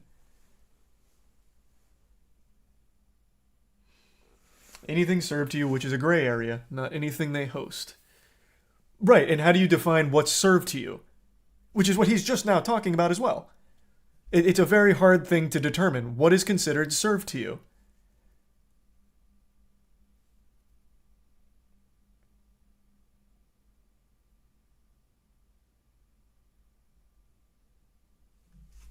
Thanks to Prime Zook. Yeah, of course, Snert. Who gets to determine this? Don't know.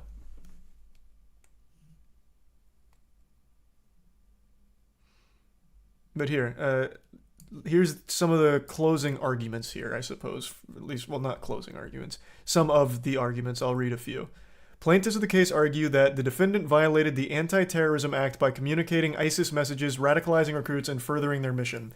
And 2, should be held liable for this content because it was promoted through targeted recommendations on its website. The plaintiff alleges that the promotion constituted Google's aiding and abetting in the promotion of recruitment efforts of these terrorist organizations. Through this, plaintiffs argue that YouTube provided material support to ISIS, that they had knowingly permitted ISIS to post hundreds of videos on YouTube, and that the services provided by the algorithm provided access to viewers to similar content. Quotes, were critical to the growth and activity of ISIS. So a big takeaway there is it's not just the promotion. They also say they had knowingly permitted ISIS to post hundreds of videos on YouTube. That's just targeting the actual posting of that content. So the fact it was housed there, they are now trying to argue that they should be held liable. And the fact that the algorithm promoted it should be used as a case against them having 230 protections.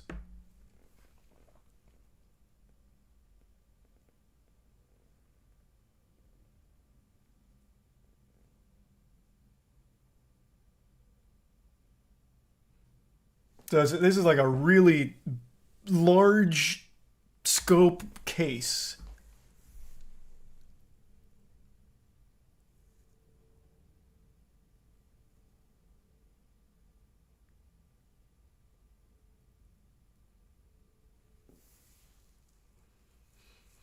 If they started promoting videos on bomb making, I'd imagine they'd be liable. And you wouldn't be wrong. That's the argument they're making here, but with ISIS instead of bomb making. And in doing so, it targets the entire thing. Like, if they're being held liable for this, they will also be held liable for whatever else. How to get away with murder. Here's weird people torturing animals over here. This and that. They'd be held liable in every single other avenue as well. But then that also extends to anything. They would now be held liable for every piece of content, meaning if you wanted to post your Minecraft Let's Play and let's say you use some hate speech in the middle of it, they'd be held liable for that. Like, oh, okay, so you're enabling people to say some slurs. It'd be very dangerous for them to allow content that they couldn't strictly moderate and approve beforehand. Just like a paper, making sure they don't publish something like that. At least that's how I understand it.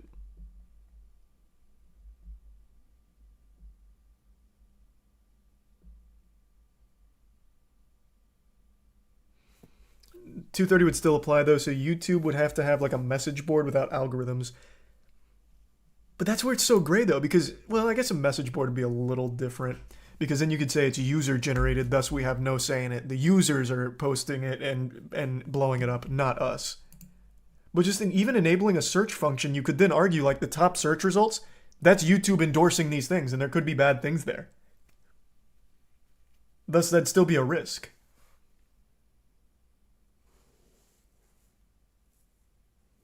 Thanks to the Prime, dying and Darth Lightyear in Borderline.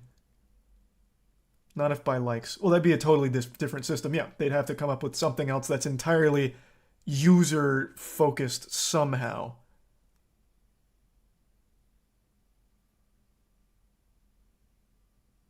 Top search result is user-generated. No, it's generated based off of what you usually watch. It's catered to you, your channel.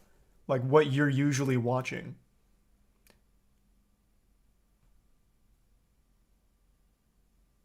There's a Prime Hope. It's both. I don't know about both. I've never had that be the case. Top vids is always based on like your watch history and what the algorithm thinks that you're most likely to click on based on your search. That's why two people are going to get two different search results if you type in the same thing.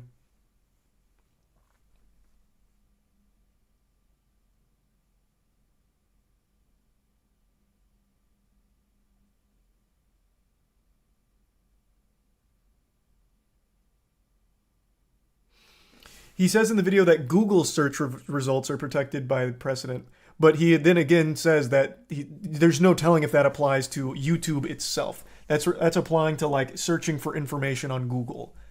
So unclear if that would apply to YouTube with that precedent. Let me get back. I think he was mentioning it here. Amended their content in some place.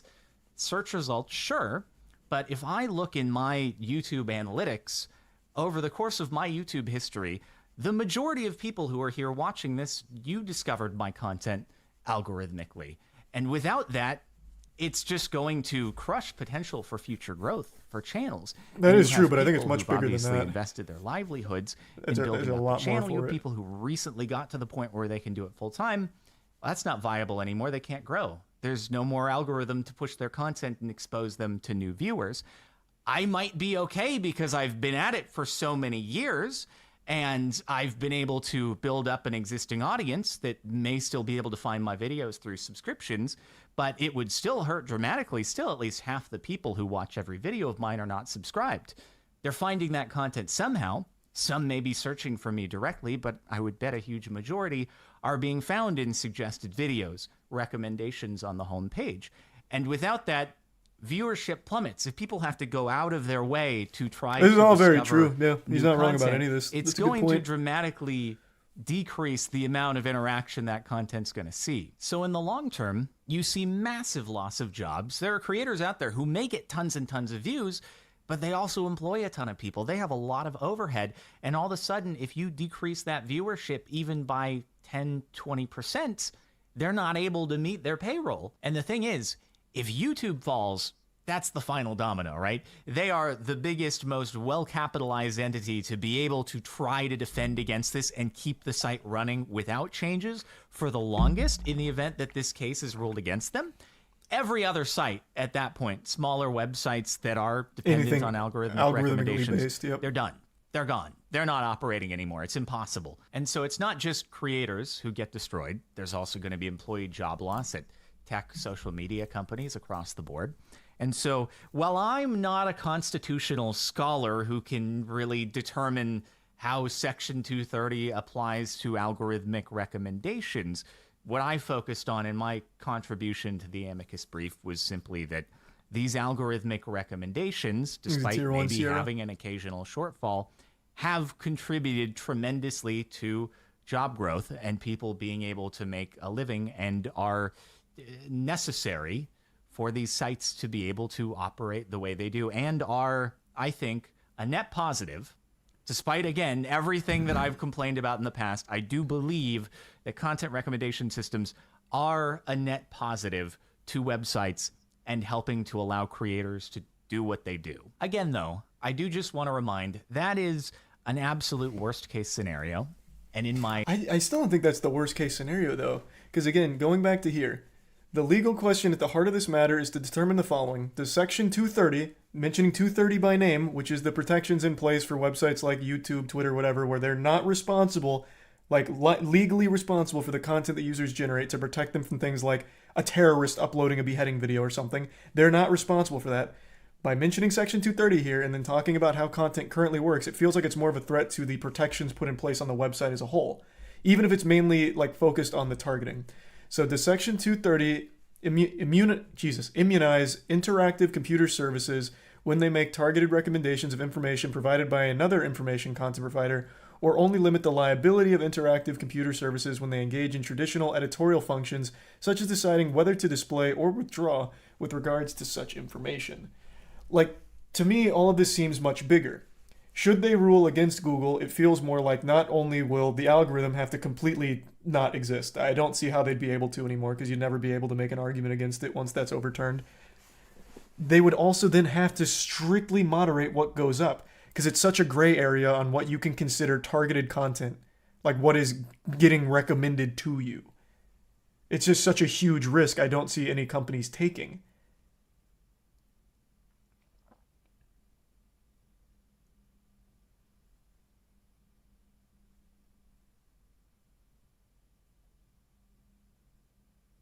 I mean, it's what the world needs. That's really short-sighted. So let's say, like right now, let's use like, I'm trying to think of something that's not too extreme because I don't want to go like too crazy with it. Right now, someone is being real politically incorrect. He's saying like some real bad things. He's making points about like, oh, this group is so inferior. They're such shit. This and that. Like, they're fucking terrible. They're awful. Like, right now, that person might find their way in the algorithm and you can be like, oh, that's terrible. They're promoting this. And then from here, I'm finding all these other people. But now let's envision a future where that algorithm's not there. And now they have to strictly moderate every piece of content. Obviously, they wouldn't approve of that guy. But who's to say that going forward, they would then approve of someone else who's just saying something kind of innocent that's not nearly as bad? It's like, oh, you know, I'm playing this game and I made a joke about this guy being real bad at the game. I'm like, oh, bro, you fucking suck. Like, this is very toxic. Is that allowed? Should we allow? Like, does that open us up to any kind of possibility? Or like CoffeeZilla did an investigation on Logan Paul, but it's not an officially conducted investigation. Is there a chance that we just platformed a completely fraudulent, defamatory statement? Like, it becomes this big gray area where it's like, fuck, what's going to open us up to that responsibility? That's just free speech, which is threatened here. Because the 230 section is about protecting it.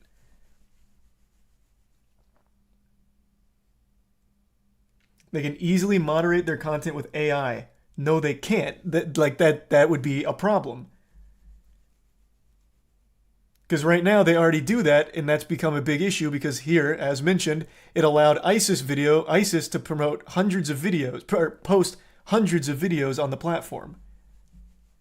It would then need to be a massive overhaul and be manually reviewed in order to make sure that doesn't happen again.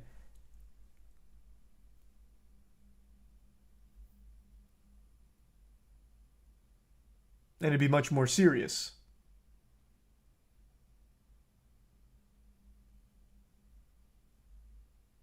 They already suppress discerning political opinions. But you can still find them.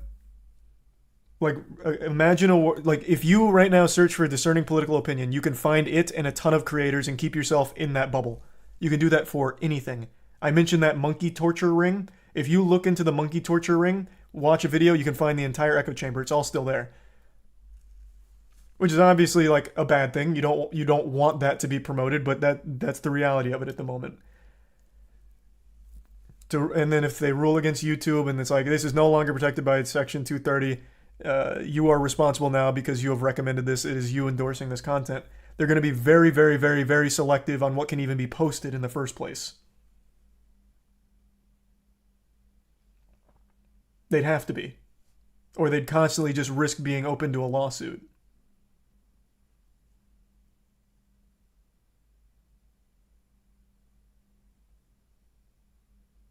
Only verified channels up. Okay, then no other creators ever allowed to post on YouTube.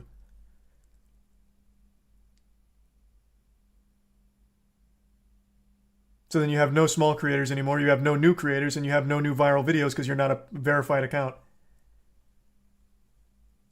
There's a prime harrowing.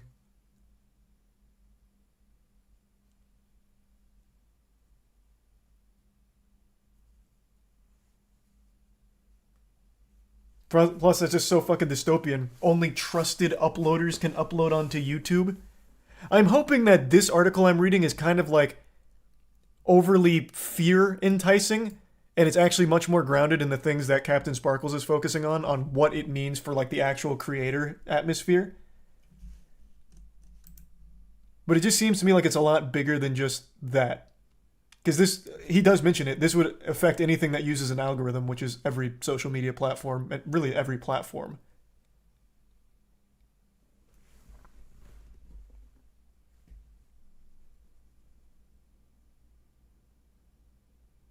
I don't think there's a solution for that. Well, you need to carve off some kind of like stipulation to get like with the modern times. Like algorithms control every piece of information out there. It is what it is, and everyone benefits everyone benefits from it, even though it might not seem that way. Like even the guy who mentioned the discerning political opinions being suppressed, without the algorithm, they wouldn't exist. They just wouldn't even be allowed on these platforms that don't like that. Like let's say it's run by someone who just doesn't like your political opinion, they would probably just not allow it because it opens them up to a potential liability with it. So no matter where you stand, you do still benefit from it.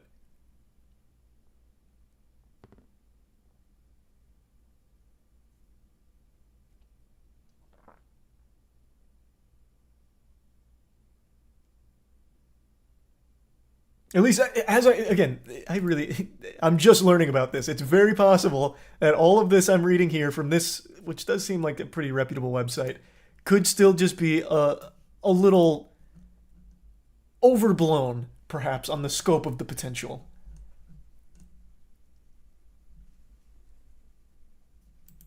I would like to hear more from like lawyers and stuff, as Captain Sparkles mentions. I think he's done a great job breaking it down, like in its like most plain state. Like, here's what it means, here's what it is. 12, almost 13 years now on YouTube.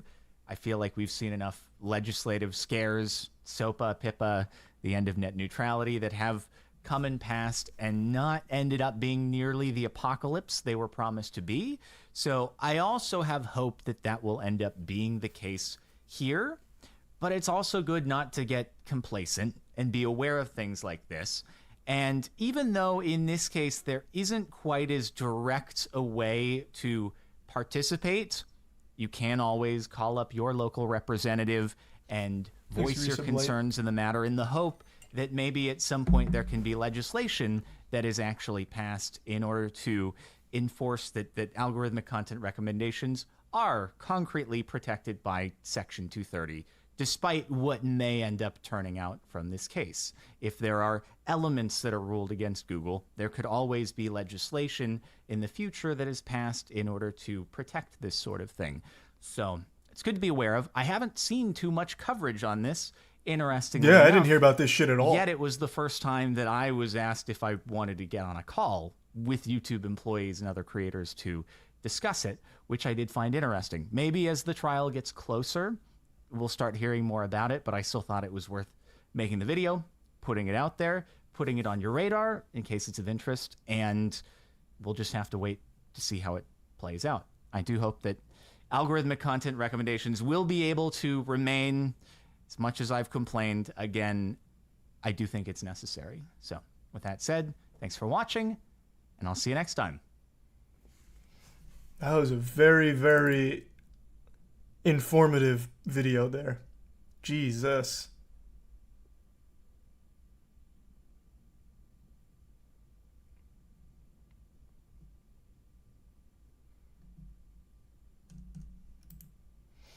Only in moderation can this be accounted for. That's just so delusional. Billions upon billions of billions of billions of minutes of content is uploaded every hour to YouTube. If it can't be moderated by an AI or something, some kind of system, then it can't be allowed at all. They just wouldn't allow that much content. They'd be selective. They'd only allow what they can actually moderate, because they'd have to.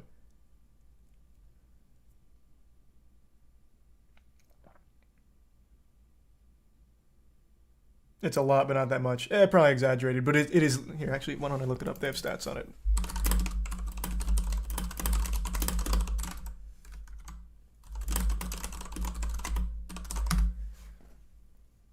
Here we go. How many hours are uploaded? This was June 28th of 2022. How many hours of video are uploaded to YouTube every minute? Over 5,000 hours of video are uploaded to YouTube every minute, which equates to 30,000 hours of freshly uploaded content by the hour. So 30,000 hours of freshly uploaded content every hour.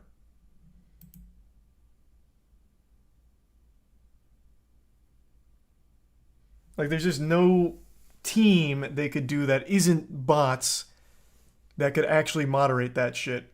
So you just wouldn't be able to post it if they lost their 230 protections, or if holes started to get poked into their 230 protections.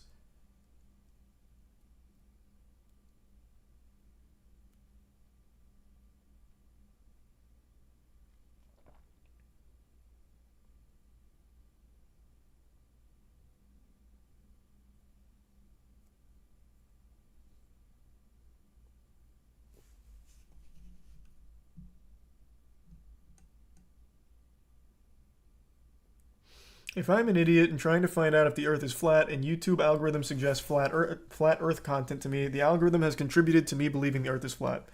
Well, that's the argument they're making, that YouTube is now responsible for that. Though on a much more like serious scale about like ISIS videos and recruiting. But yes, that is the argument. They are now no longer hands off. They are now actively contributing to it. Thus, they're like the facilitator. They are the ones providing you with those things. That's their argument. Thus, they no longer get the 230 protections in that case.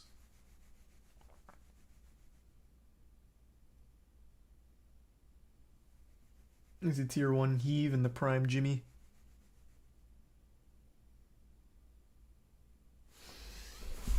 Ugh. Very, very interesting. Who do I think should win? Well, it'd be absolutely disastrous should this set the precedent about algorithmic generated content, because that affects every single platform currently out there. So that would be super rough. I hope they reach some kind of middle ground where they can recognize that, yes, this is a problem. Here's how we can fine-tune this to ensure these awful things don't happen with the algorithm. So they carve out like a stipulation like, okay, here's how you can keep these protections in place while using these things, and this is how it's going to work. I think that'd be better for everyone.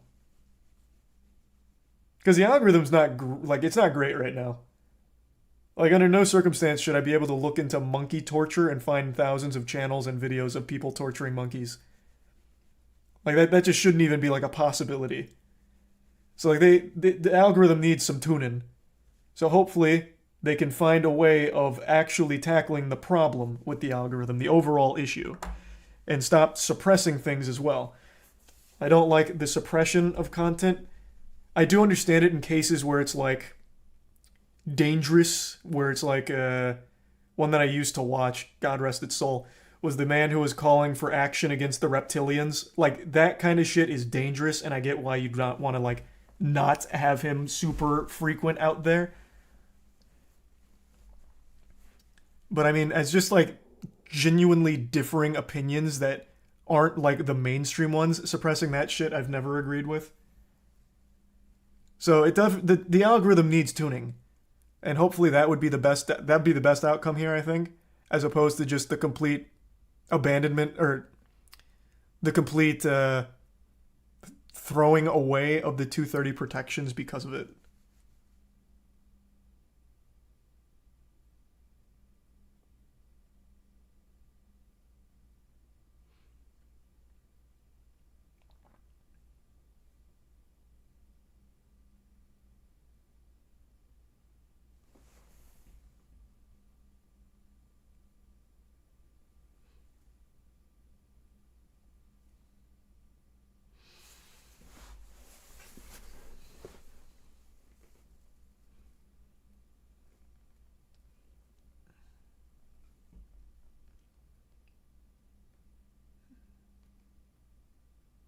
Does live content still get those protections? Yeah, YouTube's not responsible for anything on their live content. There was that Russian streamer who killed his girlfriend on stream. Brought her dead body in too, if I remember correctly. YouTube is not responsible for it. Just because they hosted it on their platform, they're not they don't endorse it. And they're protected because of the 230 protections. YouTube has no control over some fucking maniac going live and killing his girlfriend. They shouldn't be responsible for that. What the fuck were they supposed to do to prevent that? They had no idea he was a normal streamer from what I recall. Lost his goddamn mind. Killed his girlfriend. Like, how are they supposed to stop that? They're not responsible. And they shouldn't be.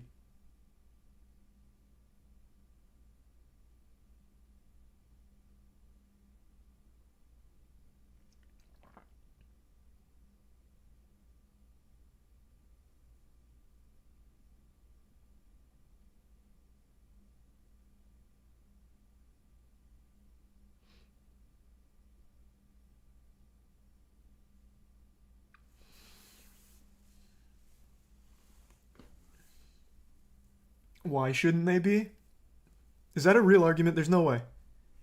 Why shouldn't they be responsible for someone going live and doing some horrible shit like that? Well, because if they're held responsible for that, they're going to be held responsible for everything. Meaning, once again, what I talked about with this, which is what I think is most concerning, I don't know how realistic it is If they start being held responsible for everything put on their platform, they're only going to allow very squeaky clean things that aren't going to get them in hot water. It'd be the only safe way of running the platform.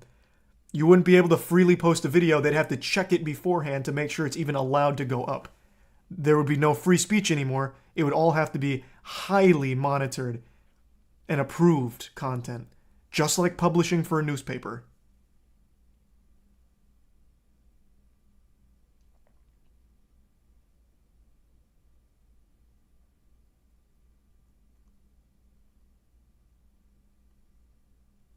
There already isn't free speech. Everyone likes to say that and exaggerate. You right now can post a video on YouTube about anything. Legitimately anything. And you might find an audience for it. Unless you're doing something legitimately illegal, you can do that. And it can stay up. And it might even get recommended. Now I know there is suppression, which again, I always lobby against. But you can. You absolutely can. You're not getting punished for it.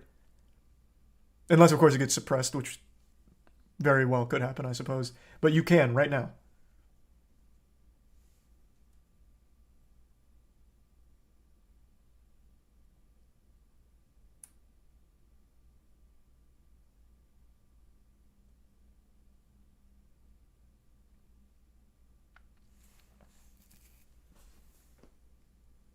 Is the resub Seiya and Sauce?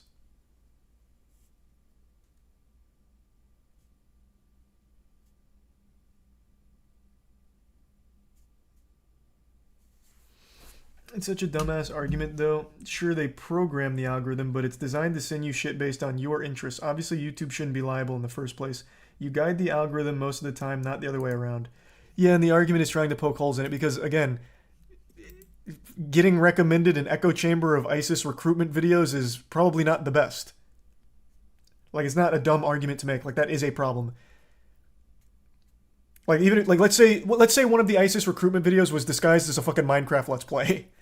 Like, I'm playing Minecraft, also, I was just reading about ISIS, it was kind of interesting. And then all of a sudden, you are getting recommended more ISIS recruitment videos.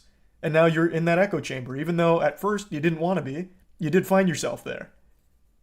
Like, there is a problem with algorithm recommending shit like that. There was even a problem with the algorithm recommending, like, children doing very questionable things. There does need to be tuning of it. But just not, like, an outright throwing away of the 230 protections because of it.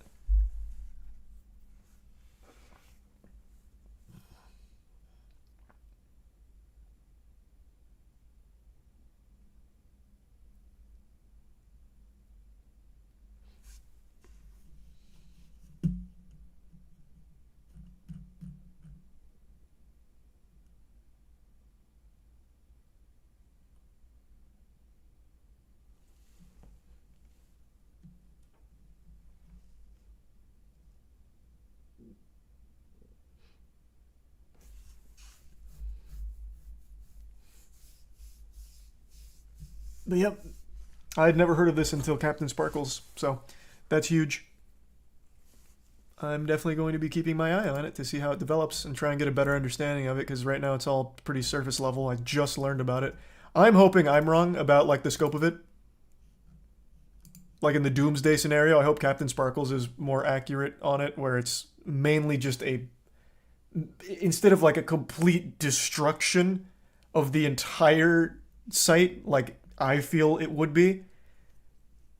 So I'm going to have to definitely do more on it, do more research on it.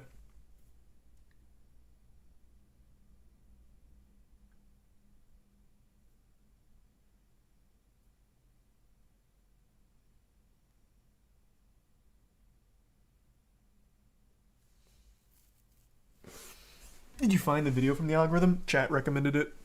They kept asking if I heard about Captain Sparkle's lawsuit, so I thought he was suing YouTube. YouTube isn't going anywhere, calm down. Well, I'm not saying it is, I'm just saying, like, if this did go through, over time, YouTube would absolutely not be able to function in its current state, not even fucking close.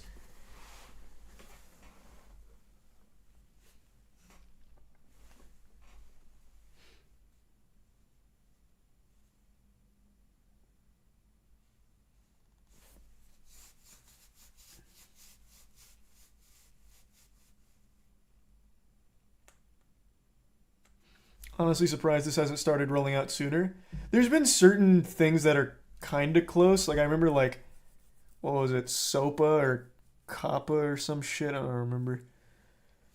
Just not, I don't think they've ever tried to go for like the Section 230 protections until now. At least not to my knowledge.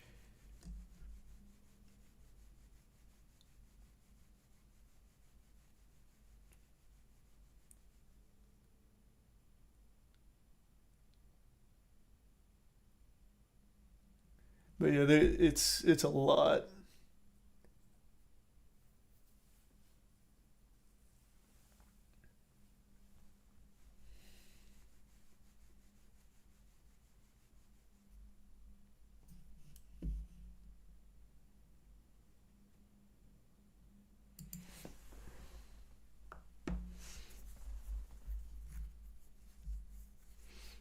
How would they fix some of this stuff?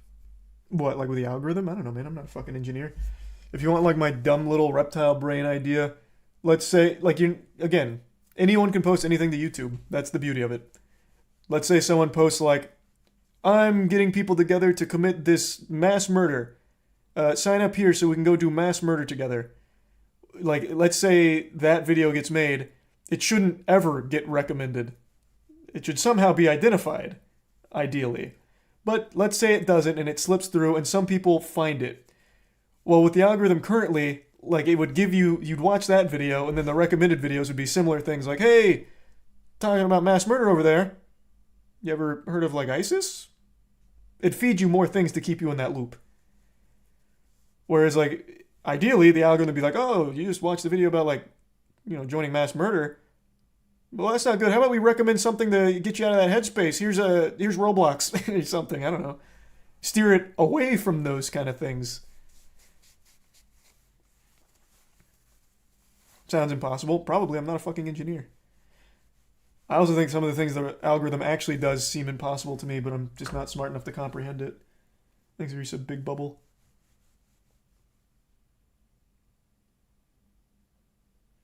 Yeah, that was a big one, Joe, the apocalypse thing. Or just remove the videos. Well, yeah, that's, again, you would have to identify them. But right now the algorithm can identify the dangerous videos and still feed them to you. For however brief a time they're online. Because YouTube did take down a lot of the ISIS videos, obviously. But for the time they were up, the algorithm could recognize them and still feed them to you.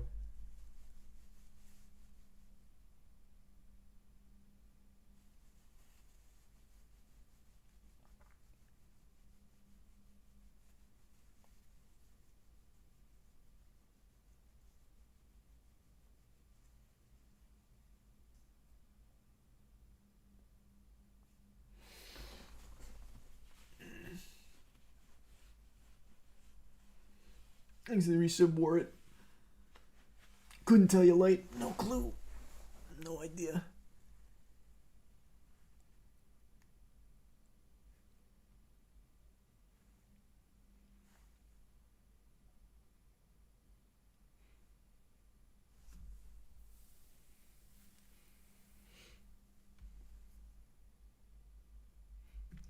Obviously, the algorithm is shit right now, but arguing that because the algorithm recommends it, it's a direct endorsement by YouTube is a dumbass leap in logic. I can't believe it.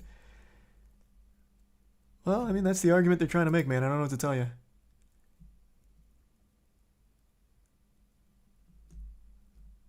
They're very clearly desperate to somehow pin this on something.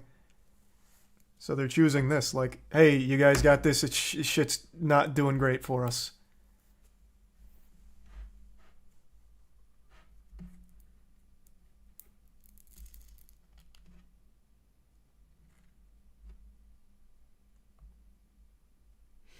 Don't forget, Logan Paul's Japan video was #1 trending when it came out. Oh, the Suicide Force thing. That's true. That was #1 trending video. That was pretty big.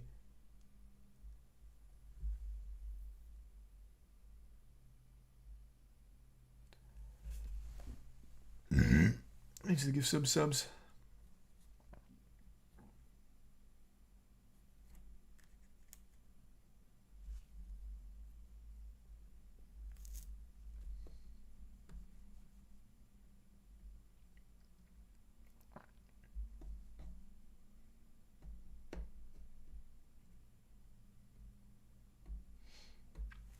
Yeah, I saw Afroman made that song after his property got broken into. He's made like 3 songs on it. They're bangers. Will I make a video talking about how serious it is? I'm going to need to do more research on it. Again, I could be totally fucking wrong about all of this. I have read 2 articles now because I got another one up that I've been going through. I've watched 1 video on it and read 2 articles on it. I could be way overestimating the magnitude and the severity of it. I could be. Like, it's very, very possible. So yeah, I just need to research it more myself.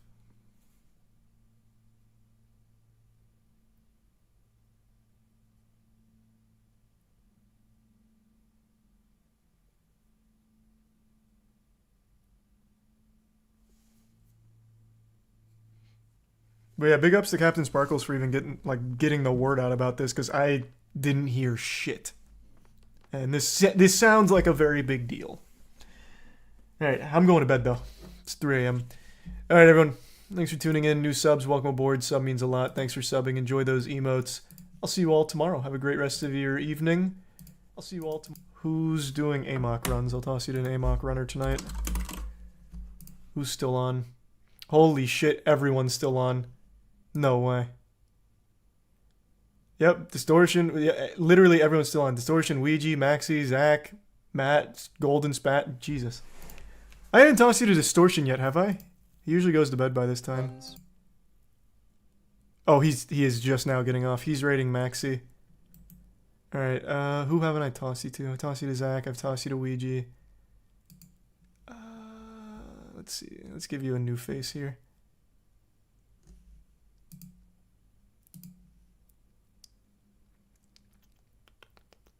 Here, I'll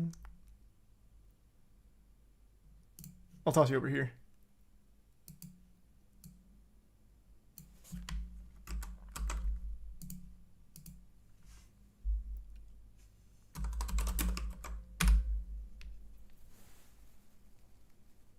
All right. Thanks again, everyone. See you tomorrow.